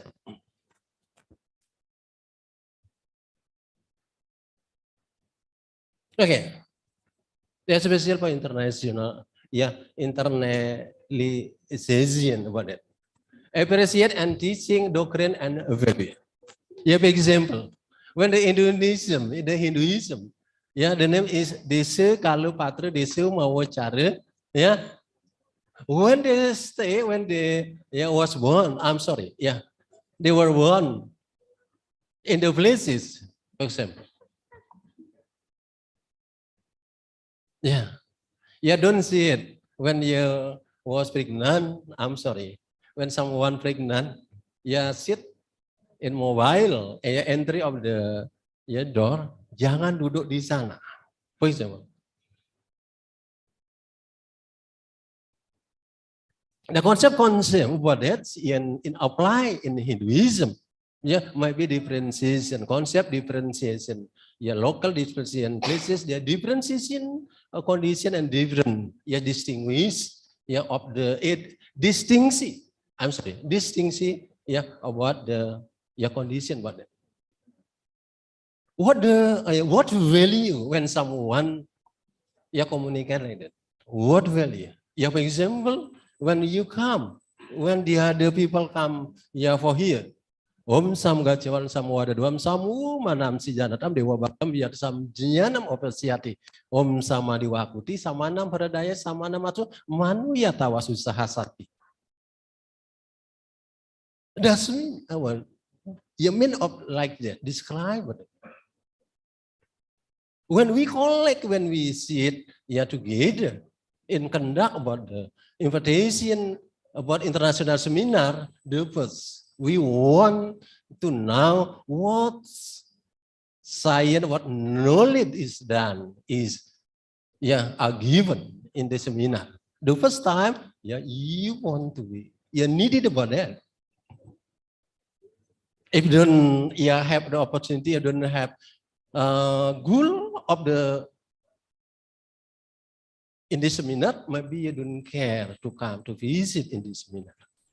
What value if you come in this seminar, for example? We communicate each other, we want to increase your knowledge, improve your science and experience like that. Of course, we come. We are coming in our class. The first time you need get more information, more science, more knowledge, improve your experience and so. Embodiment in attitude and behavior. Manifestation, of the man, the human being, to come in the seminar, only you want interact, you want to communicate yourself, you want transmitted your enlightenment, your idea and your science, about what you want. That's right. Embodiment is very, very prominent, very urgent to know by someone when you communicate with each other, when you interact, to your friend, your brother, your sister, and your lecturer. About that in this time. Challenge about that. The first time I say radicalism. Why radicalism happen in Indonesia? I got some information from government. Mr. Rector, Mr. Wayan. Radicalism enter by generation to campus. That's current very, very important to protect. What do you prevent when radicalism enter to the campus? This is my problem. This is my assignment. This is our solution.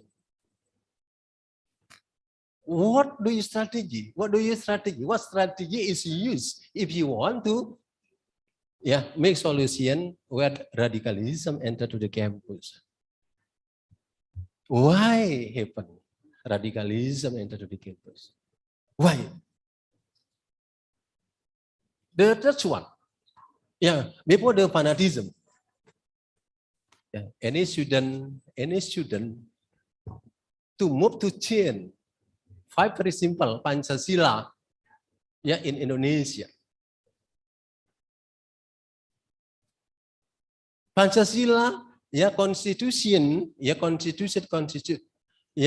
changed by someone, by small group discussion for changing. Pancasila, Undang-Undang Dasar, GBHN, you want change. To the anarchists, yeah, associate the anarchist country, whatever. Yeah. Fanatism. Yeah. The reality, existing reality condition in Indonesia, fanatism, yeah, happen, yeah, explore, yeah, improve to small, yeah, group association in Indonesia. Don't interact, yeah, to someone, don't communicate, yeah, to somebody, yeah, don't talk, yeah, something. If you want to pray, yeah, don't you touch your friend. If you want to fly to the temple, you want to fly to the mosque, to fly to the vihara and so on. Maybe you know, when you last go, when someone pray the Odalan, the Puja Wali, for example, ceremony, big ceremony, yeah, the other religion, I'm sorry, the other religion come to Riajan people, I mean Riajan people, come to the Pura, come to the temple, to look at how to process Jawali, Puja Wali process in Pagesangan, yeah, in Seraya and so on. And then how? Yeah, before invitation later, yeah, we send to the other religious and the other religious people, and then people, I'm sorry, stop. Yeah, this one. Yeah. Paras apa nai tatua masi, Brahman Atman Wekiam, where is position tatua masi, where is position Brahman Atman Aikem, where is position Bhinneka Tunggal Ika, where is position? Yeah. Nationalism and democracy. Like this happen in our society. Yeah, for example, yeah. When I look in our society, yeah, especially in Pagesangan, when the nyepi, the silent day, yeah, we pray and we meditation. Is someone sound loudly, very fast. Yeah, what switch on over there? Where is harmonization? Yeah, where is harmonization? Where is respect the other your religion?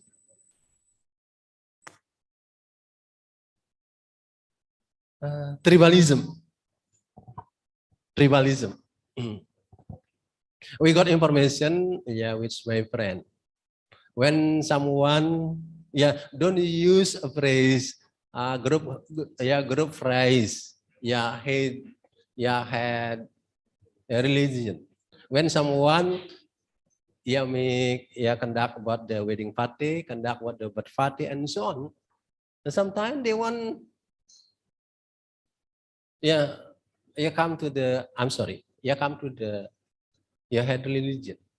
When they use the other religion, sometimes the opposite and they contradictive, and they refuse about the head religion. Don't use the head religion about them. If you conduct about the Puja Wali, conduct about the anniversary, The racism. Yeah, this is my condition, our condition. In the research, when I look, Mr. Ardi, about, made the thesis, the thesis title, konstruksi, simbol, Hindu simbol, konstruksi simbol Hindu. For increase credible of the group association. Especially in internalization of among human beings in Hindu particularly. The next.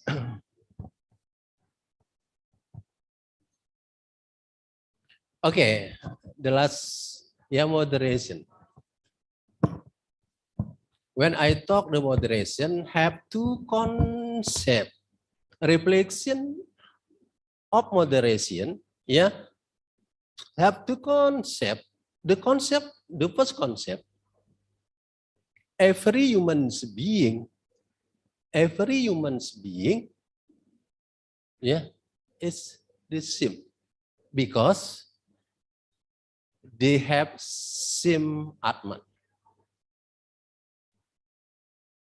Oppressing dan hindering, oppressing dan marginalism, dia ada your friend, dia ada your community, it's mean oppressing and hindering myself and the other creature. Yeah, I do apologize, Mrs. Angel. In Bali, believe about the hukum karma, karma pala. Karma pala. When you oppressing and suffering the other, it's mean oppressing and suffering myself and the other creature. It's mean. And when someone like and dislike, for someone, I say in Indonesia, walaupun Bapak Ibu tidak suka dengan saya, when you have assignment in your campus, no problem for me. For our society, for our academic society, academic for ecosystem, academic ecosystem in our academics. I still love it myself. That's right. Kindness and justice, very urgent and very prominent. When someone apply and appreciates, himself and themselves. And number second, balance, or balance in everything. We are equal. We are brotherhood. We are harmonization ourselves. We are balance and harmonization ourselves. We respect. We communicate. We give good opportunity, the same opportunity when someone want to be the position. To be in the middle or between, choosing. I think when to be position, to be middle position, or between, choosing. I think hereafter and the now. For all the human beings who carrying out about Tatuamasi Wasudewam Kundumbakam, when they live, when living in this, in current day, they got sorga, and hereafter they got moksatam, moksa. Itu konsep in Hindu, sorga and moksatam. Moksatam jagat itu caiti dharma. In this question, what do you need? To be considered in internalization of religious moderation. What do you need? The first, we believe in Hindu belief Panchasarada, 5 belief of Hindu. Reincarnation and karma pala, karma action. When we believe, why believe of the Hindu might be, we talk truthfully, we mind truthfully, you act truthfully. Don't talk, someone when you don't introspect ourselves. I think talk ourselves, because there are no sub very fast the best sub of your tongue. Wasita nimitantu pati kapanggo. We're talking someone very danger was danger in Terimakasih teaching is hostility. Indonesia, bahaya yang paling dahsyat itu adalah pembunuhan ini. Ya, throat it, ya smooth throat, ya bite your tongue.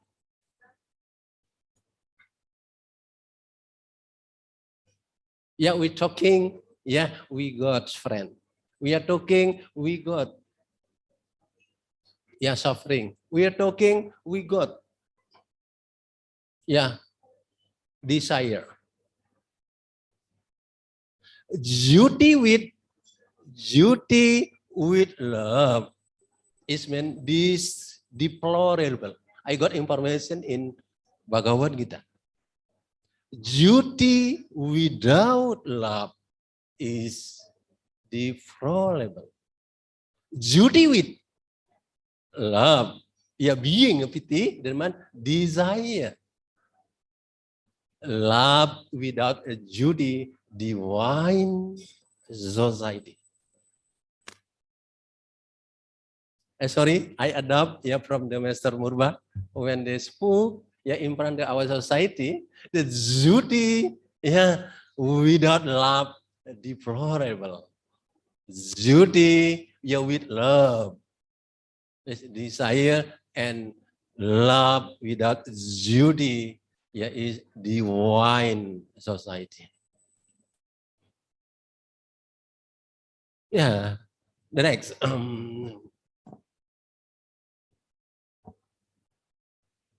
Okay.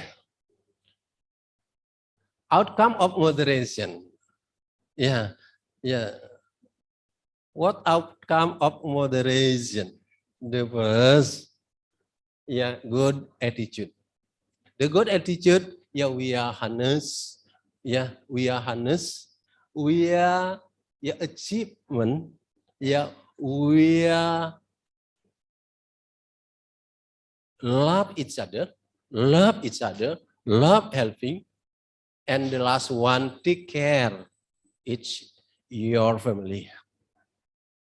The name in Hindu, Asa, Asih, and Asuh.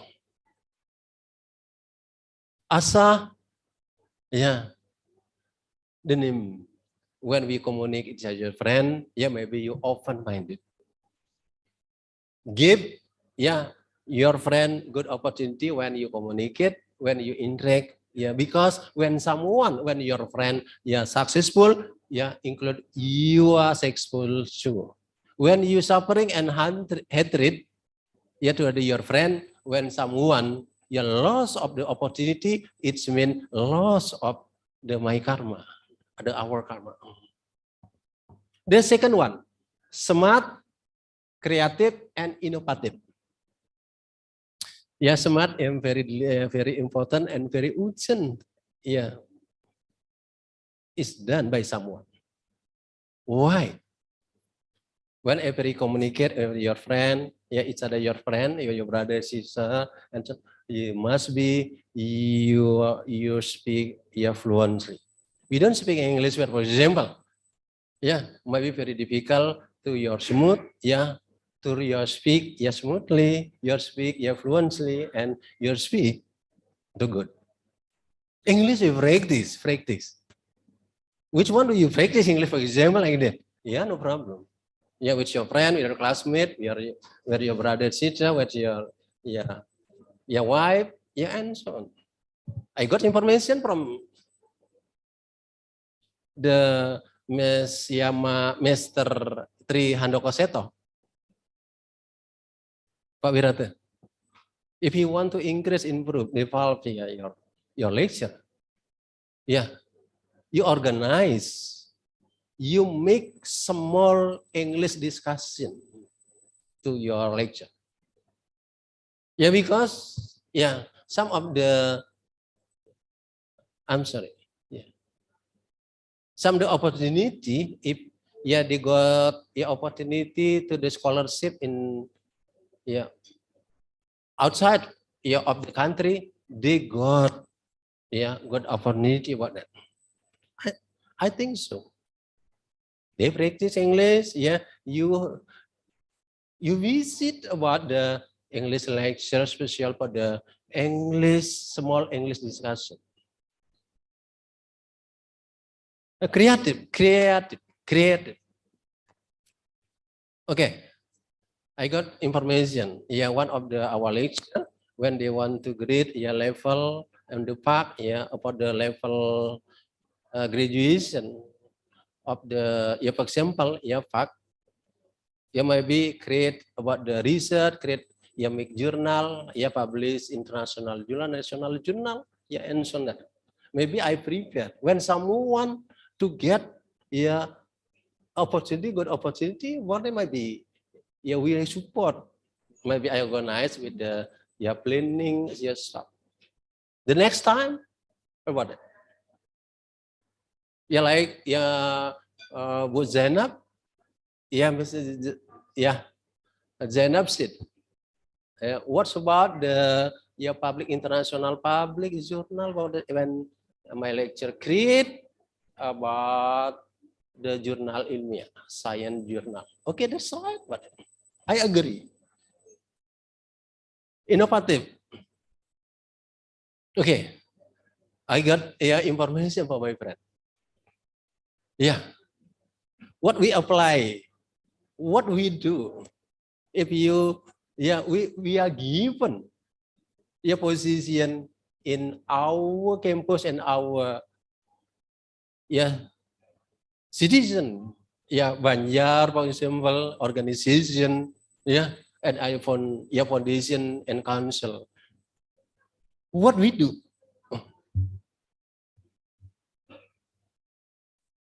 When I didn't, I'm sorry, when I didn't make something, I didn't create about that. Maybe we don't have opportunity when they don't have privilege about that. Mastering science. I got information from the planning. I see that's right. And then now when you want to improve yourself, you want to increase, when you develop yourself, maybe please communicate, interact to the lecturer, to the rector, to the headmaster, to the vice rector, and so on. Don't be silent. If you don't send information, but then maybe my vice rector doesn't know. Well, what did he do? Professionalism work. My condition in Mataram State Hindu Institute of Gede PUDJA, Mataram State Hindu Institute of Gede PUDJA, want to professional work. When someone apply, maybe diligent, maybe dia innovate, innovative, dia creative, and he has smart lecture, don't care. I must give the good reward when the future time. This is my foundation concept, the principle, our organization in our campus. Good communication and sociable. And when someone communicate is your friend, your brother, and your lecturer, and your student. Please, don't be silent. Don't be silent. Don't be silent only. Communicate. Very prominent, very important to know. What's about your progress? What about your knowledge? What your experience? If you don't communicate, it's your friend. Maybe I don't know what you want. What do you need? What I don't know what in our campus. Moderation, academic moderation, in moderation ecosystem in campus, communication very, very important and very, very prominent. Responsibility, as citizen on the nation. Okay, all the our lecturer, all our lecturer have responsibility in our campus. Maybe they apply Tridharma perguruan tinggi, for example, their teaching, their research, their social service. Responsible of our lecture, must. Tridharma perguruan tinggi, all of Tridharma perguruan tinggi, applied it, with him. The next.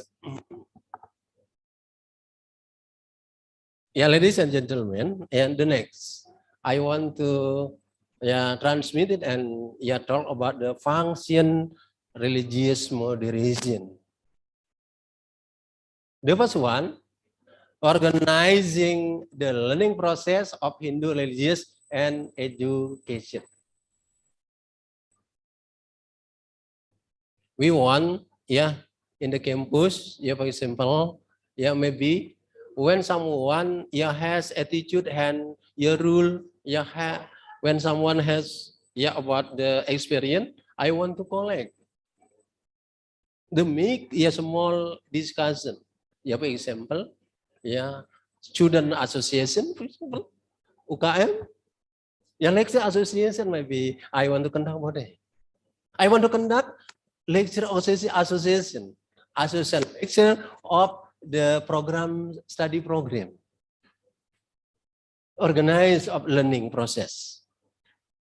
When the learning process can be done, can be reached, communication each other, interaction each other, and needed and visualize about the work do together, very important. Number one, development of basic skill in the Hindu religious and religious education. In the campus, maybe I want to open. I want to open my campus when they connect with our society external association in our campus. For example, maybe I give the opportunity chance to PSN, to Dharma Gita Association, to Yoga Association. It's moderation academic, very important. To know the needed by someone when they want to improve the development about the condition, existing condition of our campus. Very prominent, very important. The integration, the institution, fulfill the community need for Hindu religion and education. We know the ladies and excellency, ladies and gentlemen, who I respect. Hindu religion and education, we know. Many tribal. Many tradition.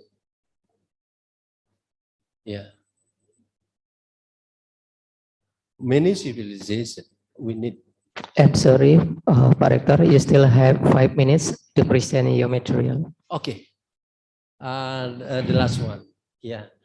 When the Hindu religion and education we need, maybe we connect each other, one and each other, one when creator among human beings in our campus. Why campus representation about our culture? When we communicate, when we explore, my campus as about the public communication. When we communication our campus to public communication, it's mean. Sure, communication your campus, very smart. And the last one, establish and cooperative relationship between the Hindu community. We want to make small group discussion, English discussion, study program discussion, research discussion, social service discussion, and many things we want to discussion with your friend. Now the last one.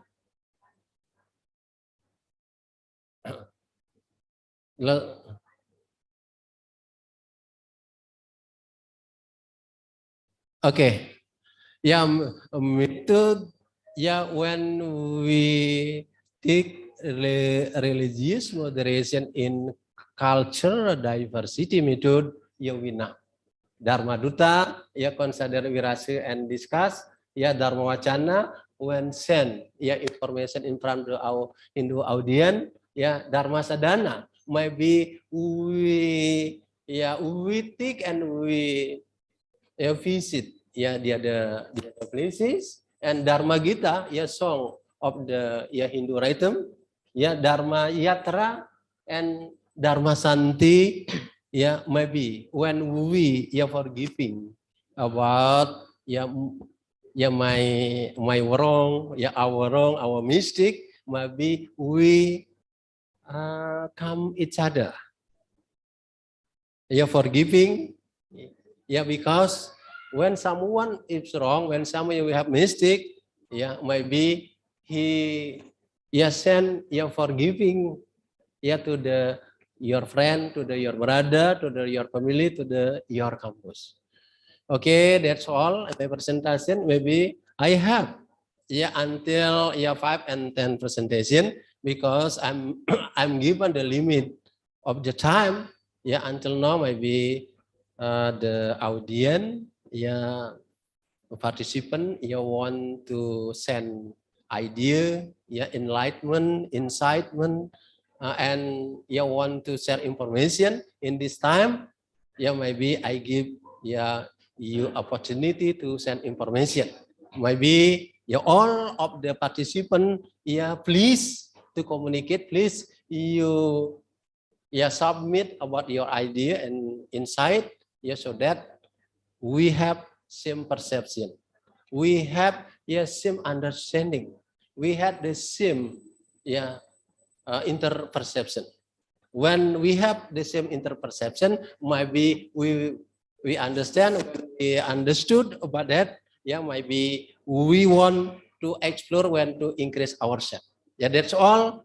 And the last, we send to the moderator, to the head, this seminar. Thank you. And the last recite the Paramasanti.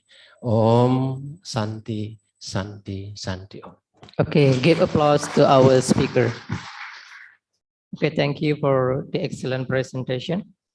Okay, Indonesia is a plural country. Okay, we cannot avoid such situation like radicalism, fanaticism, and racism. Why do still exist? Okay, the speaker says that because there are still human crises, lack of basic understanding and meaning of their religion, lack of religious dialogue, and then the domination of certain people. Okay, and then we move to the next session is discussion. I open the session for 3 questioners to ask a question. Okay. Okay, for Bu Agung first. Okay, Bu Agung is very active. And also second one, Bu Ari. And then, oh, sorry. Sorry, Pak Murbu. Okay, Pak Murbu. Okay, for the first questioner, for Bu Agung, time is yours. Okay, thank you for the opportunity. Before I ask my question, I want to say why I'm very active. Because here I want to learn English. I want to learn my English. Okay, give applause for Bu Agung. Okay. Okay. For the minute, I have only one. But for the second time, maybe I want to make a question more. In this world, we have still facing the problem. that's the reality to humanity crisis. My question is why that's happening and how we resolve the problem.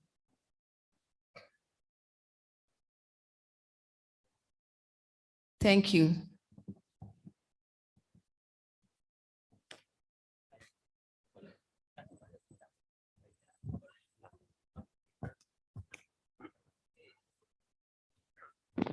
The speaker will respond it directly. Okay, for the speaker, please. Thank you. Yeah, for Bu Agung, yeah. When the first time I communicate with her, Pak Dokter, I want to study, I want to make English small discussion with you. If you don't speak English well, if you don't speak every time, it will be very difficult to catch main point what you say. You practice exercise, yeah, how improve? You what improve your English? What develop your English? English is language. When you don't practice, when you exercise, and when you don't increase and improve, maybe very difficult to get and become improve your speaking. Maybe like that. Maybe I want to answer your speaking, your question. Why the humanity crisis happen in Indonesia? Yeah, with the globalism era, maybe you know, many aspects, technology, information, many aspects about economy, healthy, education, and culture.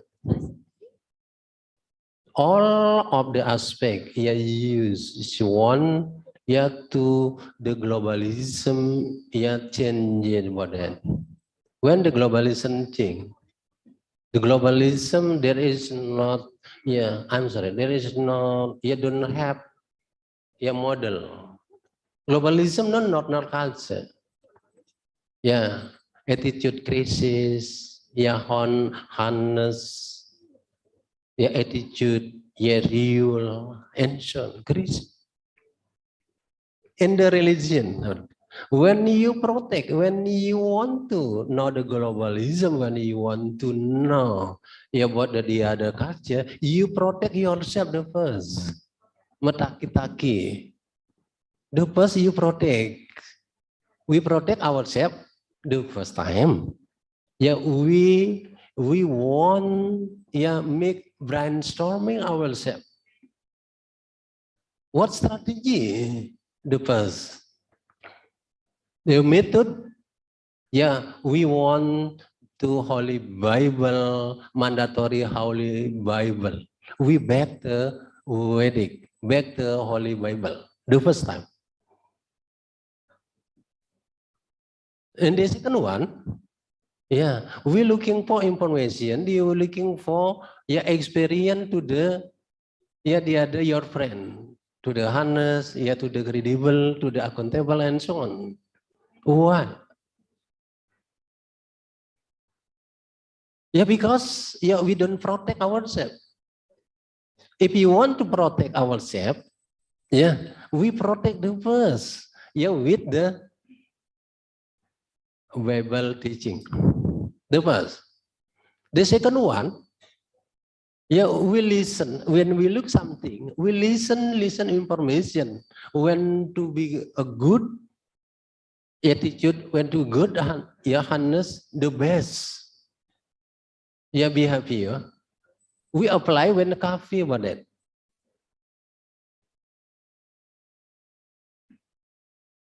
Now, how to apply it? What's happened? That's one I say. For example, when we invite in the international participant, for example, in this now, we are come the fixed time. For example, we have privilege yourself. We respect the other your friend. This one. Crisis humanity when I don't respect, we don't respect the other your friend.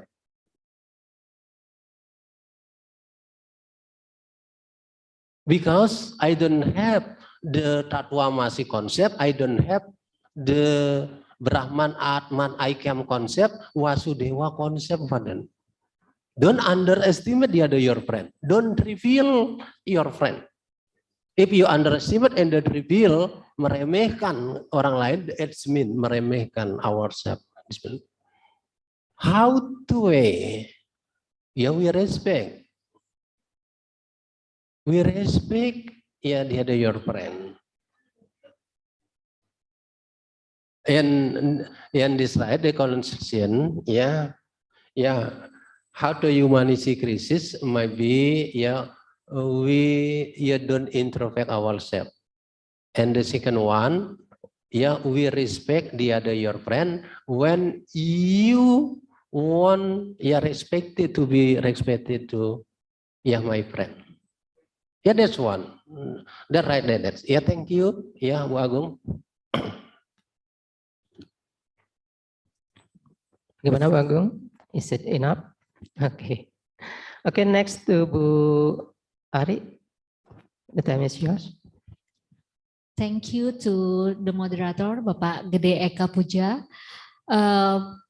At the first, I want to say congratulations to the speaker, Bapak Rektor, Bapak Dr. Iwayan Wirata. This is the question from Mr. Ide Bagus Sarjana because he is come to attend to this seminar today. He sent the question to me to ask to you, Pak Rektor. He said that he want to start from the conclusion about the misunderstanding between us about the moderation. The conclusion is if we want to be a nice person, want to learn the truth, we never feel that we are right because they must be wrong. Because people who feel they are right have a lot of mistake, especially the person who feel himself right. But actually that's not true because he has the potential to blame anyone who doesn't have the same thought or belief. And in the end, he feels he has a God command to force and everyone to follow him. This is the essence of the radicalism. And then the question from Mr. Sarjana is, at the first, what are the strategies for the concept of religious moderation to strengthen that? And how can the liberalism and the radicalism unite toward a middle way, while their views are different? Can the leaders of all religions be able to unite them through religious moderation? And the third question is there a pattern concept in religion moderation to fix that problem? Thank you. Oh, this is a difficult question. This is from I love Mr. question. Sarjana question. Okay. Okay, Pak Rektor. Okay. Okay, maybe I want to answer Arjana question, yeah. From number third, the first, yeah. Yeah, we know when we communicate each other with your friend, with other with your community, yeah, different. In the Hindu concept, the name is, yeah, Desa Kala Patra, Desa Mawa Cara, that's one. Yeah. When you communicate, that is true. When you communicate the position, wrong position, the time position, then not the current person, might be that is wrong. Yeah, because yeah, different yeah, condition. For example, yeah, we apply the local wisdom in the Pagesangan wisdom. In the Pagesangan, yeah, when the ceremony, Odlan ceremony, there is angklung, song angklung puja wali, yeah, at home. When dia ada ceremony, maybe angklung prohibit. For example, the concept, approach the local wisdom. Nah konsep, fix the problem, how solution, how to solve, how to make solution. Make solution maybe, we sit together. We make agreement together. We make house rule together. For example, in our country, when we believe Pancasila, five principle, we believe GBHN, when we believe Constitution, don't loss of the behavior to rule of the Pancasila and GBHN. This is one the government, rule the government. Government in our society and our social service and our Banjar, for example. This mau cara when existing condition in our Banjar, that is as a role in our Banjar. This is problem. Moderation, religious moderation. It means when we equal, when we always equal and brotherhood. With your community, the fix. Because local wisdom, contract local wisdom to maintain, to safeguard, very prominent, very important, is done, adan. If don't apply about that, might be any problem. We moderate about ourselves first. Don't you moderate? It's other, other creature. We moderate ourselves. Our concept moderate, our behavior moderate, and our attitude moderate also. The big problem. For example, the first, I said, when you come, to visit, come to in the international seminar participation, and it's 3 points. They when come to here because karena surat tugas. They can, because dia surat tugas. No, because they want to improve himself. They come only. Apakah saya, for example, saya datang atau tidak, yang penting saya diberikan surat tugas, I follow, I join. Moderation, what the moderation? Fix moderation, what? Yang kedua, the second one, saya datang hanya saya duduk saja, yang penting saya mendengar dan lain sebagainya, saya tidak akan mau berkreat apa-apa. Dan yang ketiga, the third one, I join in the international seminar participant when I want to improve, I want to know, and I want to develop ourselves.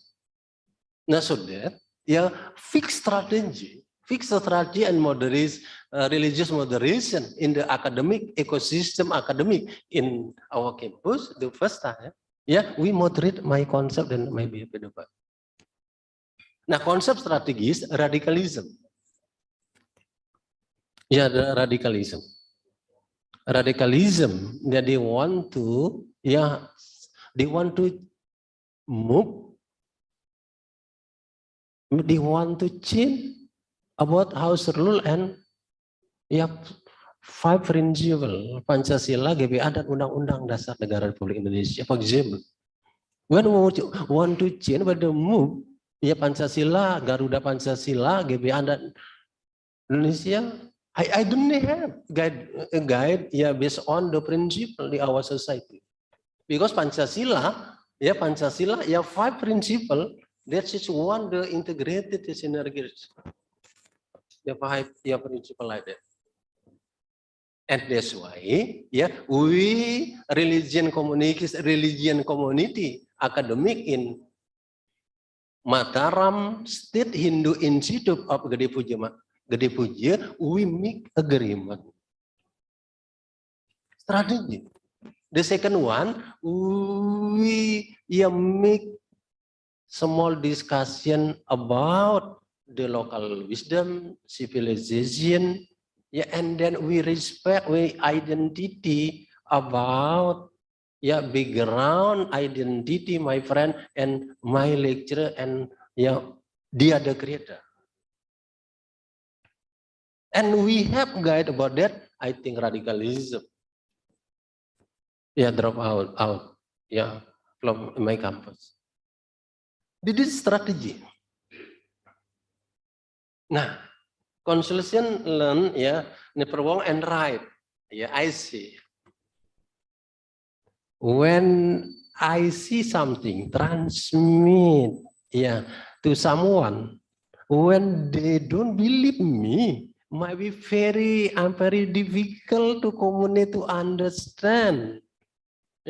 Communication, because we disconnect by him. When we connect by him, make agreement, no problem. When, for example, although wrong, for example, when I communicate with Mr. Murbu, maybe, accuse me for giving Mr. Murbu.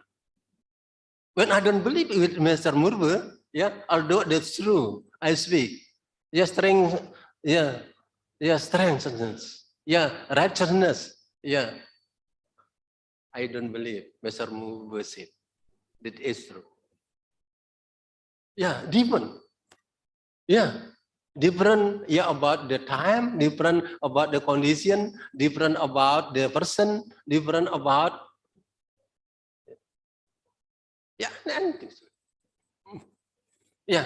that's right. When we want to make solution about the religious moderation, we identify my friend. We know my friend background. Where he's from. What about its education? What about which mind point? What about the goal? What about the root, and so on? But when we know about that, that is no problem. But that different. Now that's right. The concept, the solution about all of the human being is equal and justice and brotherhood. Kalau kita tidak merasa kita adalah sama, kita adalah adil, I'm sorry. The second one, don't introspect. Dia ada problem, dia ada creative problem. Jangan mencampuri persoalan-persoalan orang lain. In Hindu, temam uacam kalianin, awadanin janabiah Brahman, raja biasa sudraya, carece swaya carane yasid, it's mean seriam suwadarmo biguna paradarmo bayiwa. It's mean the better, the best and better. We assignment we do. My job is better. Don't we do the other creature, the other assignment? Although, doing the other creature is good. Because when we looking for, will ask for the other creature and do the other creature is prohibiting. Very, very dangerous.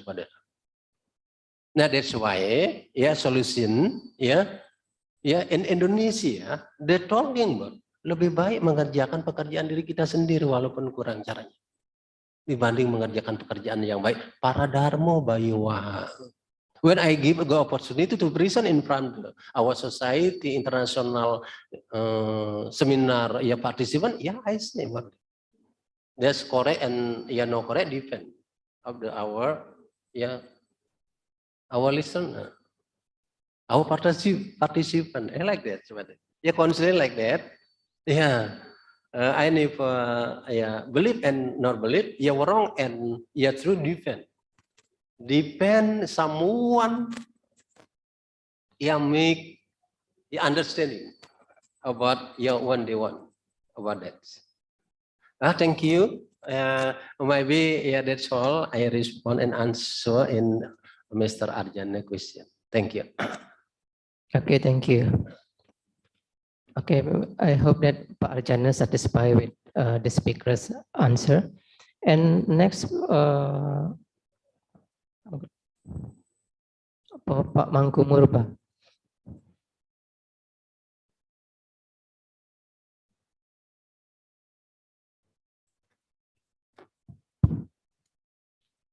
Thank you, Mr. Eka. You're welcome. I listen, you talk me, wasita nimintanta ketemu duka. Maybe angry, yeah? I ask for you, when you become angry, you lose all your power of discrimination and behave in an inhuman manner. So you are never angry, leave the fleece immediately. It is better to sin rather and commit sin, repent later. What do you think? Please, you give me for example. Thank you. Okay. Okay, just now when I have here, when Mrs. Angel, Sadripu, Kroda, Loba, ya Moha, Mada, Matsarya. Kroda in angry. Okay, in Indonesia, when someone suffering and hatred to me, don't respond. Don't respond about that. Why like that? In Hindu, all of the Sadripu and Saptati, part of the Yasan in Hindu. When I ask, what are not you angry every day for so long time? I don't believe if you don't have angry. Only when we get suffering and hurting by someone for angry ourselves, maybe don't reply to them. The first, we are introvert ourselves. Why introvert ourselves? In the Hindu, jangan sekali-sekali membalas, don't reply. Although you until the last life. The concept Sadripu Saptatimira, it's hostility, near hostility, close hostility in the Hinduism. Musuh yang terdekat. For example, when we know to get implications, to get implications, get the bad implication about the Sadripu Kroda, don't reply about that. Strategy, we know when we contemplate implication of the angry about that. The implication. The last one might be you communicate. We communicate with him. With I'm wrong. With you are wrong. When is my wrong? Why are you wrong about that? If you were wrong, you mistake. You have mistake. Maybe you apologize and permit to him. Maybe. And the last one, you recite setawa mantra. Kesama suama madiu, saru prani tangkara, saru papa, biah suasada siwa. Kesama suamu, minta maaf tuh. Apologize, permit apologize. If we are wrong, if I'm wrong, if they are wrong, we communicate with him. What is the problem? What is solution? What is the solution? It means, make to the fresh condition like that. In the Bhagavad Gita, the Bhagavad Gita, mandatory Bhagavad Gita describe jangan sekali-sekali membalas. Don't reply. Don't reply. Suffering and hindering the other creature. Maybe if you want to make solution, make suitable, make merit, communication, maybe we come when we sit together like that. The concept Sadripu and Saptar mirror the path. The path send up challenge to ourselves. Everyone and everybody, every day, every time, and every year, may found that about the Saptar mirror and Sadripu. How strategy? What strategy? When they receive about that. Only we make awareness myself. Maybe we meditation, we asana, pranayama, and so on to protect ourselves. That's all my response. Thank you. Pak Mangku Murbe. For the common thank you.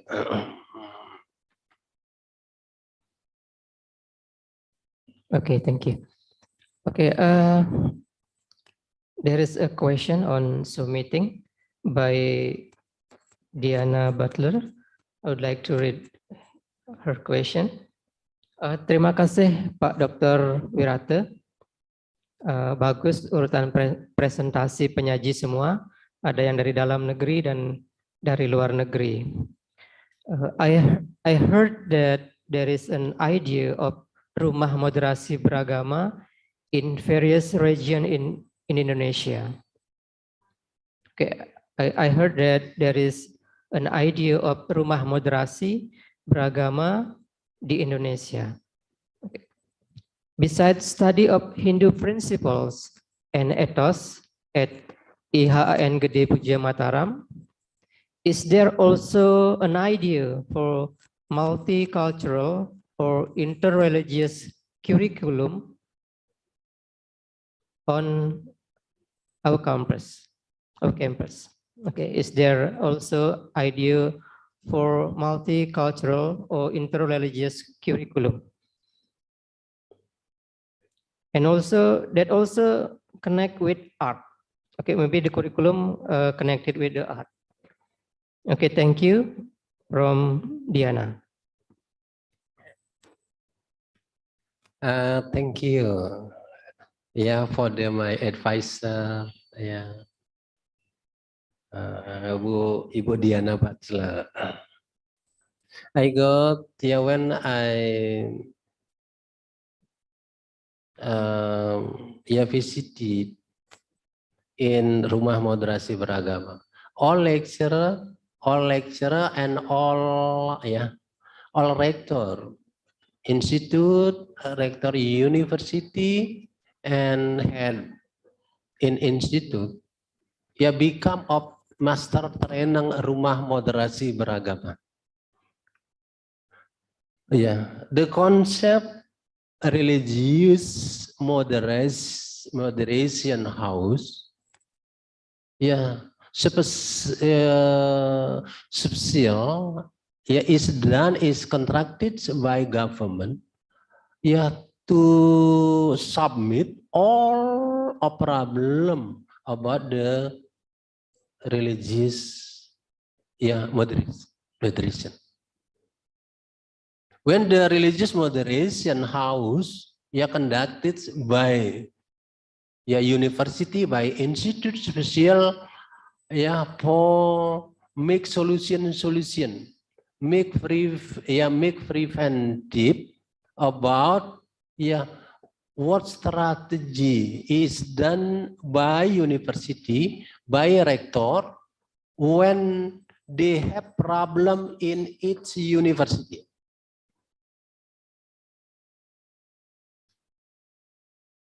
So that religious moderation here house is used by all the human being, in the local human being, in the party human being, the academic ecosystem human being. Concept religious moderation house special for discussing, for making solution about conflict, about disparitas, about distinction, religious moderation adapt in our campus, include in external campus. Now about the multicultural curriculum, multicultural, and then now many people underestimate trivial tradition, civilization, and activity, local activity is done by someone when they grow up about the local creative vision. Why? Curriculum is that conducted about that, special, for respect, and adaptive about the local wisdom condition. Because local wisdom condition is lost. When we respect local wisdom, local genius, maybe we want to respect about the other identity. When the respect the other identity, it means we want to explore many tradition built up and be contracted by my people atau local wisdom, the name is local genius. And that's why government affiliation in religion ministry, moderasi beragama konsep, moderasi beragama, put in the curriculum. Moderasi beragama put in the curriculum. Curriculum moderasi beragama. When dia ada university, dia ada university, ada institute, put moderasi beragama kurikulum.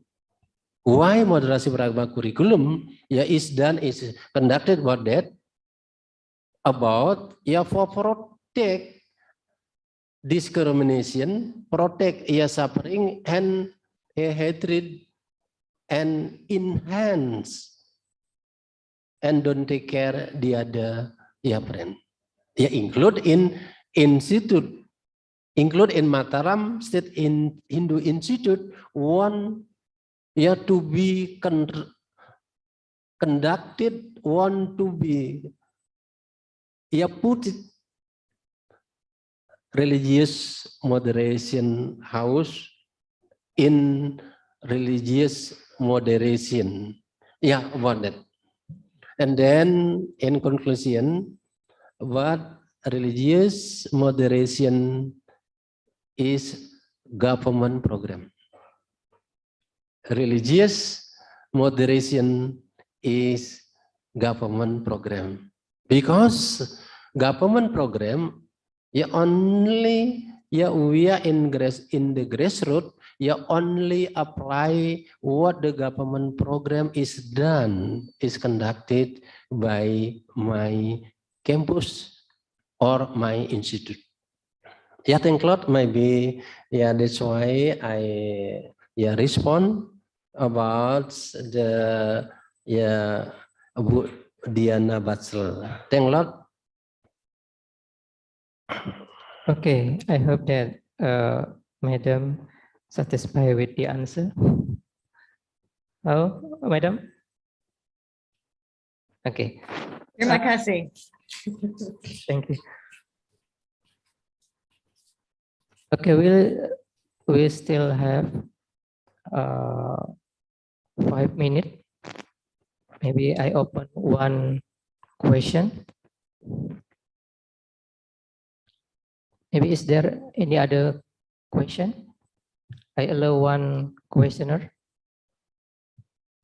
Pass. Okay, pass. Okay. Okay, pass, Pak Rektor. Okay, before we end the international seminar, maybe Pak Rektor, would you like to say your closing statement?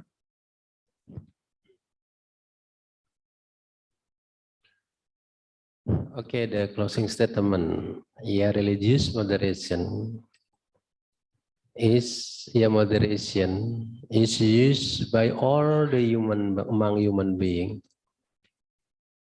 to give the same opportunity to create innovative, supportive among the human being. The second one, all the human being is same. This is equal and brotherhood. Don't discrimination. Don't discriminate. Don't be discrimination. Don't be suffering. Don't suffer and don't hate the other community. The last one, when all the humans being carrying out religious moderation, the religious moderation, when living in this world, they get the good, the honorable places in the variety places. And the last one, we grow up ourselves.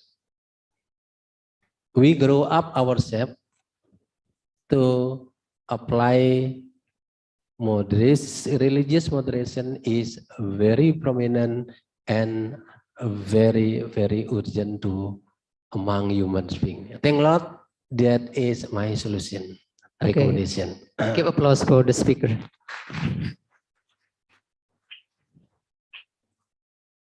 Okay, by the implementation of the international seminar, the speaker will hope that the community of IAHN Gede Puja Mataram, good attitude, jadi love each other, asah asih asuh, kemudian be smart, creative and innovative, mastering science, good communication, work professionally, and responsibility. Okay, well, ladies and gentlemen, come to the end of this seminar. I would like to say thanks to the speaker for the great presentation, and also thanks to the participant for active participation. Hopefully, this seminar will be benefit for us. Thank you for your attention. Before we end the seminar, allow me to recite Om Santi Santi Santi. Waalaikumsalam warahmatullahi wabarakatuh. Sadhu, sadhu, sadhu. Thank you.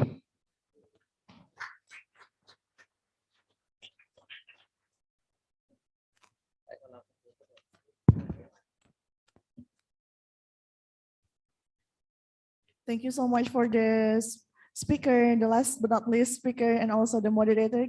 Please give one more round of applause for everyone here who stay until the very afternoon. Dear participant, here is the link for the certificate. You can scan the barcode and then fill the forms, and your certificate will be automatically goes to your email. Thank you.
Ladies and gentlemen, the closing ceremony of International Seminar Postgraduate Program Institut Agama Hindu Negeri Gede Puja Mataram 2022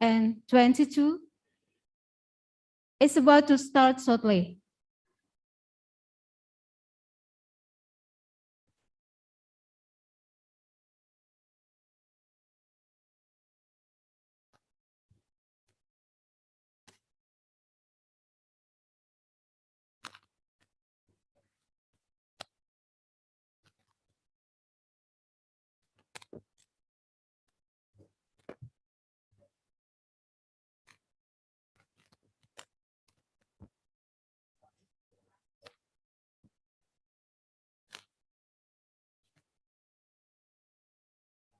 The International Seminar Closing Ceremony Institut Agama Hindu Negeri Gede Puja Mataram under the theme Religious Moderation in Cultural Diversity. Saturday, June 25, 2022 will begin shortly. Om Swastiastu.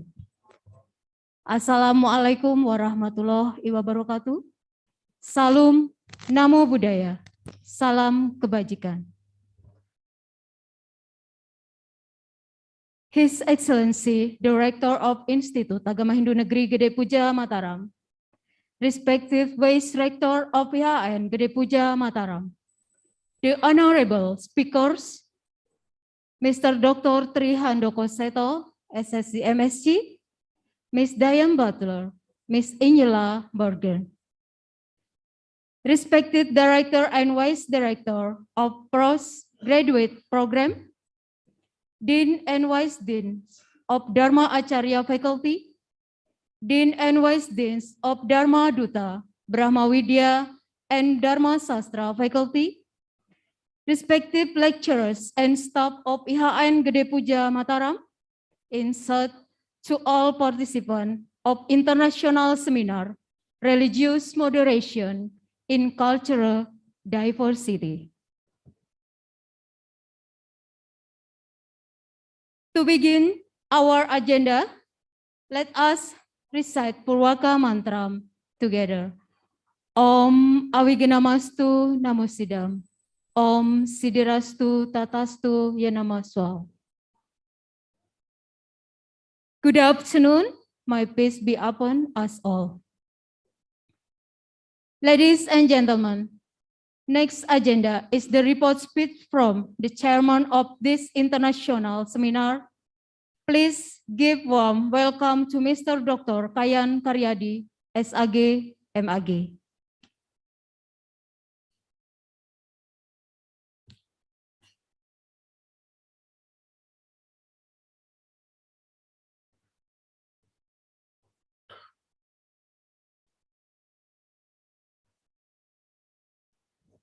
Yes.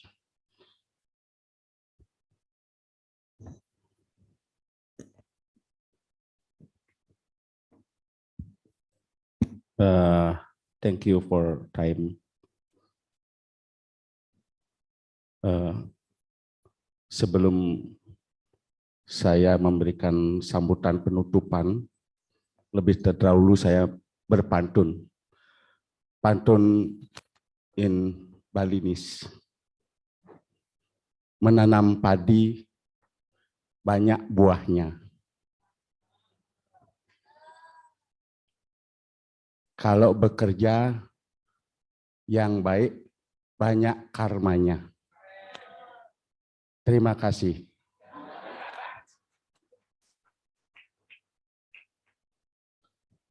Ladies and gentlemen,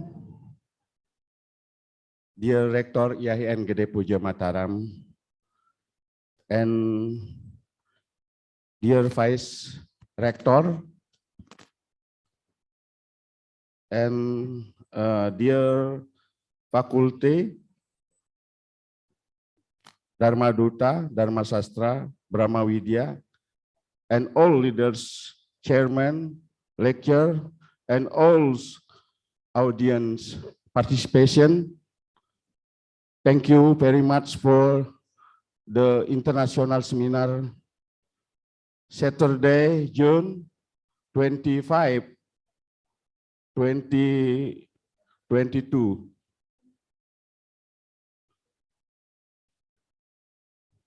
Dear Rector IAHN Gede Puja Mataram,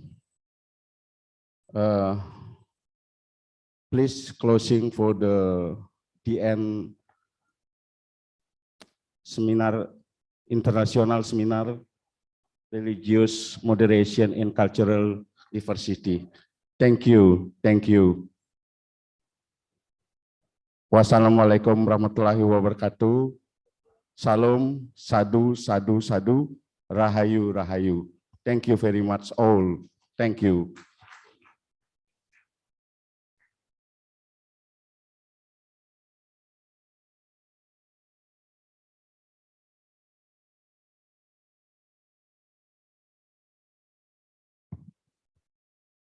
Ladies and gentlemen, next agenda is presenting the proceeding of International Seminar Postgraduate Program, Institut Agama Hindu Negeri Gede Puja Mataram 2022 by the Director and Vice Director of Postgraduate Program to Director IAHN Gede Puja Mataram.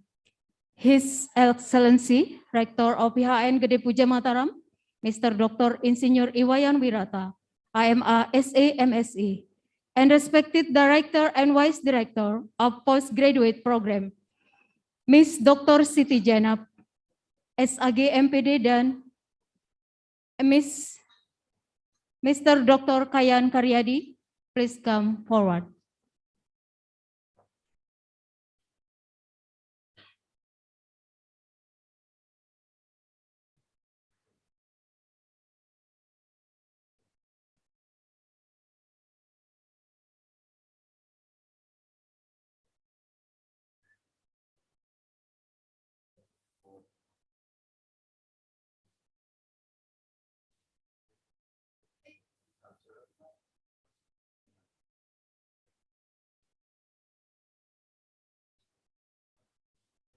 Please give a round of applause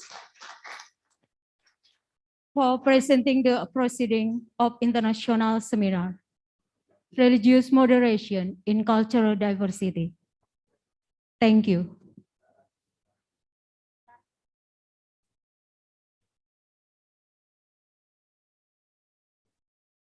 Ladies and gentlemen, we are now going to listen to the speech and closing remark delivered by Rector of IAHN Gede Puja Mataram. Please welcome Mr. Dr. Insinyur Iwayan Wirata, AMA.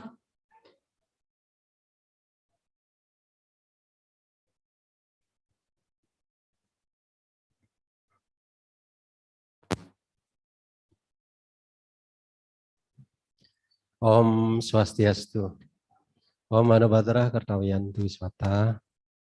Assalamualaikum warahmatullahi wabarakatuh. Sadu, salam, nama budaya, salam sejahtera bagi kita semua. The Excellency Speaker, Miss Angel. Maybe I look at very tired from in the morning, Excellency. Vice Rector, Dean and Vice Dean.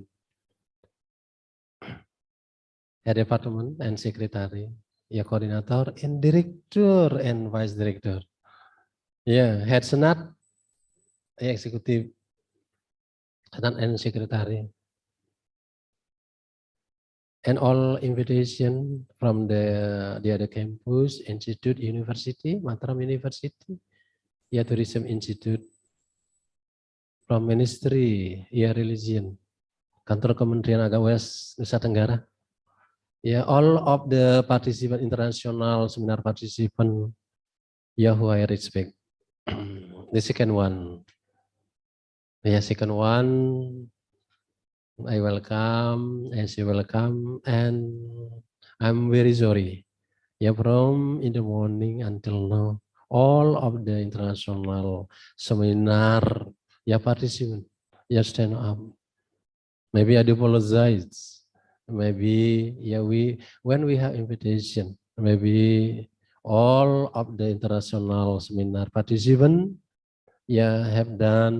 have activity, and maybe I permit invite to come in international seminar participant so that we receive all of the international participant come from morning until now the still ship perfectly, and all of the committee for organizing, for setting all of the activity until now international seminar can be done perfectly. And the last, we say thank you very much. The last question and the last solution. When we finish in the international seminar religious moderation, we make harmonization, cooperation, we make good attitude, good communication, good interaction. All of the human being in institute academic ecosystem academic of State Hindu Institute of Gede Puja Mataram. And that's all. I speak the closing in the seminar because I'm given the close of the international seminar. Let's me the last one I recite the last recite mantra Om Awiganamastu Namasidam International Seminar the team International Seminar Religious Moderation in the Culture Diversity. The officially I close in this. Om Kesama Sampurna Inama Swaha. Om Santi Santi Santi Om. Thank Lord.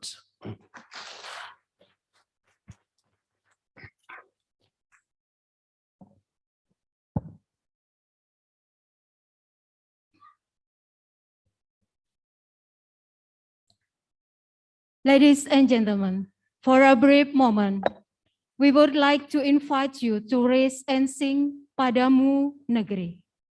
May all we rise.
You may be seated now.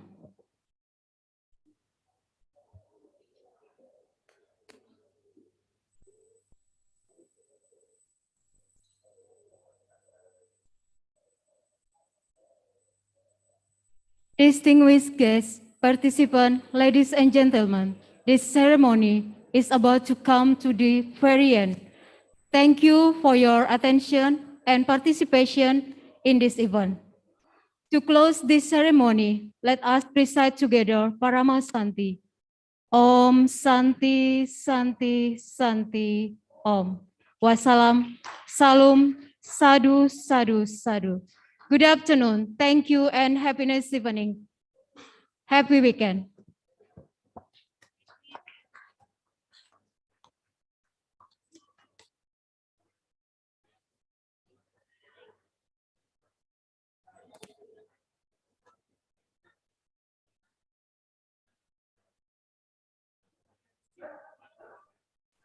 Terima kasih.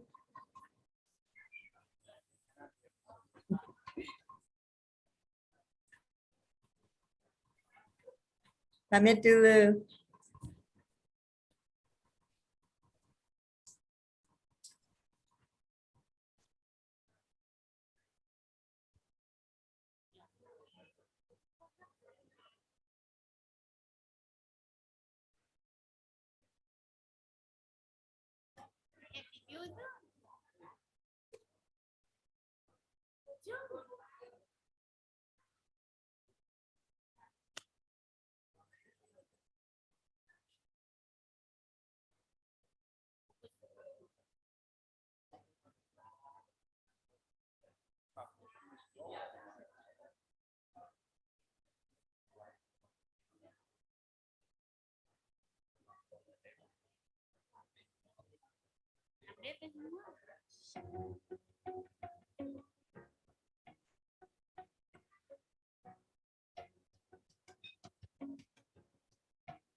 Kita berawal dari menjadi manusia yang unik, tidak hanya membutuhkan pengetahuan yang luas, namun juga tekad dan karakter yang kuat. Ilmu, pengetahuan, dan agama adalah kunci. Mohon panitia seminar internasional membuat dokumentasi di depan. Untuk melangkah maju, yang merasa menjadi panitia seminar internasional pada hari ini kita membuat dokumentasi. Terima kasih. Segera. impian untuk setiap orang. Tempat yang tepat untuk menimba ilmu, memperkuat jati diri, dan membangun keselarasan hidup. Institut Agama Hindu Negeri Gede PUDJA MATARAM menjadi salah satu perguruan tinggi negeri yang berada di Pulau Lombok. Dengan beragam fasilitas pendukung yang memadai, pelaksanaan perkuliahan akan menjadi sarana untuk kita berproses. Kos ini memiliki 2 fakultas dengan 4 jurusan dan 11 program studi, yang sebagian besar telah terakreditasi A. Pertama, Fakultas Dharma Duta, Brahma Widya, dan Dharma Sastra, terdiri dari Prodi Ilmu Komunikasi Hindu, Prodi Filsafat Agama Hindu, Prodi Ekonomi Hindu, Prodi Manajemen Ekonomi, Prodi Pariwisata Budaya dan Keagamaan, Prodi Ilmu Agama Hindu, Prodi Hukum Agama Hindu, dan Prodi Hukum Adat. Kedua, Fakultas Dharma Acarya terdiri dari Prodi Pendidikan Agama Hindu, Prodi Pendidikan Guru PAUD, dan Prodi Pendidikan Seni dan Budaya Keagamaan Hindu. Terdapat juga program Pasca Sarjana, Pendidikan Agama Hindu, dan Komunikasi Agama Hindu.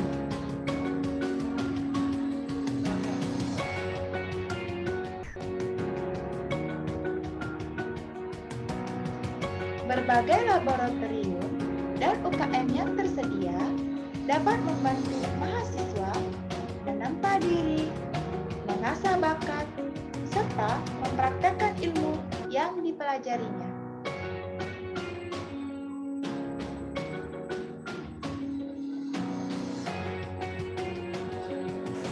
Untuk kalian yang berminat, penerimaan mahasiswa baru di Institut Agama Hindu Negeri Gede PUDJA MATARAM akan dilaksanakan pada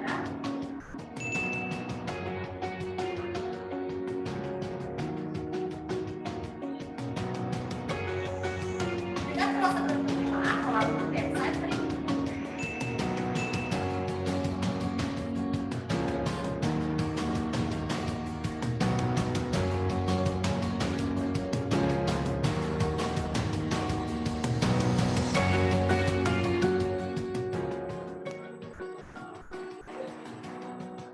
Om Swastiastu. Institut Agama Hindu Negeri Gede PUDJA MATARAM, satu-satunya perguruan tinggi Hindu negeri yang berada di Nusa Tenggara Barat. Institut Agama Hindu Negeri Gede PUDJA MATARAM mencetak lulusan SDM sesuai dengan bidangnya masing-masing. Marilah kami mengajar